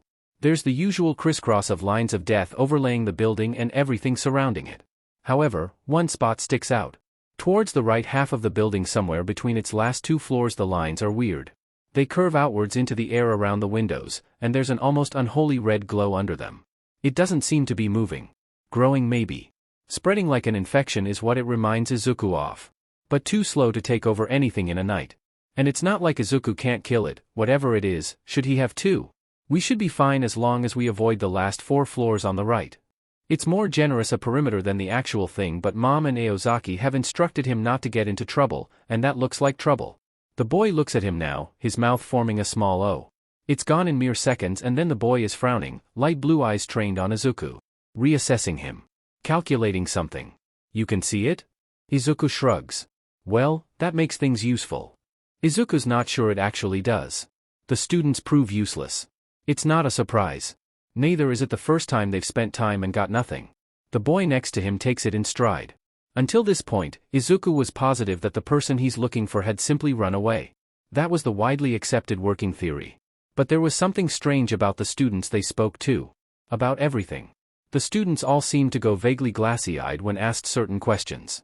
It was hard to spot, since the expression would flash for less than a second before vanishing. Izuku had missed it initially. But once he caught it, he couldn't help but notice it. Notice how pronounced it got the closer they got to the rooms where he saw that thing. That split-second expression, and how they just seem off and then return to normal. The Izuku he is now doesn't pay that much attention to people now, unless he has to, but he can't help be analytical.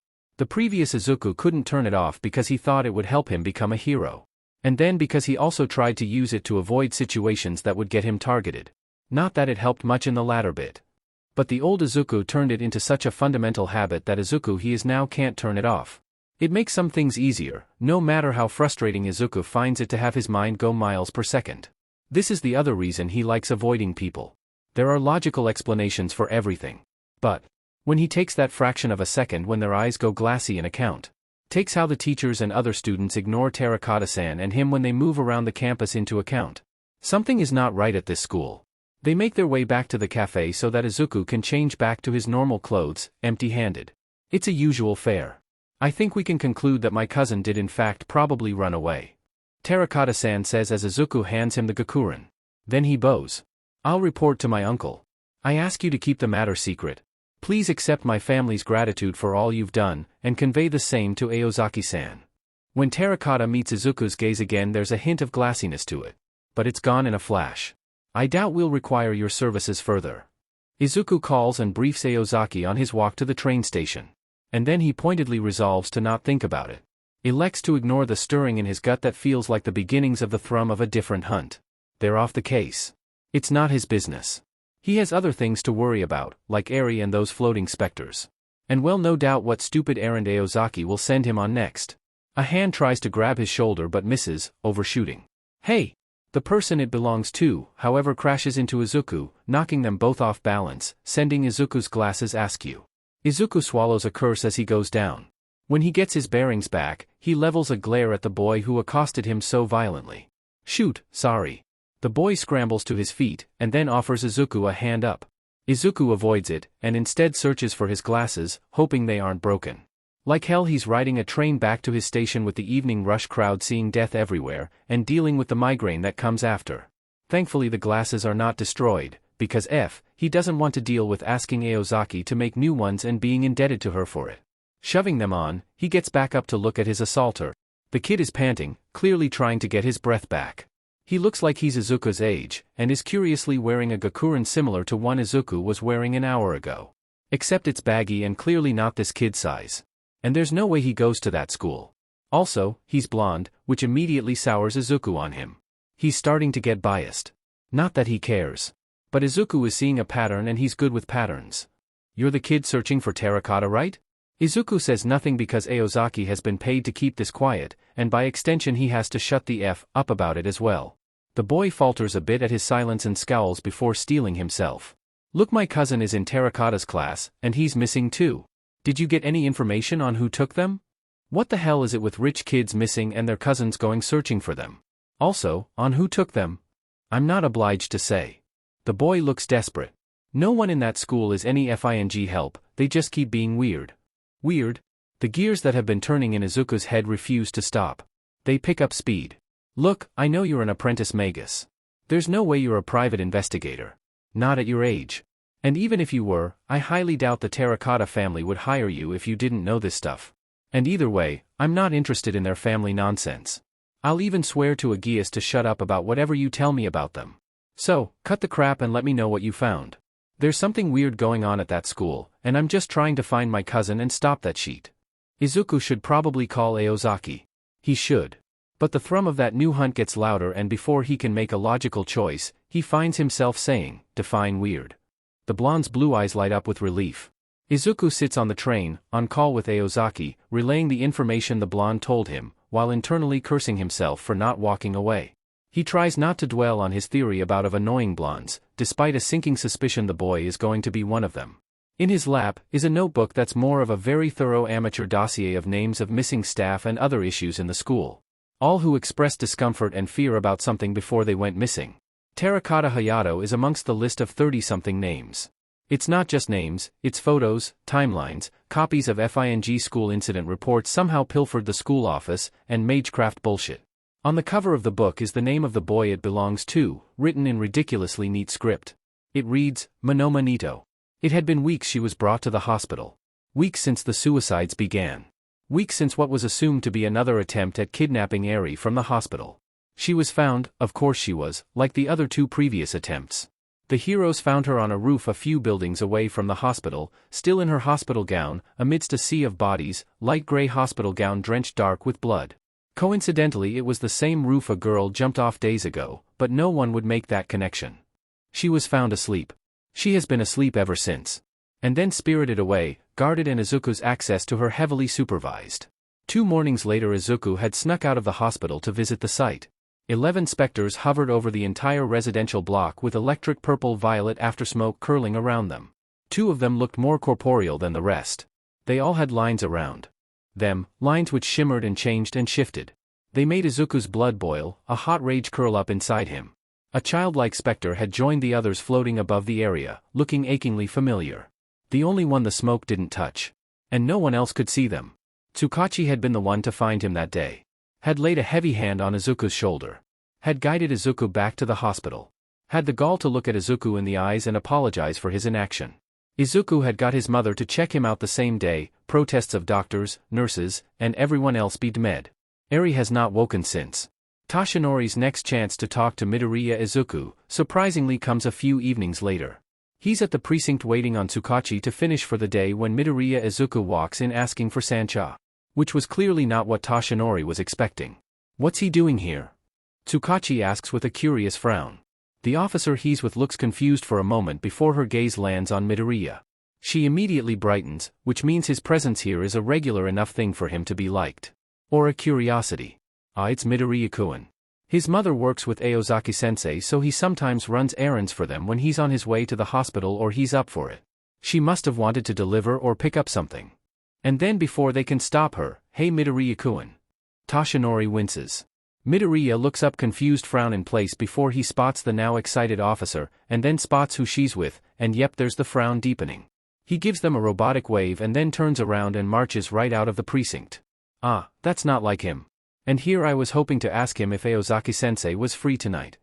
The officer says, sounding bummed out at the lack of response. Toshinori wants to let her know that she's probably not the cause, it's both Tsukachi and him. But the papers in his pocket sit like heavy weights. He's out of his chair making some excuse about waiting outside before Tsukachi can say anything. Catching up to Midoriya and falling in step beside him is easy. The silence is awkward, but Toshinori is already on thin ice with Midoriya, considering that this is the second time in the last few days that he's followed the boy and forced his presence on him. What?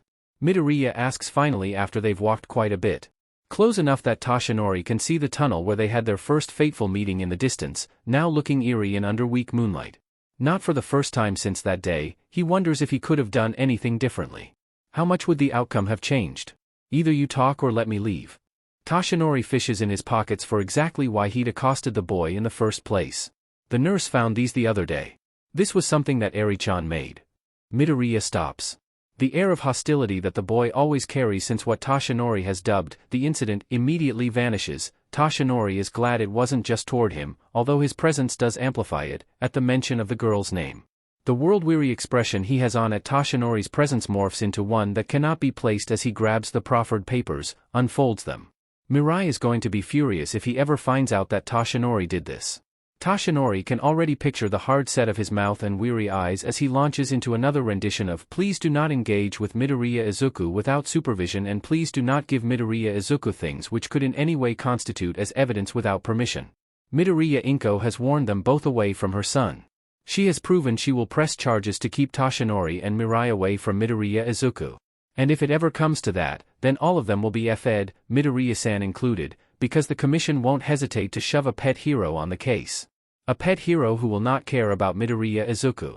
Mirai has even started using the terms "quirkless teen" as acceptable collateral loss to hammer his point in. Toshinori gets it. They need to stay away, keep everything on a tight leash and minimize any interaction with the boy until Eri wakes up again. It's not about how he feels, but Eri's recovery. It's also about Izuku's own recovery. At best, Midoriya Izuku may be the only person Eri felt safe around. Midoriya had sleepwalked to Eri's room.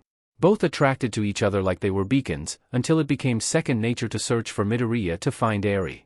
To find them in empty rooms and hallways and the roof on a few occasions with Eri curled into a ball against Midoriya. To see Midoriya Izuku actually smile in the presence of the little girl.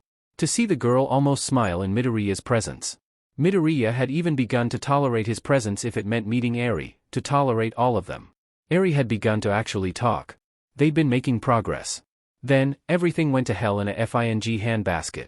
When Toshinori finds who's responsible for hurting that child, and it is a when, not if, then ethics, legacies, promises to Nana be Dmed, he is killing them. No one will stop him. Months back, it was Midoriya Izuku sleeping in a coma, a hospital bed, no sign of waking up. Now, almost like a strange mirror, it is Eri that sleeps the sleep of the dead. Toshinori has failed them both. But breaking protocol was worth it to see Midoriya Izuku's face soften. To see the way his eyes crinkle, shine in wonder at the drawings. Sometimes, Toshinori thinks, it's these small things that count. That make breathing easier again. That make being a hero worth it. Both these children have gone through too much. Something had caused them to bond. Neither of them opened up about the night the police first found them injured and alive amongst those mutilated corpses. And now they were torn apart, and clearly hurting for it, and there was nothing Toshinori could do. He'd failed both these children again. Any updates on the investigation? Toshinori wishes he could say Eri's doing all right with conviction. Wishes she was awake so that he could take Midoriya to her. Watch them both be in that quiet content bubble they'd created for themselves in the hospital. Toshinori wishes he could say something at all. But he can't. Midoriya is not one for false assurances. He doubts everything Toshinori tells him even when it's the truth. And whose fault is that? A nasty voice asks inside his subconscious. All he can do is shake his head. Eri has yet to wake up from her strange slumber. Her sleeping face eerily reminiscent to Midoriya's own while he was in coma. Each day she doesn't wake gnaws on Toshinori and hollows him out more than any damage All for One did to him. He's repeating all he went through when Midoriya was comatose all over again. Midoriya fixes Toshinori with a look. Toshinori awards him his most winning nervous smile. Not his All Might famous smiles. Midoriya despises All Might. Toshinori smiles like he would at Nana and Torino when he wanted to get out of Doghouse. He's used it before with Midoriya-kun too. Maybe because it's honest, not his All Might persona but Toshinori, that it's worked too. But this time, all it does is earn him a frown before Midoriya looks away again and back at the drawings. The boy's hands are shaking faintly. For a second, Toshinori can almost picture the boy he first met, those many months ago, when he was a simple fan that All Might rescued, eyes burning with a need for hope, question on his lips. They're even near that very bridge. Oh, he's ped this up too, hasn't he? Toshinori wonders, has spent sleepless nights pondering it. On what he could've, should've done that day. He lets those what-ifs consume him. What if he'd waited a requisite 15 to 30 seconds more? What if he made sure that villain was secure? What if he'd given Midoriya-kun some trite line of course you can do anything you set your mind to? What if he'd not left the boy on a FING roof because who the F does that Toshi? What if he'd not waited when he saw the sludge villain had escaped? What if he'd rushed in before Midoriya found it necessary to intervene because no one was? Would they have avoided this fate? Would Midoriya-kun still be that sunny hopeful boy instead of the, don't say it, don't think it, it's wrong, empty boy in front of him? Or had Toshinori already broken him? And if he was that boy would Eri have come into their lives? Can I keep these? Midoriya pulls him out of his reverie. My boy, I brought them because I thought you would like to have them. Midoriya doesn't say anything. Just rustles in his bag for something, before pulling out a book and sliding the drawings between the pages with utmost care. He smooths out the folds in the crinkled paper with something bordering on reverence. Thanks. It seems like that's all Toshinori is going to get from the boy because he turns and walks away without so much as a goodbye. Hoping for it would be too much. Still, Toshinori is sometimes the worst kind of optimist. He wants to believe in a world where maybe Midoriya doesn't seem empty, where Eri is awake, and they're both okay and healing. And maybe in that future they have a small space for him too. So, he sees Midoriya off with a, take care my boy. Midoriya pauses, throws him an incredulous look over his shoulders, and then turns around and continues on. Then he stops again right at the mouth of the tunnel and crouches down. Well, that's strange behavior. Even for Midoriya. Is he feeling unwell? Weak? The boy is in recovery after all. Maybe he's past his limits for the day. Toshinori should go and check on him. Midoriya may detest him, but Toshinori will not leave him to collapse in the middle of the road. Toshinori will never leave this boy vulnerable again if he can help it. He swore it on One for All, swore it on Nana, swore it to himself. All Might? That's all the permission Toshinori needs. He's at the boy's side in moments, trying his best to check on the boy without intruding on his personal space. Midoriya looks fine but Toshinori knows how you can look fine and still be on the verge of collapse. He's been doing the same for years. Midoriya is pointing at the tunnel. Toshinori isn't expecting to find 4 desiccated bodies with fresh entrails spilling out of them in that cursed tunnel. He hears Midoriya mutter something under his breath, but dismisses it under his growing horror as he scrambles to shield Midoriya from the sight and call Tsukachi. This child has seen enough horror already. The perks to still being a recovering coma patient are that Izuku doesn't have to go back to school all the time. Sure, he's much better on the recovery scale than most people in his situation could ever hope to be. In fact, the doctors call his level of recovery miraculous. But the school doesn't need to know that. And he'd prefer to keep it that way. His mother has worked some sort of deal out with his school. As long as he comes in to collect and submit assignments, manages to keep up with the work, and show up for tests and exams, he can still graduate. He suspects money was involved. Apparently the death of his shitty grandparents means mom and by proxy he inherited a huge chunk of money. Mom's tight-lipped about how much it is. But he's overheard discussions about estates and whispered arguments with Aozaki about why neither Mom nor Izuku would ever step foot in one. It lets him avoid people the former Izuku knew. It lets him spend time trying to relearn his old life. At least the bits he can't walk away from yet. That or adapt them to himself now. All while trying to figure out where he fits in this world. But he still has to go in for tests and exams. And today is a test and he's here amongst all the noise and chatter and people. Midoriya, is it true? Which means dealing with bullshit like this. Coming back to school had been strange. It still is. The hushed air that fell in his classroom the first day he came back has yet to ease. It lingers around Izuku. It's funny how much one FING thing changes everything. Everyone obviously still thinks he's useless and quirkless, of course. But it's changed. Now there's an air of tragedy around him that wasn't before. His desk is clean and new. The next day there were flowers, spider lilies conspicuously absent amongst the bouquets, get well cards, and notes congratulating him and welcoming him back. People had tried to talk to him. They had asked about his health. They keep FING doing the latter bit. Oh, he's caught a few dekas here and there. But instead of sneers and nods of approval, now they were accompanied by horrified looks. No one is going to be that a-hole who bullies a kid who nearly died during a victim attack and came back from a coma. Even if that kid was everyone's favorite target before, including the teachers. It'd be social suicide, even for someone like Bakugo Katsuki who since turned into numero duo do not engage. So, instead people awkwardly try to be extra nice to Izuku, try to include him in things. Some of his teachers even keep trying to check up on him, with advice for school and even volunteering to let him skip tests because he's has good marks since before. Izuku never had good marks. They'd always been docked because teachers didn't believe he got them fairly. Would insist he cheated. Apparently being quirkless also meant being academically backwards. They like to pretend they were never his tormentors.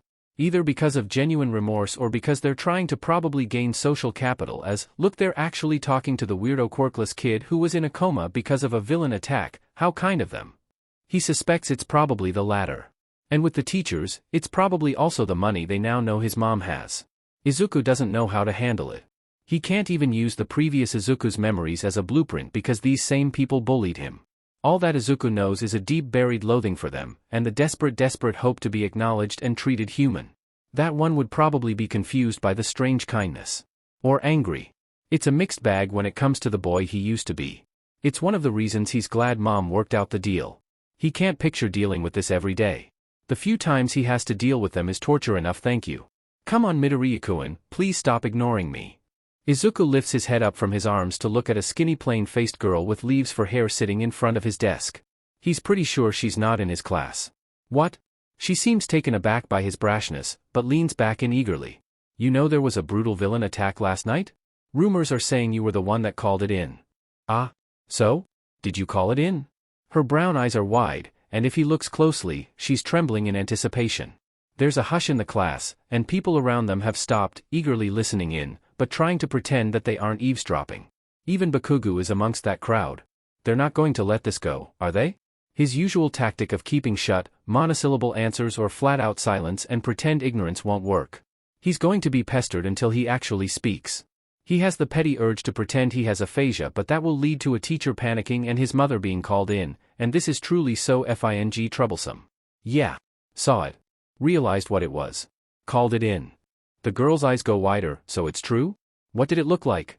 Is it really as bad as the images floating online? Yes, just as gruesome. Because it was. For people in the tunnel he took as a shortcut home.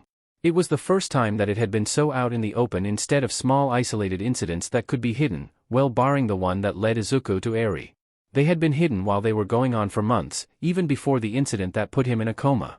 It was the second time law enforcement had got involved in these attacks. The second time it even flew into their radar.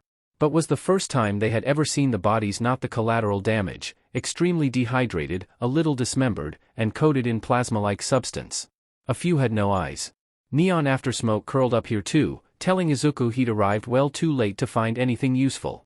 For once, Izuku had been glad All Might was trying to do the whole reconciliation thing because he was close enough to call over and give Izuku an alibi. It's not like Izuku could have walked by pretending they weren't there and hoped it stayed hidden. They were right there. They'd be found later either way and then there'd be questions. Mercifully, they had the courtesy to take him home after all the questioning was done and the paramedic on scene gave him an all clear. And he got to watch All Might cower in front of his mother, so there's that. Still, Izuku came home at 2 a.m., and he's barely slept since. He's used up his awake hours for the day, but this stupid FING test. The girl is still here. She's still looking at his curiously. Ugh. He meets the girl's wide-eyed gaze dead on. Do you want a detailed description of the bodies? There's something that sounds dangerously close to something slamming on the table to his right. People jump, including the girl in front of him, before turning on her. Hey Takano, that's enough. Come on. Jesus Takano, you don't ask someone that, what is wrong with you? Leave Midoriya-kun alone Takano. Yeah Takano, get back to your own class. Yeah. Sorry Midoriya. I sometimes let myself get carried away. The girl, Takano, says, rubbing the back of her neck. Izuku thinks she seems apologetic, but you never know. But you know Midoriya, you're kind of really cool. I wouldn't have been thinking clear enough to call the police. Izuku shrugs. He didn't even call the police. All Might was following him. But he's not about to go around advertising that. Especially not here. It would invite more attention he doesn't want. He could go back to trying to get a nap, but now he's aware of the side glances he's getting from everyone, especially do not engage numero duo. So, he weighs his options. He could always just skip this test. He is a recovering coma patient. There are some useful bits to that. But he really does want to pass this year and get it over with. Groaning, he puts his head down and waits for the bell. When Bakugo corners him during lunch break while Izuku is about to go home having done his required bit for the day, Izuku is not even surprised. Izuku gave Bakugo the slip during the first break, but the boy is resilient. Like a FING weed. Izuku really should have claimed fatigue and gone home after the first test instead of staying back at school to complete another one early. Then he wouldn't have to deal with number duo do not engage. What the F, are you playing at shitty Deku? What do you want this time Bakugo-san? Izuku pretends that he doesn't see the flinch that goes through Bakugo. You know exactly what I'm asking about. I actually don't know, so no. Bakugo doesn't answer him. Izuku doesn't really want to play cat and mouse for a conversation. He wants to go nap on Aozaki's ridiculously comfy couch before work. She wants him meeting Monoma today. Words are your friend Bakugo-san. Bakugo looks irate? But irate is Bakugo's constant state of being. Only the underlying intensity is different each time. The former Izuku seemed to have some theories. Izuku now doesn't care for it. He's not here to do Bakugo's emotional heavy lifting for him, or do anything for Bakugo PRD. Either the boy expresses himself, or he leaves Izuku the F alone. Izuku vehemently hopes it's the latter option. He's been giving off those vibes to every FING one since he had to come back to this godforsaken place. I'm late for my appointment at the hospital. A lie. One Izuku hopes works because he's so FING tired. He may have to call his mother to come pick him up after all. Or worse Aozaki. So, either you talk or let me go. I don't have all day, Bakugo-san. It has the desired effect. Bakugo, for some reason, dislikes Izuku using his last name, and dislikes any mention of the hospital or Izuku's condition and his continued required treatment for it. Either out of some misplaced guilt or whatever else that Izuku honestly does not care for. The blonde flinches again, steps back, explosions popping in his clenched palms. He's still irate, still wants answers for whatever he's asking about, but there's something else in the set of his shoulders too. The old Izuku would have worried about it. Would have asked. Some part of him still desperate to be friends with the blonde boy again. Probably got punched for his effort at caring. Izuku now doesn't care. He dislikes the boy plain and simple. And hence, he has no interest in what Bakugo Katsuki's damage is. So, he pays no mind to a shaking Bakugo, dusts off his uniform, and walks away. Katsuki is tired. He is confused. He's annoyed. He's worried. He's hurt. But he refuses to be the last ones. Refuses to acknowledge those emotions even as a possibility and instead goes for what's familiar and easier, anger. Anger at whatever is going on with Deku. Anger at how the boy holds himself now. Anger at how the boy barely acknowledges anyone, puts the class at unease, takes up space and attention. He had the gall to come back to school looking skinnier and weaker than he used to with one near-useless eye. And God know what the F is up with the glasses. He never had them before. Yet Deku, doesn't FING go back to the sniveling FING slip of a twerp he was when he's come back worse. How dare he? Anger at how Deku calls him Bakugo-san. It's so easy to be angry at Deku. A familiar thing. Probably the only familiar thing about the boy since. He still can't think about it. So he stays angry. Gets angrier. He has to keep it, has to hold it, has to let it fill him up, because if he's not angry at Deku, then Katsuki will have to acknowledge that. No, stay angry at Deku. This is not normal Deku. Deku doesn't ignore people. Deku doesn't refuse to talk to people. Deku doesn't take up space and have a classroom full of extras wanting to care for him out of pity. Deku doesn't call him Bakugo-san. Deku doesn't dismiss him. He cowers and begs for Katsuki's attention, and follows Katsuki around, and keeps calling him Kaken, and Deku doesn't look down on him. It had grated the first time coming to that realization. Deku would cower, but he'd always go against Katsuki like they were equals, with his FING holier-than-thou attitude. Always going on about friendship and becoming a hero, like the brain dead, and here his own brain screeches at using that term for Deku, and that just makes him angrier. Quirkless he was. Always tried to stand up like some big FING hero when an extra annoyed Katsuki too much and needed to be put in their place. Acting like Katsuki was FING in the wrong, daring Katsuki. But then that happened and Deku was gone. Katsuki had to deal with weeks of quiet, months of no Deku. Weeks of everyone in school murmuring about Deku. Weeks of his parents fretting over Deku. And when Deku finally came back, this stupid farce didn't end. Things didn't go back to how they used to be. How they should be. Deku just stopped looking at all of them, at Katsuki. Stopped talking to anyone to Katsuki. Bakugo Katsuki has spent years being angry, thinking that in his heart of hearts Midoriya Izuku was always looking down on him. Has spent years fuming, thinking about how the boy probably laughed at him. Made fun of him. Thought he was lesser. He spent years needing verbal assurance that Deku didn't actually think that way, even if he refused to believe it. But Bakugo Katsuki doesn't know what to do once it actually happens. Because ever since Midoriya Izuku has come back, Katsuki has finally learned what it means when Midoriya Izuku actually looks down on you, and thinks you're trash. Katsuki has to hold on to his anger, because to let it go is to acknowledge what he ignored his whole life, deliberately misinterpreted. He is not ready to do it. To begin processing it. To let it go is to acknowledge that Katsuki may have lost the one constant in his life for years, one that he's only realizing now that for all his taunts and bluster, he was never prepared to lose. Monoma Nito is an odd one. Izuku can't help replaying their meeting, the boy crashing into him and handing over the information in his notebook cum dossier that Aozaki had apparently spent hours going through. Izuku had glanced through them a second time before he needed to put it down. It was very detailed and neatly written for something that should be a hodgepodge. Even though the whole thing was more a scrapbook with pictures, copied files, pages of speculation, and separate extra notes glued onto those pages. Care had been taken to make this presentable, understandable, even if it was a mess. Like someone whose mind runs away with them and they have to come back and assemble a jigsaw they created. It was similar to the notebooks that now line his mother's shelves. The ones filled with scribbled writing, observations, speculations, theories, posted printed pages, doodles about heroes, people, and their quirks. All written by a boy he used to be. She'd asked to keep them when he'd started getting rid of the other stuff. Was too sentimentally attached to them. Izuku gets it. Izuku is her son, she's glad he's alive and here with him. Nothing will make him doubt that. But that boy was her son too. She's mourning him. At least that boy has someone to mourn him. Monoma Nito is observant, and his mind moves too fast for him, that much is clear. He also swings from loud and brash to quiet and attentive when Aozaki finally calls him. The boy constantly switches from sarcasm and insults and bluster to contemplative theories and ideating at nauseous speeds. It's like he's trying to hide behind an exterior, one which reminds Izuku of another blonde he despises. It's too many loud people for Izuku to deal with on a good day. Aozaki is usually tiring by herself. If Monoma's like this on the phone, Izuku dreads what it's going to be like actually meeting the boy again. He does not want to deal with the spiritual clone of Bakugo Katsuki, thank you. The original is tiring enough. Dealing with two? No thank you. He'd rather attempt to claw his eyes out again. Monoma Nito is also contrary to what Izuku believed and had to be corrected by Aozaki, not a magus. She'd checked, dug up his history and lineage.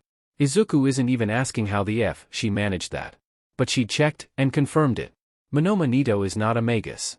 No one in his family is, going back 17 generations. What the F, Aozaki, how the F, did you get his ancestry up that far back, Izuku wonders. Even if he spontaneously manifested magus abilities, he should still not know as much as does. The boy seems privy to very little information, but it's not paltry enough for Aozaki to dismiss. Monoma Nito is not a magus. Which begs the question, how does he know so much? Aozaki looks up at Izuku from where she's studying the notebook cum dossier after her second call to Monoma. She's giving him a look. Oh hell. He's actually going to have to meet the boy again and work with him, isn't he? Monoma Nito is not a magus. This world he stumbled into is not his. It never was. And neither is it kinder than the world he already lives in. He knows this. Has known it since he first discovered it. But his cousin is missing. His classmates are missing. Something has happened to them. And no one is doing anything about it. Not the school. Not the heroes. Not the police. Not their families. Not the so-called magi who do understand this bullshit. Monoma Nito is not a magus. But he is going to be a hero. And he's not going to let something as stupid as magecraft and secrets stop him from saving someone. Izuku knows 3 things about Monoma Nito before he meets him properly, and not just through the phone or a frantic introduction begging for help. The first is that Monoma Nito is not a magus. Aozaki's terrifyingly detailed research confirmed it. Izuku doubts he'll be over her looking into his ancestry up to 17 generations back because who in the F does that? Insane people, that's who. It's like those pre-Quirk Victorian Britishers who'd buy Egyptian mummies off the black market to claim they were descended from them. Or that they were descendants from prominent people in the Bible. So justifiably insane. The second thing is that Monoma has a complicated personality. He's brash. His ego is too big for his body.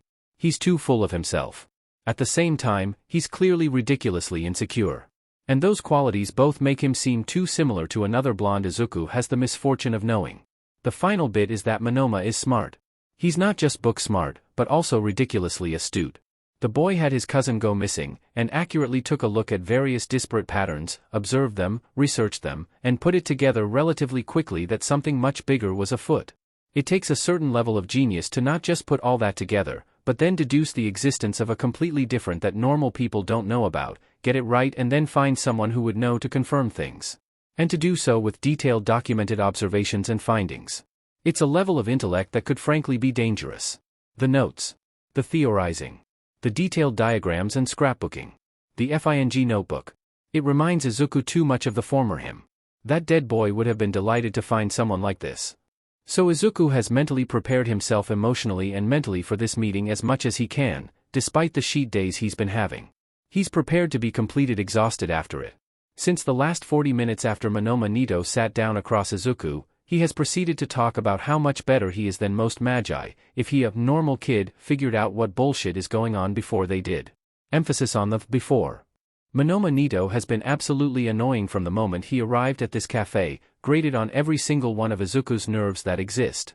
His cooperation for further information comes in scraps with a heavy helping of high-handedness, unnecessary ego, snide comments, and a bunch of other bullshit. Izuku is this close to actually dragging the boy to Aozaki and having her deal with him. He's definitely going to FING demand actual monetary compensation as damages from Aozaki for making him have to go through with this bullshit. And she will pay him for it. He should be looking for how to unfuck the whole situation with Eri, but here he is dealing with another blonde. He wants to rewind time to yesterday morning when his biggest gripe was Mirio spilling coffee on him accidentally. Now Izuku thinks he'd even be okay with Mirio possibly doting on him over this. And if to further hammer the point in that Monoma Nito is proof that every single blonde person was put on Earth to personally F with Izuku, Monoma then mentions his quirk during the middle of rant. See, the thing is, Izuku no longer gives a F about quirks. Hasn't ever since he woke up the first time from his coma. He's had so much more on his plate. Between trying to process dying, because he did die, not being the Izuku who died, feeling like a fake in this body, his complication of what he now sees when he doesn't have Aozaki's trusty-made glasses on and what it means. Quirks have become just another grating part of existence while he tries to find his footing in this new life. Yet despite that, he's taken aback by the sheer rush of utter fury when he finds out what Monoma Nito's quirk is and that he plans to become a hero. Monoma Nito has a copy quirk that needs physical touch to activate. It's a good quirk. Being able to copy and use another quirk by simply touching someone for even 5 minutes is a FING goldmine for a quirk. Izuku's old analytical self would salivate at the chance to study it and just how well it could be used for heroics.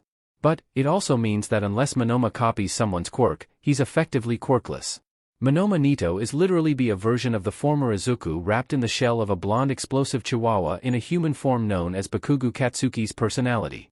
Izuku is staring at the horrific realization of what that boy who he was before he died would be like if he was blonde and had Bakugo's personality as a shell. The boy has single-handedly shot up to numero trace do not engage list in one single sitting. He'd be at the top of the list, overtaking both Bakugo and All Might. The only reason he hasn't is because of the fact that Izuku has to deal with the explosive brat more often than necessary due to their apparent history, which means jack shit to him now, and proximity in Izuku's current life. And well, he despises All Might. Still, Izuku doesn't like being reminded in any way of the former Izuku whose place he still sometimes feels like he stole. It's a lot. Are you going to be useful or just keep yapping? Because I want to FING go home. Izuku finally snaps, interrupting Monoma's latest tirade. The blonde has gone on 7 long ones since he sat down in front of Izuku. He's not bothered to count the mini rants, because he was done with Monoma by the time the first one happened. Izuku's normally present filter to at least let himself come across as somewhat polite was exhausted before this meeting. The little remnants of his social battery have also since been depleted. Even those 2 factors don't stop him from shutting down people who annoy him these days. Something his mother notes is new, of course it is, he's not that Izuku, but also relieving because according to her at least he's firm on setting boundaries for himself. Now, however, with this one particular epiphany hanging over him over who Monoma reminds him of, he's FING done. If he's being honest, he was beyond done 2 minutes after Monoma got here. It would be amusing to watch the way Monoma's whole charade drops in an instant and how he lurches for Izuku when Izuku gets up to leave. Hilarious even. But Izuku is well past his limit to care. Look, you have to do something. My cousin is missing. He's not the kind to just up and leave, at least not without telling me first. Something happened to him at that school. I don't know what to do. I don't know how to get him home. Please help me save him. Izuku would leave. He wants to. He's already out of his seat. But now there's a look in Monoma's eyes that's far too familiar. That look turns his body to stone, makes him feel bile slosh uneasily in his gut. Izuku feels like he's being transported months ago, watching the boy whose body he woke up in cling to a man he admired begging him for a single line of hope. Izuku may be many things. He may not be that boy anymore, because that boy died, and he's a shade who's woken up in his place. He's a shade who doesn't want anything that connects him to that dead boy, his mom being the only exception, because they're both so different people. One died trying to be a hero, and he woke up to a world where magecraft and demons were real and he could see death. Izuku is disconnected from that boy who died. He doesn't want any specters of that boy haunting him. He just wants to figure out a life without the shadow of that boy.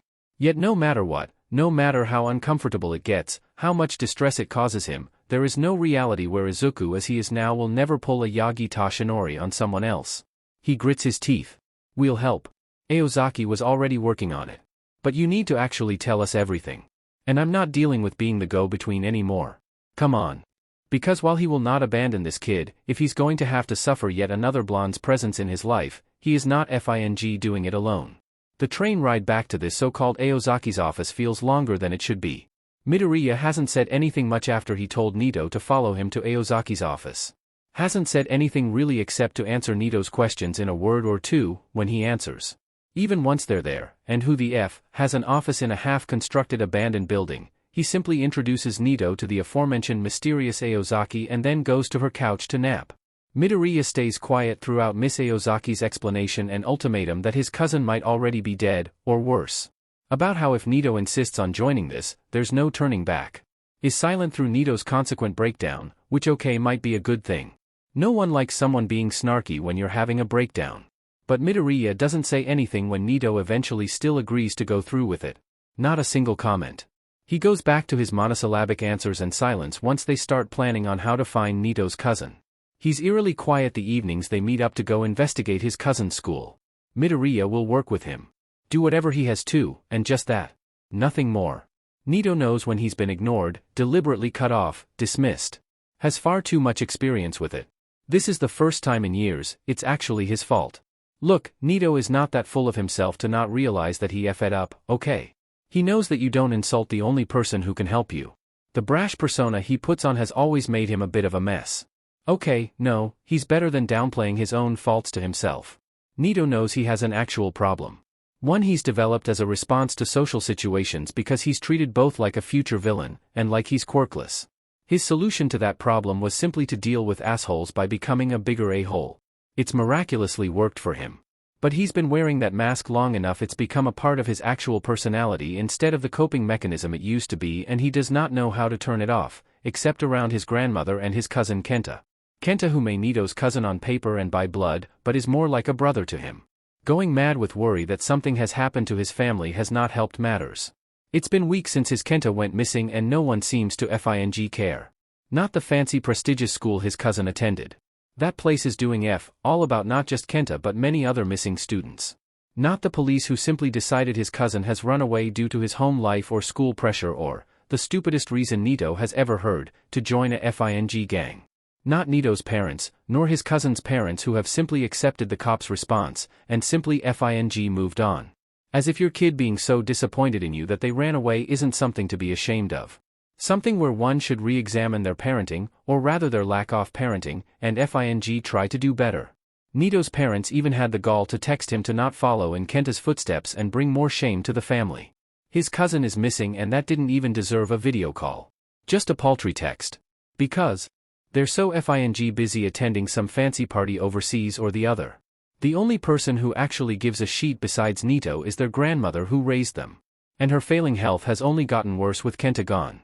The idea of his missing was enough to give her a FING heart attack and leave her hospitalized. Nito has been going out of his mind with trying to keep up with school, flitting between the hospital to take care of his grandmother, and Kenta's school to FING investigate because as Kenta's family, he deserves answers, god damn it. If no one is going to save Kenta and his classmates then Nito FING will. What's the use of trying to become a hero if you chicken out when you're needed the most? Except what he's found out has left him so out of depth but he doesn't know who to ask for help. Magic. FING magic. The world has already gone crazy ever since the advent of quirks, but apparently no, it's not crazy enough. Because magic exists. There's a whole secret world just hiding in plain sight in the normal world. One he knows nothing about. Well, didn't until Midoriya walked in and gave him some hope. But he had to go and F it up too, didn't he? F up with one of the people who could have helped him. Is still helping him despite Nito's sheep personality. Because for all of Midoriya's silence, and constant eye twitching in annoyance, don't think he hasn't noticed that, Midoriya, he still listens to Nito. Doesn't dismiss his theories even though Nito is the newbie to this world, and Midoriya is the one with more experience. Nito's going to have to apologize. Sincerely. Because these people are the only ones taking him seriously and helping him. And he's been trying. He genuinely has. He also knows from experience, no matter how much he means it, it'll still be like pulling teeth for him. Joy. It's a lot to take in, okay? Nito honestly still cannot wrap his head around it. He thinks every day he's going to wake up to this being a really weird dream brought on by the sugar crash after another long weekend binge of shitty pre-Quirk supernatural teen shows with Grandma and Kenta. Sure, everything with Kenta going missing and the whole fallout it's caused with their grandmother's health hurts. It doesn't help that Nito knows he's too young to have to be dealing with all of this. Some of them might be his clowns, but it should not be his circus to wrangle. But it also just sounds too much like a cliché shitty urban fantasy horror series. Maybe it's his brain probably finding a way to cope. It definitely is going on these tangents to cope, what else could it be? But at FING does FING sound like he got warped into some shitty plot? Nito's been cast as the plain oh-so-normal underdog protagonist with a slightly antsy teen life who stumbles into secret world hiding in plain sight when a personal tragedy strikes and he goes looking for answers. Miss Aozaki's clearly supposed to be the ancient snarky all-knowing guide or mentor. And Midoriya's mother is clearly supposed to be the other nurturing mentor for those rare plots that have won. Now, Nito just needs a sunshine best friend to complete the tropes for a typical love triangle these plots have. Midoriya is clearly filling in for the dark emo boy from that world who knows that world better and hopefully can be a guide to help protagonist unfuck things. Probably even has a tragic backstory that Nito has to reach friendship level 10 or something to unlock. Bleh. No thank you. If there's any one tropey teen story Nito wants his life to play out as, it's the kid swinging from a sheet life to successful and content hero story. Nito is going to fix this bullshit horror show he's found himself in, find his cousin, take care of his grandmother, and then get back on track with prepping for a future career in heroics, thank you. Every new revelation that happens in the coming days, every new sliver of information they uncover, just leads to an overwhelming information overload. There's more students missing than initially expected. 2 whole classes, a few more students, and teachers and staff too. That's over 50 people alone. 50 missing people. Most of them kids, just a little older than Nito. The school isn't doing a singular thing about it. The cops don't see a problem with it either. It would make sense if the school was covering it up. Money can make a lot of problems go away. But just how much? 50 people with lives and loved ones, who've just upped and vanished into thin air. Most of them definitely have families. Loved ones. There's no way that there's 50 unloved, uncared for people who just go missing in one area. 3 of 4, Nito understands. But 50? The whole thing is too shady. Midoriya says whatever is happening at the school is like looking at pockets of a growing infection. It's the only time they have actual conversations. Midoriya can see it. He's tried to describe it, but at most Nito gets is red but wrong, pulsing, bloated. Whatever it is, it seems limited to the buildings alone. Is it a parasite? A growth? A brood of something? As if this darn campus didn't already give Nito the creeps. Now, he's terrified of accidentally touching anything. He's taken to wearing gloves all the time. Has hazard bags to dump these borrowed uniforms and school shoes in. Washes them in disinfectant in the shitty loud washing machine Aozaki keeps on the first floor of her office building. He goes through so much of those skin-coating spray films and decontamination soaps, he's worried his skin will turn sentient and stage a protest and sluice off. Nito is curious as to what Midoriya sees, because he can never turn his stupid analytical brain off. That way maybe he could understand it beyond Midoriya's strange stilted definitions. At the same time, he wonders if he even wants to see it. Midoriya constantly seems to have a headache every time he sees it. And Miss Aozaki's various reminders ring loud in Nito's ears. They still scare the F out of him. Everyone else they meet on campus, and sometimes even off campus related to the incident, seem glassy-eyed. They always did even when Nito questioned them earlier. But there's a difference between assuming that someone is being willfully ignorant or just snobbishly dismissive and realizing there's a strange sort of mass brainwashing going on. Which is FING creepy. And none of it adds up. Even before Nito had Midoriya, Midoriya's mother, and Miss Aozaki helping him, none of the pieces of information gathered made sense. All the new information uncovered just confuses the pot further instead of it forming something cohesive. The patterns, if any, emerge seem like disparate strands branching off in other directions, not coming together. That's a nice conspiracy board you boys have got going on there. Any aliens discovered yet? Miss Aozaki snarks. Nito growls at her and once again tries to make out some FING pattern from all the information as he's posting on the slew of boards he brought into Miss Aozaki's office. Besides him, he can hear Midoriya toss a crumpled paper ball at her. Miss Aozaki has quickly grown to become someone Nito respects and is constantly annoyed by simultaneously. She manages to be blunt and cryptic in the same breath while creating a nicotine cloud enough to give him lung cancer through second-hand smoke in the short time he's known her. He usually draws his solace from the fact that Midoriya seems to think of her in the same way. The boy still continues the quiet treatment with Nito, but the way Midoriya behaves with Miss Aozaki is the way Nito wishes he could behave with her. But he can't. So he adds another picture of one of the missing people on the board. Building a theory board or wall is usually Kenta's thing, not his. Kenta loves a good conspiracy board. The more outrageous and out there, the better. Nito would rather create dossiers full of information where everything is indexed and tabbed so he knows where to look for what. But Nito's various journals of tiny noted details are giving him a headache. He was hoping having the information presented in a different way would make him recognize something. Except that didn't happen. Every time he adds something new, he finds no new revelation, no sudden epiphany. He's still stuck. It's like Nito's not looking at one singular fed-up thing but, I think, Midoriya voices, in a rare moment of breaking his silence to speak first instead of answering only if spoken to or warn someone. Nito turns to him wondering if the boy has jumped to a similar conclusion. Except Midoriya is staring at the picture he just put up with an intensity that unnerves Nito. We're not just looking at something to explain the disappearances anymore, Aozaki. There's more than one thing going on here. Separate phenomena that just coincidentally have one intersection point. That's what's been throwing us off. The temperature in the room keeps dropping by the second.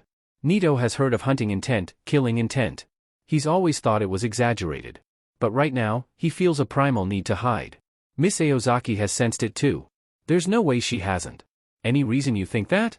Midoriya points to a picture of one of the missing students. The one Nito just added, Kurosawa Rei, the only one who deviates from any of the three possible patterns Nito himself has identified. Well, it's more like Midoriya jabs his finger at the photograph as if he wants to reach through it and kill the girl himself. She's one of them. Midoriya seethes. She's one of the 11 by the Ruster Tower who are responsible for what's happened to Eri. She's one of the 11 by the Ruster Tower who are responsible for what's happened to Eri. The room grows unbelievably tense. The silence that descends is so thick Nito feels like he'd choke on it. And then everything is a blur of movement and noise. Miss Aozaki and Midoriya-san clamp down on Midoriya as if he'd vibrate out of his skin and bolt if they didn't.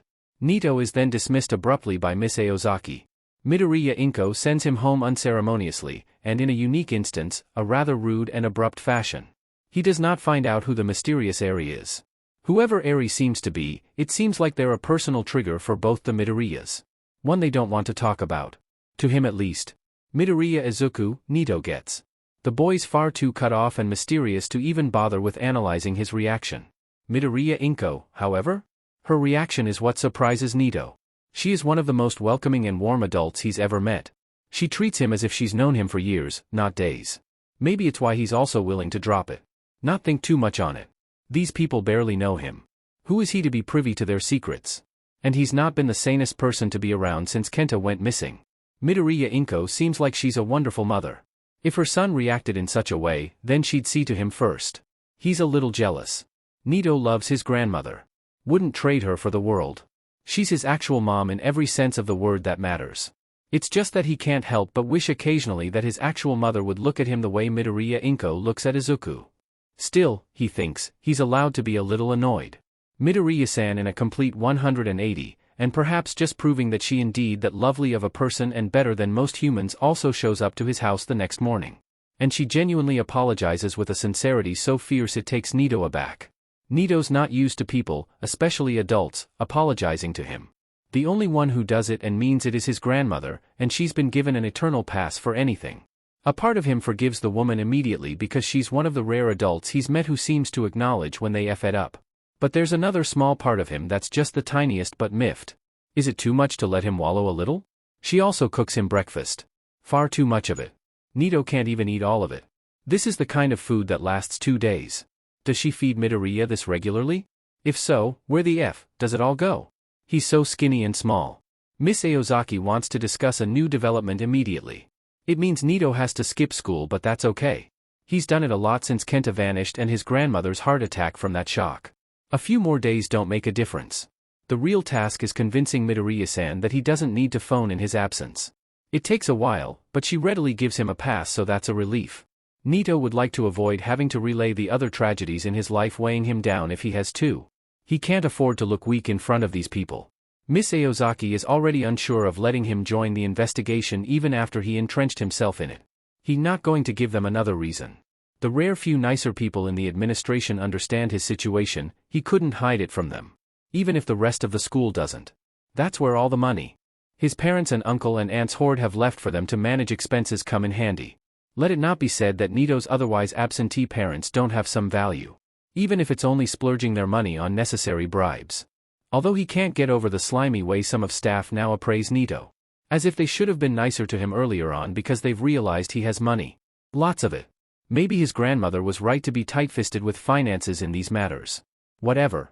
He's going to finish school and go to Yui and then never think about this shitty private school ever again. Just like he barely thinks of his parents. Midoriya is already at Aozaki's office when they get in. Groggy-eyed like he'd just woken up. His spectacles just magnify the tiredness in his eyes. Bits of colored thread litter his unruly curls. The board Nito was building last night has significantly changed and grown to take over the wall. Now there's sections, all neatly categorized.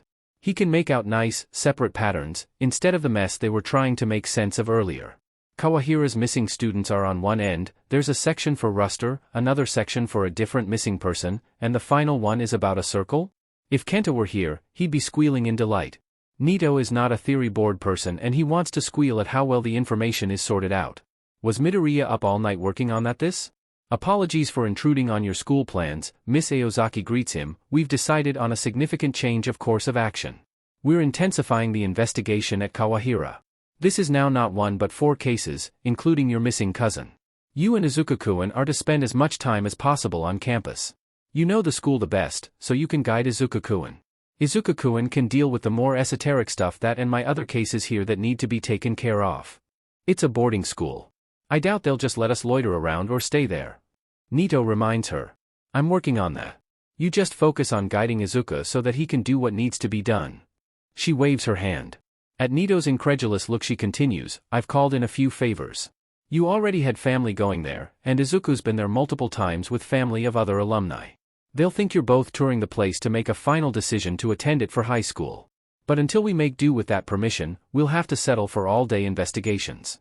If we're lucky, we can be done with the place before you even need to stay there a single night.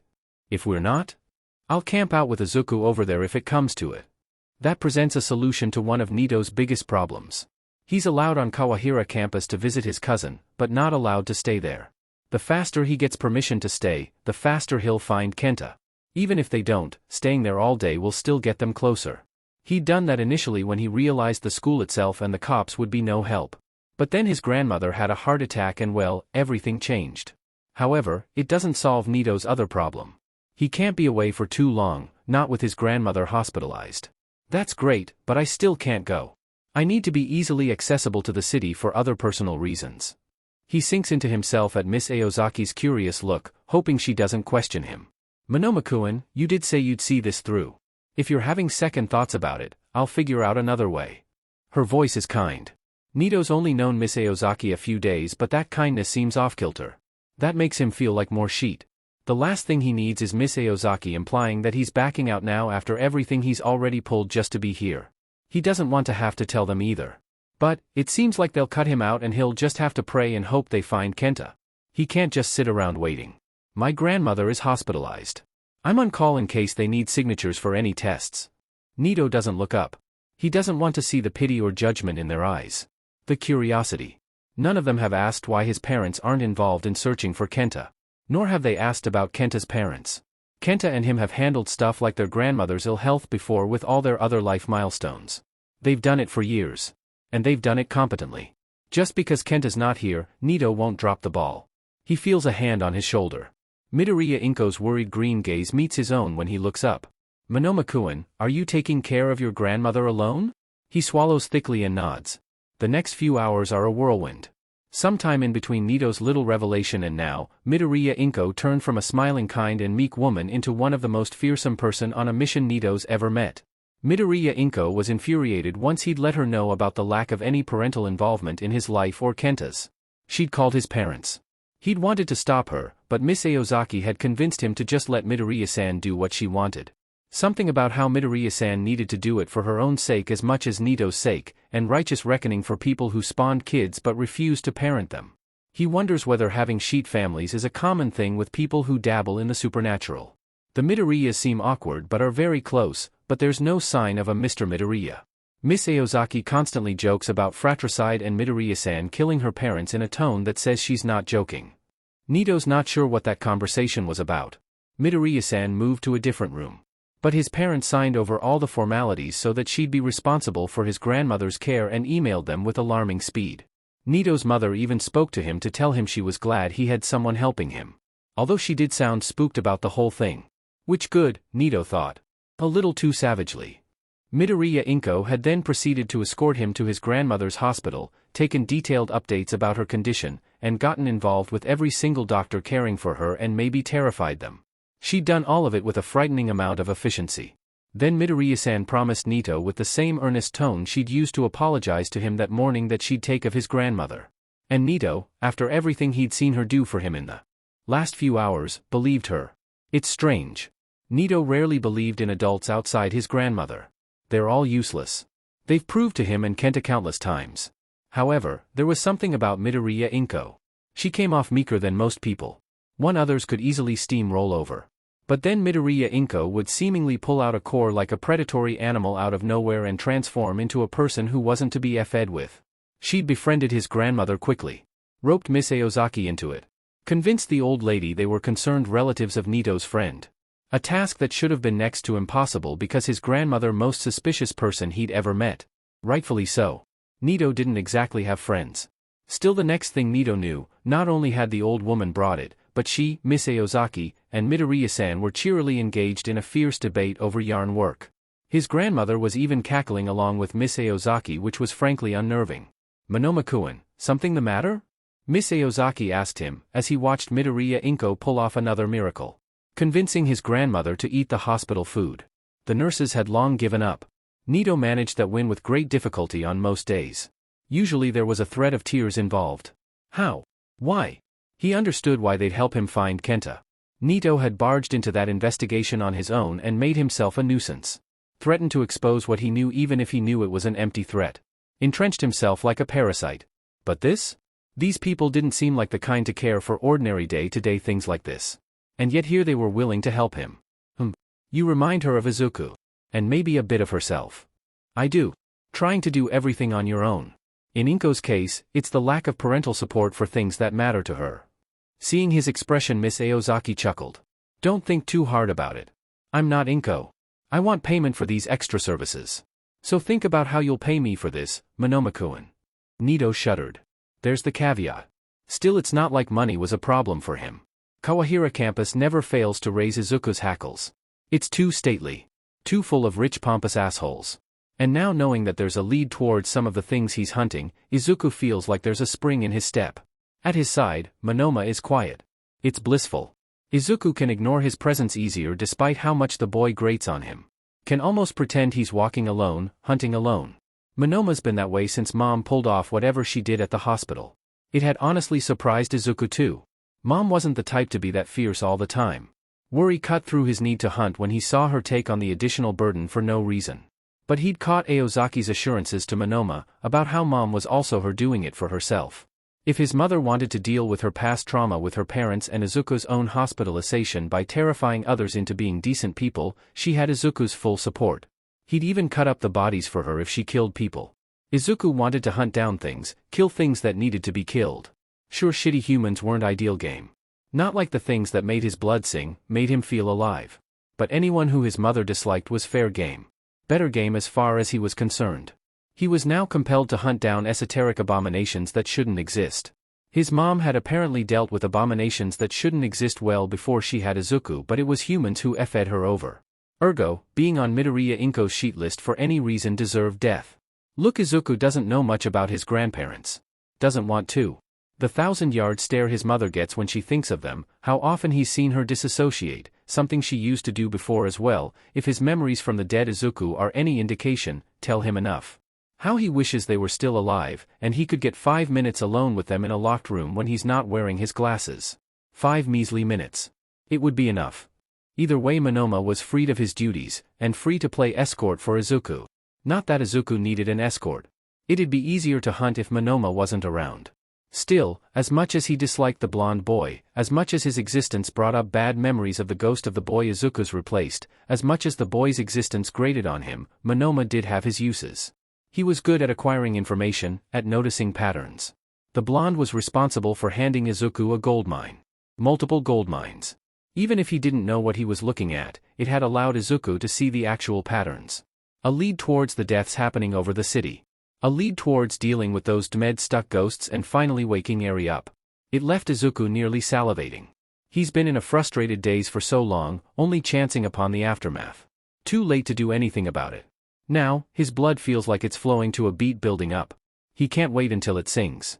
The problem with hunting during an investigation is that investigations are painfully slow sometimes. They're frustrating. The Izuku that died knew this. Knew how to bide his time when gathering information. Knew how to be patient. Even if it was simply trawling the internet and scrubbing through every single frame of grainy video footage to confirm a singular theory he had about how a particular hero's quirk. The stakes weren't as high then as they are now, with multiple missing people. Maybe that's why he's getting testy. Not that Izuku cares about them. He should. The dead Izuku would. He had a bleeding heart so big you could possibly see it from outer space. But Izuku now? They're just names and bodies to him. The only person involved in this whole fiasco he cares for is Eri. It should be worrying. It would alarm his mother. Is it because he's so disconnected from the world? Izuku has only 2 people he's found himself able to truly care about, Mom and Eri. 3, if he counts Aozaki, but that one's on the fence. Is it because he's been born anew? He feels new. A new soul born into a small body teenage undergoing PBRTY. Aren't young toddlers slightly sociopathic? Empathy takes a while to develop. Then again, Aozaki is also rather sociopathic. And she's ancient. So maybe it's a them thing. Aozaki has yet not managed to make any headway towards getting them access to staying in the dorms. Monoma and him are at Kawahira campus from sun up to sundown. All they have to show for it is scraps of new information. Nothing that would translate to new leads. The few ones they followed up, the ones with the most promise, led to dead ends. It's as if everything suddenly dried up. Have the people behind it noticed? The tension is getting to Monoma too. The teen is always on the edge of tearing his hair out in frustration whenever Izuku looks at him. Now, sleeps in Aozaki's office. Spends most nights tearing down the theory wall and redoing it. Something's got to give, Izuku thinks. Thing always reach a tipping point eventually. When the swell becomes too much and overflows. When the stagnation stops and things come to a head, seemingly out of nowhere. This breaking point is ultimately the re-emergence of Kurisawa Rei. The missing Kawahira student finally shows up. Or rather her body does. It lies in a shameful broken display at the Ruster Tower like the bodies of all the previous suicides. The sixth, Izuku snarls looking at the specters that float above the tower as an echo of Kurosawa Rei looks less translucent now that she's joined her little siblinghood. Inko has to restrain him from making a scene. A task because All Might is here, and he spots them. Nito thinks, given the way his life is going, he's allowed a little leeway. Just a tiny bit. Kurosawa Rei has committed suicide by jumping off the Ruster Tower. And Midoriya Izuku is this close to going apes hit after seeing the body. Would, if Midoriya-san didn't restrain him. Nito is crushed. This is the first confirmed death among the missing. That's never good news. He can understand Midoriya's reaction. Somewhat. Midoriya has been intense these last few days. Nito's glad that Midoriya-san is here to calm him down. But Midoriya isn't completely what Nito's focusing on. Because All Might is here. And he's walking towards them like he knows them. He's leading them away from the crowd. So yeah, it's a little hard to focus on Midoriya's rage tantrum. Nito thinks he's allowed to be a little starstruck. It's not every day you get to meet the number one hero. Nito does not have a flashy quirk like All Might, but he admires everything the hero stands for.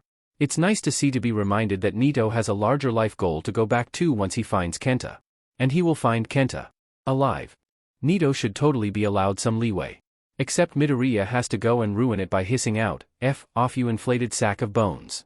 Or do I have to actually get that restraining order to get you to stop coming around me? I wanted to simply say hello my boy. And check up on you. Nito turns to Midoriya-san because she's usually the voice of reason. And this is the number one hero. He's talking to them. He wants to know about her son. Even Nito's shitty parents would drop everything if All Might asked about him. Except Midoriya-san is glaring at All Might coldly too. Thank you for the concern All Might. However, I seem to remember telling you that we don't want to engage with you. I seem to have to remind you of that often.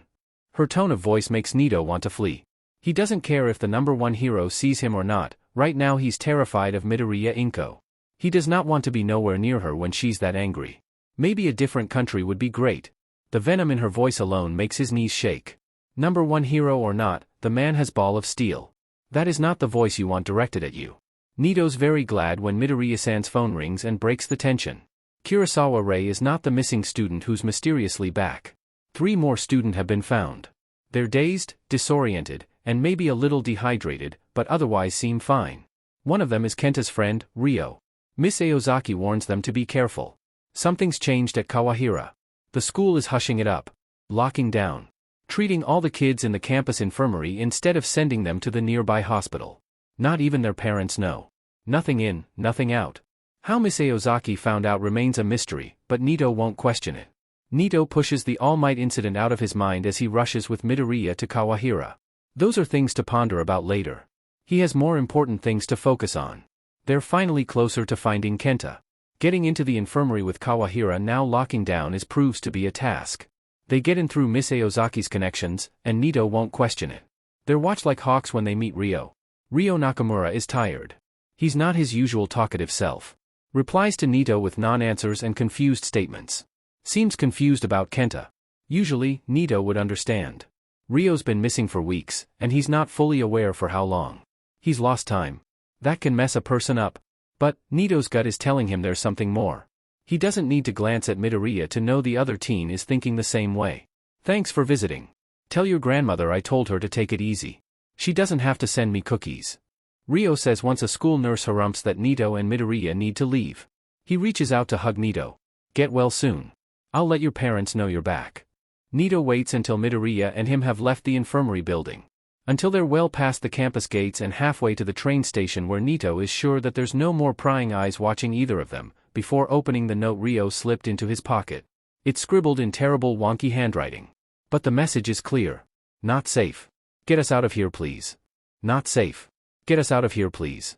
The plea in the note echoes in Nito's head as Midoriya and him continue to search for something, anything that can lead them to answers. More missing students turn up. Ryo is more tired with every visit. Weaker. Jumpier too. All the missing who've been found are. They should have something by now with all the missing cropping back up. Yet days go by, and they still have nothing. Midoriya radiates frustration. Deals with this worse than Nito. And that's saying something. 2 days into their new discovery Midoriya pocketed his glasses and started angrily gesturing near any structure. It seemed to calm the teen down, a little. But then he'd go right back to being frustrated. Nito can't look at Midoriya without his glasses on. He's been steadily unnerving Nito since he first got into his funk. Nito thought he was finally getting used to it. He'd been able to stomach being near the other teen again. Being around him. But since Midoriya's taken off his glasses, everything about him seems to have intensified. Like a predator on the hunt being handed the job of the Grim Reaper.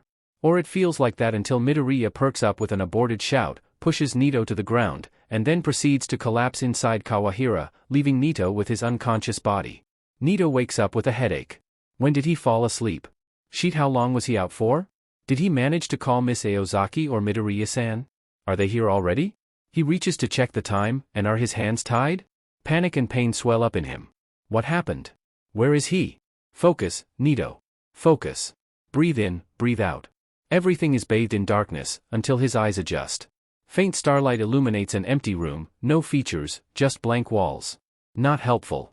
His head still throbs. He can smell mold and dampness, and forest. It's a smell that permeates Kawahira. Okay, he's still in the campus. But where in the campus? It's large. There's also another scent, an undertone of something, it's familiar, sharp. Come on Nito, focus. Antiseptic and medicine. That's what it is. He's somewhere in the infirmary. Where he was forced to bring Midoriya after he collapsed. Right, Midoriya collapsed.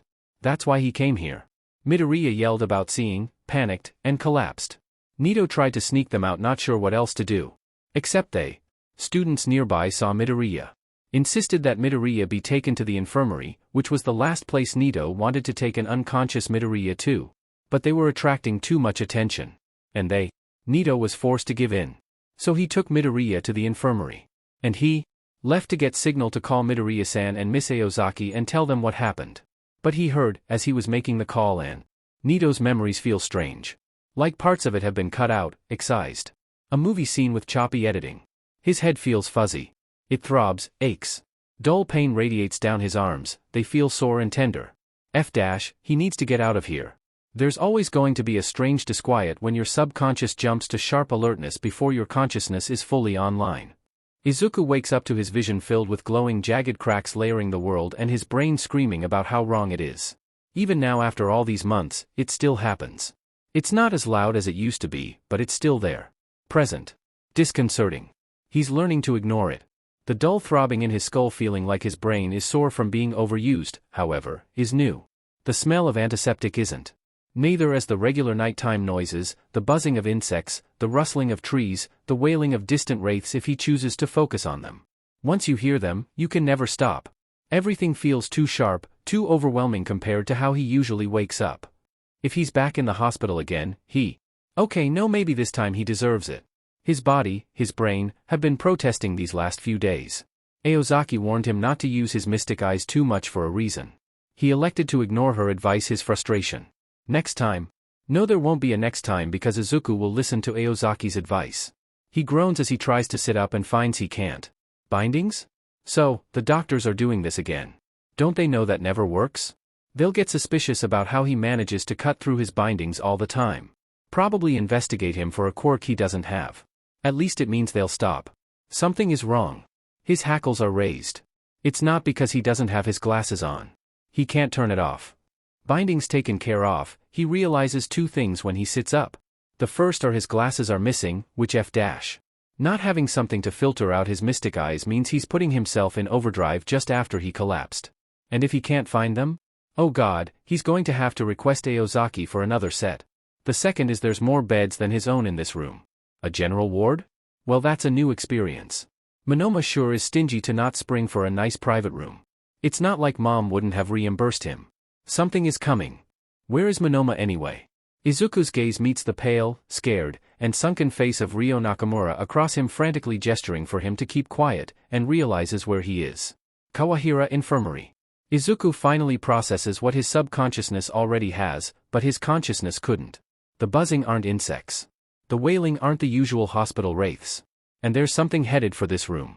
Kill it. Kill it. Kill it. This bullshit with Kawahira had grated on his nerves for long enough. It looks like he's finally about to get answers. The first time Izuku was nearly killed, it was because something tried to come into Izuku's hospital room to kill him. No, the first time he'd been nearly killed, he'd been 5 years old when his best friend decided he should cease to exist because he didn't develop a quirk. But that Izuku was always flirting with death. Always a hair's breadth away. Always on the brink. And then he had died. A child saving another child. Trying to be a hero. But that boy was dead now. He didn't count. Izuku was unprepared. He'd wanted to die, confined as he was to a hospital bed with the world feeling unreal and unable to comprehend seeing death all the time. It was only in a single moment of clarity brought on by what should have been his final breaths, he realized that no, he wanted to live. The second time he'd been nearly killed, it had been when an instinct led him to protect a child. An important child. He'd faced off against something monstrous to protect a defenseless child who meant something. It had led to a damaged arm, and a major setback for all the progress he'd been making since he woke up. And he came away with a hunger awakened. A need to hunt. A need to kill. In any circumstances, this should be a third time Izuku is facing what should be another attempt at being murdered. It doesn't feel like it. Maybe because he's prepared this time. He may not know what the thing coming for him is, but he knows he can kill it. He's not going to die here. Not leave his mother behind to mourn him. Not be killed here, and leave Eri sleeping until those phantoms haunting the roof of the Ruster Tower take her with them. Hell, he's not even going to leave Monoma here no matter how much the boy grates on him. Something's coming. For him. That's its first and final mistake. Izuku feels. Alert, alive, ready to hunt. Ready to kill. Sharp. Izuku needs something sharp. He could go at that thing with his fingers or hands, they work, but it exhausts him. He needs to conserve his energy. Even something with a point like a pencil would do. The infirmary staff have seen fit to leave nothing he could use. So he's going to have to improvise. Great.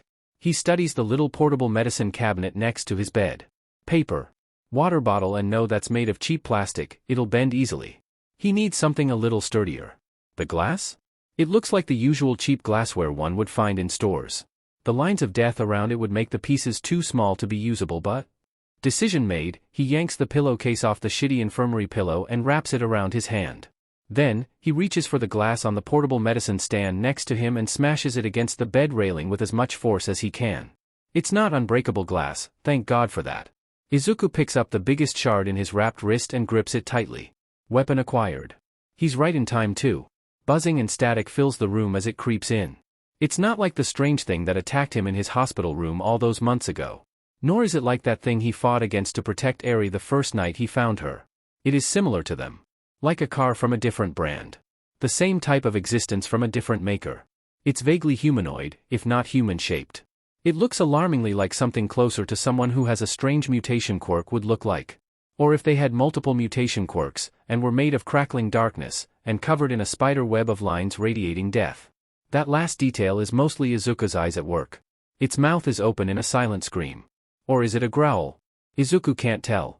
It has to be the later because another glance at Ryo and the other inhabitants of the infirmary has all of them facing the thing with identical expressions of fear. If it wants Izuku to look at it the same way, well, too bad. Izuku is thrumming with the need to kill this thing. And it's coming to him first too.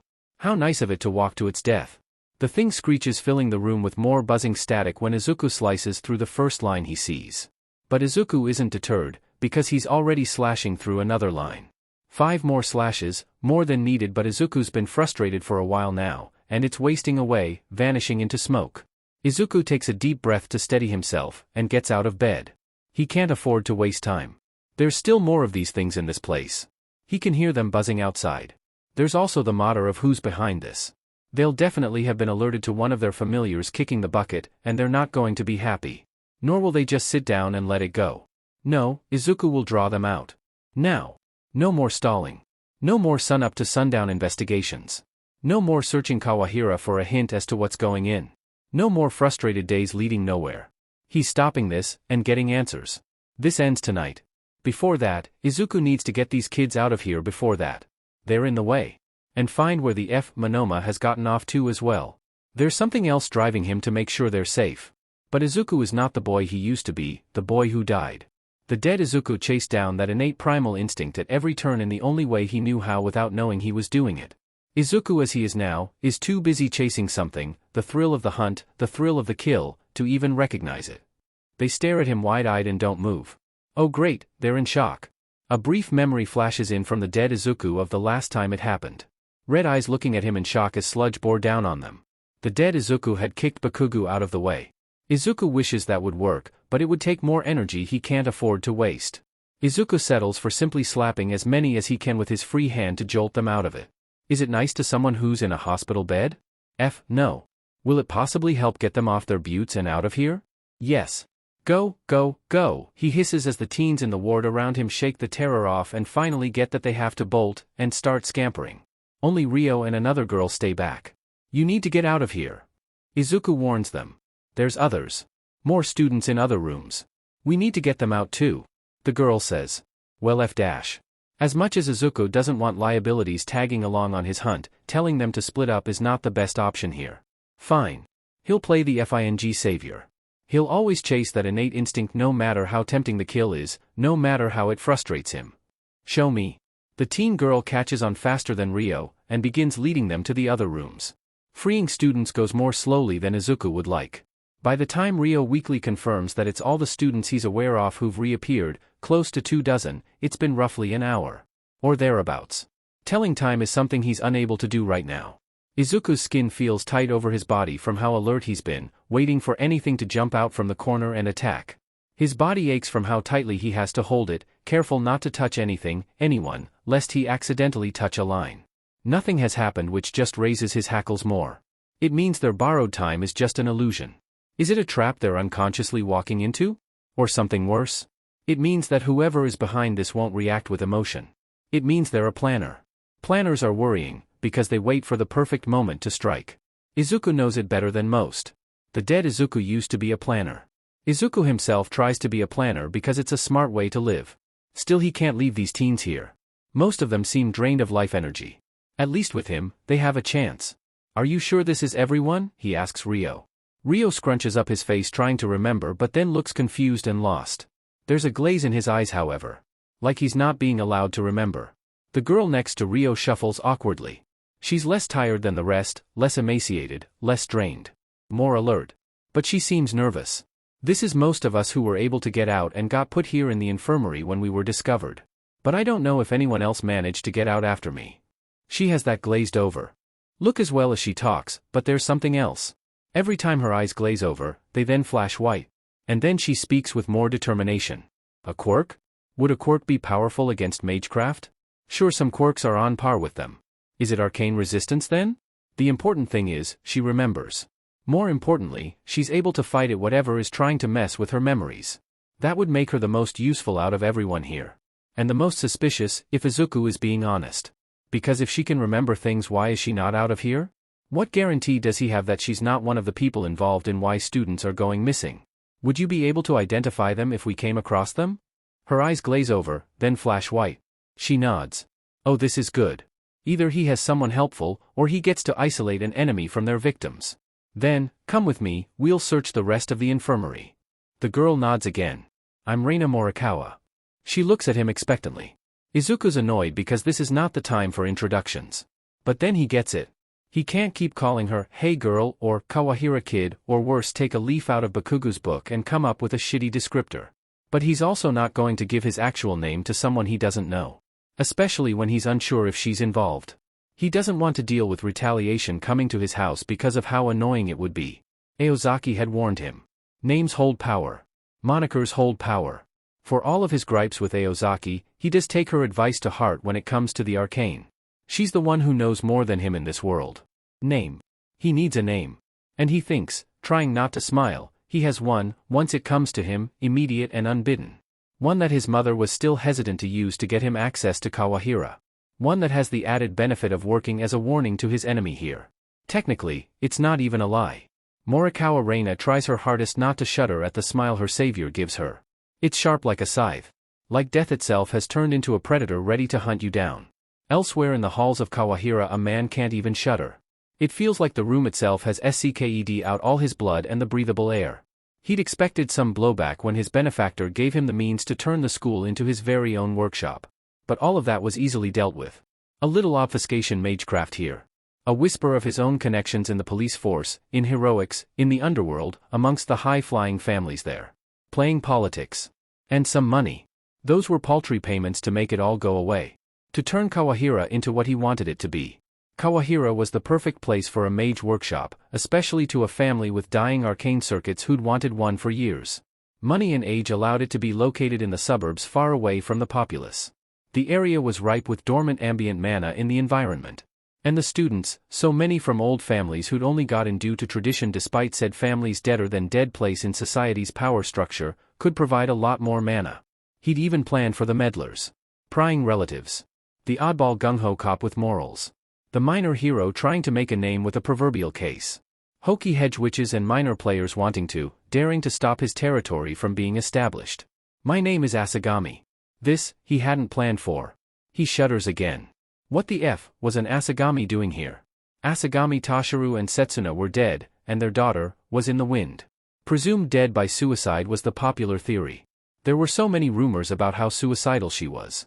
But this kid, this suspicious child who'd been wandering in and out of his bounded fields radiating strange power, was claiming to be an Asagami. Is the boy a remnant of one of their branch families? No. The minor branches died out. The last remaining major branch was wiped out. Brutally. By Toshiru. If there's an Asagami here, then he's beyond F-ed. The Asagami hadn't weakened like the other families. They made sure to stay strong. When they were presumed to have died out, there was rush to fill the power vacuum. It can't be. It simply cannot be. He'd know if any Asagamis were alive. Everyone would know. One of Japan's final premier families still surviving? There was no way the community wouldn't know. My name is Asagami. It has to be a bold-faced lie. There's nothing else it could be.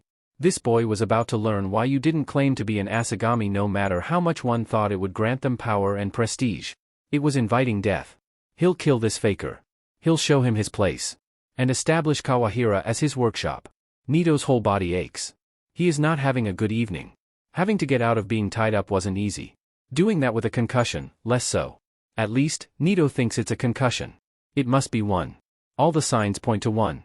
This is honestly something he thought he'd be learning in his heroics training when he started high school in a few months. Free yourself from being captured, not something he'd have to improvise on the fly. He shimmies trying to loosen the cloth that has his hands bound, but there's no give.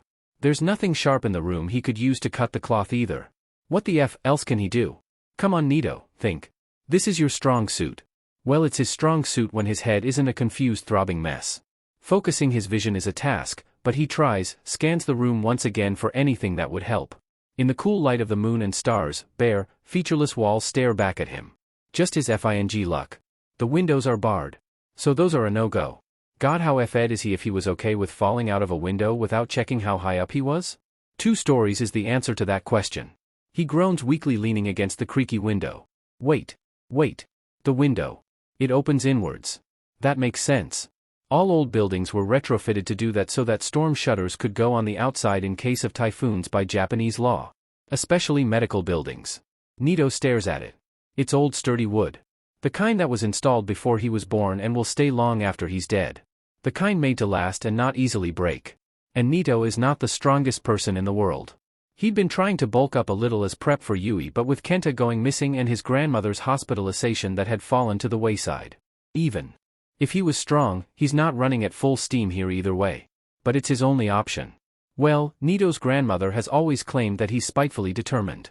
Nito stifles a groan as he weakly fumbles his way down the hallway. It had taken a lot. His legs feel like jelly and sore from the force he'd put into his kicks. But he'd broken that FING window and used the glass to cut his bindings free. God, he thinks he's permanently jarred his knee too. He definitely broke his fingers when he slipped after a kick and landed on them wrong. There's probably still glass in his hair too. Getting out of the room was another task. Because of course Nito's captors were the smart kind. The kind to lock the door to the room he was confined in, and possibly throw away the key. He'd had to resort to breaking down the door. And that had led to a dislocated arm from having to run into it so many times. He's still no idea where the F he was, except for the fact he was still in the infirmary. In the dark with his head hurting so much, the place looks like a maze. Feels like one too. Straight out of a FING horror game. Midoriya. He needs to find Midoriya first. God knows what's happened to him. And get them both out of here. Get Aozaki and come back. His head still throbs from whatever the F caused it. And he feels weak. Like he's been drained of energy. He has to lean against the wall every few minutes because the pain gets too much, especially when he tries to recall anything. If anything, it's worse with all the buzzing and the plop of too many footsteps. Wait. Nito looks up groggily to see what look like a bunch of zombies shuffling down the infirmary hallways. Actual to God zombies. Which great. This is Nito's life now. First, magic is real and his cousin goes missing in what's turning out to be nightmare horror movie Hogwarts. He was bound and locked in a room, and something has f'd with his head. Now zombies are real too. Nito does not get a break. He presses himself into the shadows as much as he can as the horde draws nearer and he hears whispering. Wait. Zombies don't whisper. Or do they whisper and the groaning was just a movie thing? Can magic zombies talk? Some of them sound familiar. Shaking his muddled head to clear it just makes him wince in pain. But the pain does cut through the haze. By the time his vision clears, the horde has moved closer and they're dressed like hospital patients, nervously shuffling down the hallways. Some of them even look familiar. Is it his concussion fuzzing things up or is that Kyosuke and Terracotta Hayato? And Ryo? Okay, it's definitely not the concussion. And also definitely not zombies. Those are Kenta's classmates and friends. Oh thank Fing God. Is that Nito-kun? Nito-kun, what are you doing here? Oh God, what happened to your hand? Hayato's rushing towards him, holding him up. It's a miracle he does. The pain in Nito's concussion has him needing to prop himself against the wall of the hallway. Terracotta Hayato is unsteady himself, gaunt-faced and weak, quaking as he moves. Save the catch-up for when we get out of here. We need to find everyone else and leave. That kid is something else, but those things are nasty. More could pop up at any time. Kyosuke's at his other side dragging them both. There's too much happening at once. Which kid? What things? And where the F is Midoriya? He has to find Midoriya. Wait, what things? Which kid? Nito asks. Not the time, Nito-kun. The buzzing gets louder. Like hordes of angry wasps at every corner. The noise swells behind them. And then falters like someone pressed the pause button. More teens tumble weakly in from the end of the hallway. Behind them is Morikawa Reina, another of Kenta's friends, and Midoriya, curls matted to his forehead, face twisted in a snarl as he directs the weakened teens. Even through all the pain and in all the dim light, Nito can clearly see that the boy is covered in fresh bruises. Go, go, go, he shouts. Nito sags in relief at seeing the other teen awake and fine. He'd been worried ever since he'd been cornered into bringing Midoriya here. Midoriya meets his gaze, eyes alert and predatory, and nods to him. That shouldn't be comforting. It is. We need to get out of here. Now. Nito-kun. Kyosuke warns him. Yeah. He answers. Kyosuke wraps an arm around his waist, pulls Nito's own injured arm around his shoulders. God, it's a relief to lean on someone. He can't even be embarrassed by it. Come on, Nito-kun. We found everyone. It's time to get out of here. They do get out of there. The fresh air and starlit Kawahira campus grounds feel so fing good. The rest of the trapped students clearly feel the same because he can hear Ryo and Reina shushing them, reminding them to be quiet until they cross the campus gates. Nito can't blame the others. He's been out of it for one evening and he wants out to regroup. These kids have been stuck here for God knows how long. He can hear the shuffling of various students trying to be as quiet as possible as they sneak off campus. It feels more distant than it should be because of how much his head throbs. Or are they falling behind? The feeling of weakness is still there. Like he's still being drained of energy. Nito doesn't know how long he's gonna last for. How much further until the gates, he asks, praying it's not long. The infirmary is deep into the campus but it's pretty much a straight path. Even if they're trying to go undetected. Still, it feels like they've been walking a lot longer. Kyosuke doesn't answer. The throbbing in his head worsens. Adrenaline got him this far but it's long sapped and Nito wants to sleep. Spite is the only thing keeping him going at this point but even that's flagging to his body's needs. You shouldn't sleep with a concussion. Kyosuke, he slurs, how much longer to the...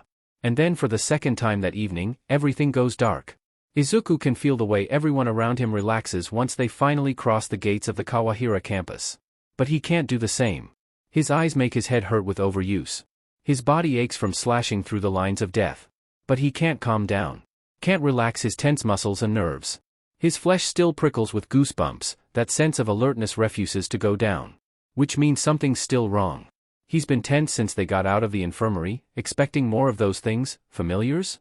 To come after them. He'd had to deal with enough of them while they were clearing the infirmary. But nothing came. Izuku's senses were still on alert. Something should have come after them. The infirmary had choke points for those familiars. But once they were back on the grounds, they were out in the open. Some 30-odd weakened high schoolers in hospital pajamas shuffling barefooted in the open made the perfect sitting ducks.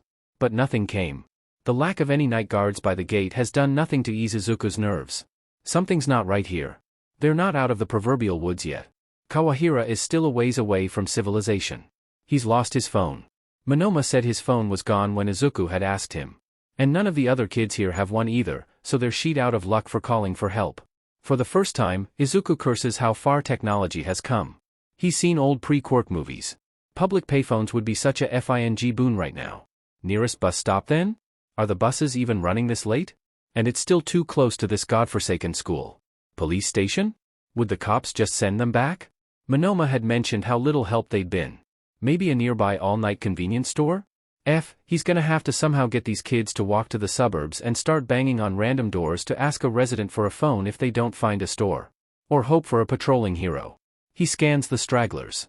Morikawa's already taking head count, smart. All of them look winded just getting out of the campus. Izuku doubts they're going to make it to the bus stop, let alone the nearest store.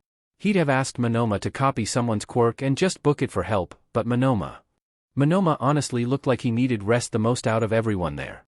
Wait, where's Monoma? Hey Morikawa? Where's Monoma? Who? Morikawa's eyes flash white, and if that's not a sign of something terrible, Izuku doesn't know what is. Nido-kun was just behind with. Her eyes flash white again. And glaze over. And flash white again. And her face goes pale as she clutches her head as it keeps happening. Her eyes cycle from blank and glazed over to a white that grows more luminescent every time. Oh no. Oh no. Morikawa? Normally Izuku would tell anyone to save the freak out for later, but this is different. She's clearly fighting something and it's affecting her. Morikawa is literally the only person out of all these rescued kids he can rely on. The girl meets his eyes wide with fear, flashing a white so luminescent it's nearly blinding as blood drips from her nose and eyes. He took him. And then she passes out. Nido wakes up for the second time that evening with a headache. This one worse than the previous one. He still feels sore and weak and in far too much pain. He can vaguely remembers the events of what happened before he passed out, and it takes effort. The infirmary. Getting out. Meeting Midoriya and the other students trapped in the infirmary. Getting out of there and making the slow trek out of the campus. Did they get out of Kawahira? Oh God, he hopes they're in an actual hospital room or receiving medical attention. At least he can now find out where Kenta is and go from there. Get his cousin back. Finally bring him home. Nido blinks as his vision finally adjusts, comes into focus, pain and concussion still making it difficult to see anything. It's slow going, and he needs to concentrate, but it happens. He takes in where he is. And promptly vomits at what he sees. He's in a room with corpses. And in front of him lies the eyeless desiccated corpse of Kenta. The aftermath, if there is even one, is a blur. Snapshots of clarity amongst static fuzz and nothingness. One moment, Nito is staring at the dead husk of Kenta. The next it's dark, and there are voices speaking to him. But he can't make them out, can't answer. His throat is clogged. The next he's somewhere brightly lit, on something soft, and there's more voices. Nito hears them all, as if they're far, far away. If sounds were muffled blobs, this would be what they sound like. And even when he knows people are talking to him, it's a haze. He still can't answer. It's like his throat is clogged with cement. He distinctly remembers hearing his grandmother's voice at a few points too. He knows he spoke to the police. To Midoriya Inko. To Miss Aozaki. He thinks he even spoke to his parents and aunt and uncle. He even knows what he spoke to them about. Somewhat. He's not aware for how long this goes on for. He knows he gets up to attend to his bodily functions. To do other things. But everything is a haze. He feels tired. Listless. As if all his body had turned to lead and stone, iron and cement fill his heart, lungs, and blood vessels, and his head is filled with cotton. What is he even continuing on for? Kenta is gone. No heroes bothered. Why would Nito want to become a hero anymore? Would he too grow up to be like them? Not doing a single thing unless it brought more fame and rankings? No cops bothered. Told him it was a personal matter. They were too busy chasing down being security for hero fights. Hell, except for his grandmother and him, not even their family cared. His aunt and uncle didn't seem to care that they'd lost their only son. And his parents were only bothered long enough to tell him he needed to be more responsible now and not sully the family name. His grandmother was the only person he had anymore. And she was already fragile. Kenta's disappearance had wounded her. Was Nito going to land the killing blow by giving her the news? By telling her he failed to save his cousin? All Nito's dreams and life plans have fallen away. Nito was supposed to become a hero, and Kenta would get into politics and they'd help. So that no child would ever be like them. It all seems like a distant dream now. Kenta is dead and Nito feels like a great big piece of him is gone with him too. Everything is too heavy for him to bear. He just wants to let it all go. Float. Fly away to where nothing matters anymore. Nothing like the way he feels. There's someone. They fly by a tower. They promise him that he'll fly too. Won't feel anything. He'll be free of everyone. No one will ever hurt him again. Yes. That would be nice. To just make it all go away. To fly forever, weightless. Yes, that's exactly what he should do. That's what he's going to do. And then reality and lucidity fully crash into him one strangely clear night. He's on the floor, the air's knocked out of him. And above him is Midoriya Izuku, all stark lines in the pale moonlight. What the F are you doing? Midoriya's voice sends shivers down Nito's spine. A hand around his throat, a heavy weight on his midsection. Hair wild, skin pale, eyes aglow like an angel of death, his other arm raised holding a glistening switchblade, and the boy's mouth is curled into a furious snarl. If you want to die that desperately, I'll help you. Okay, sadly the chapter is over. And if you enjoyed the video, just leave a like and subscribe with post notification, so when the next chapter is ready, you will be notified. Okay, see you in the next video. Bye.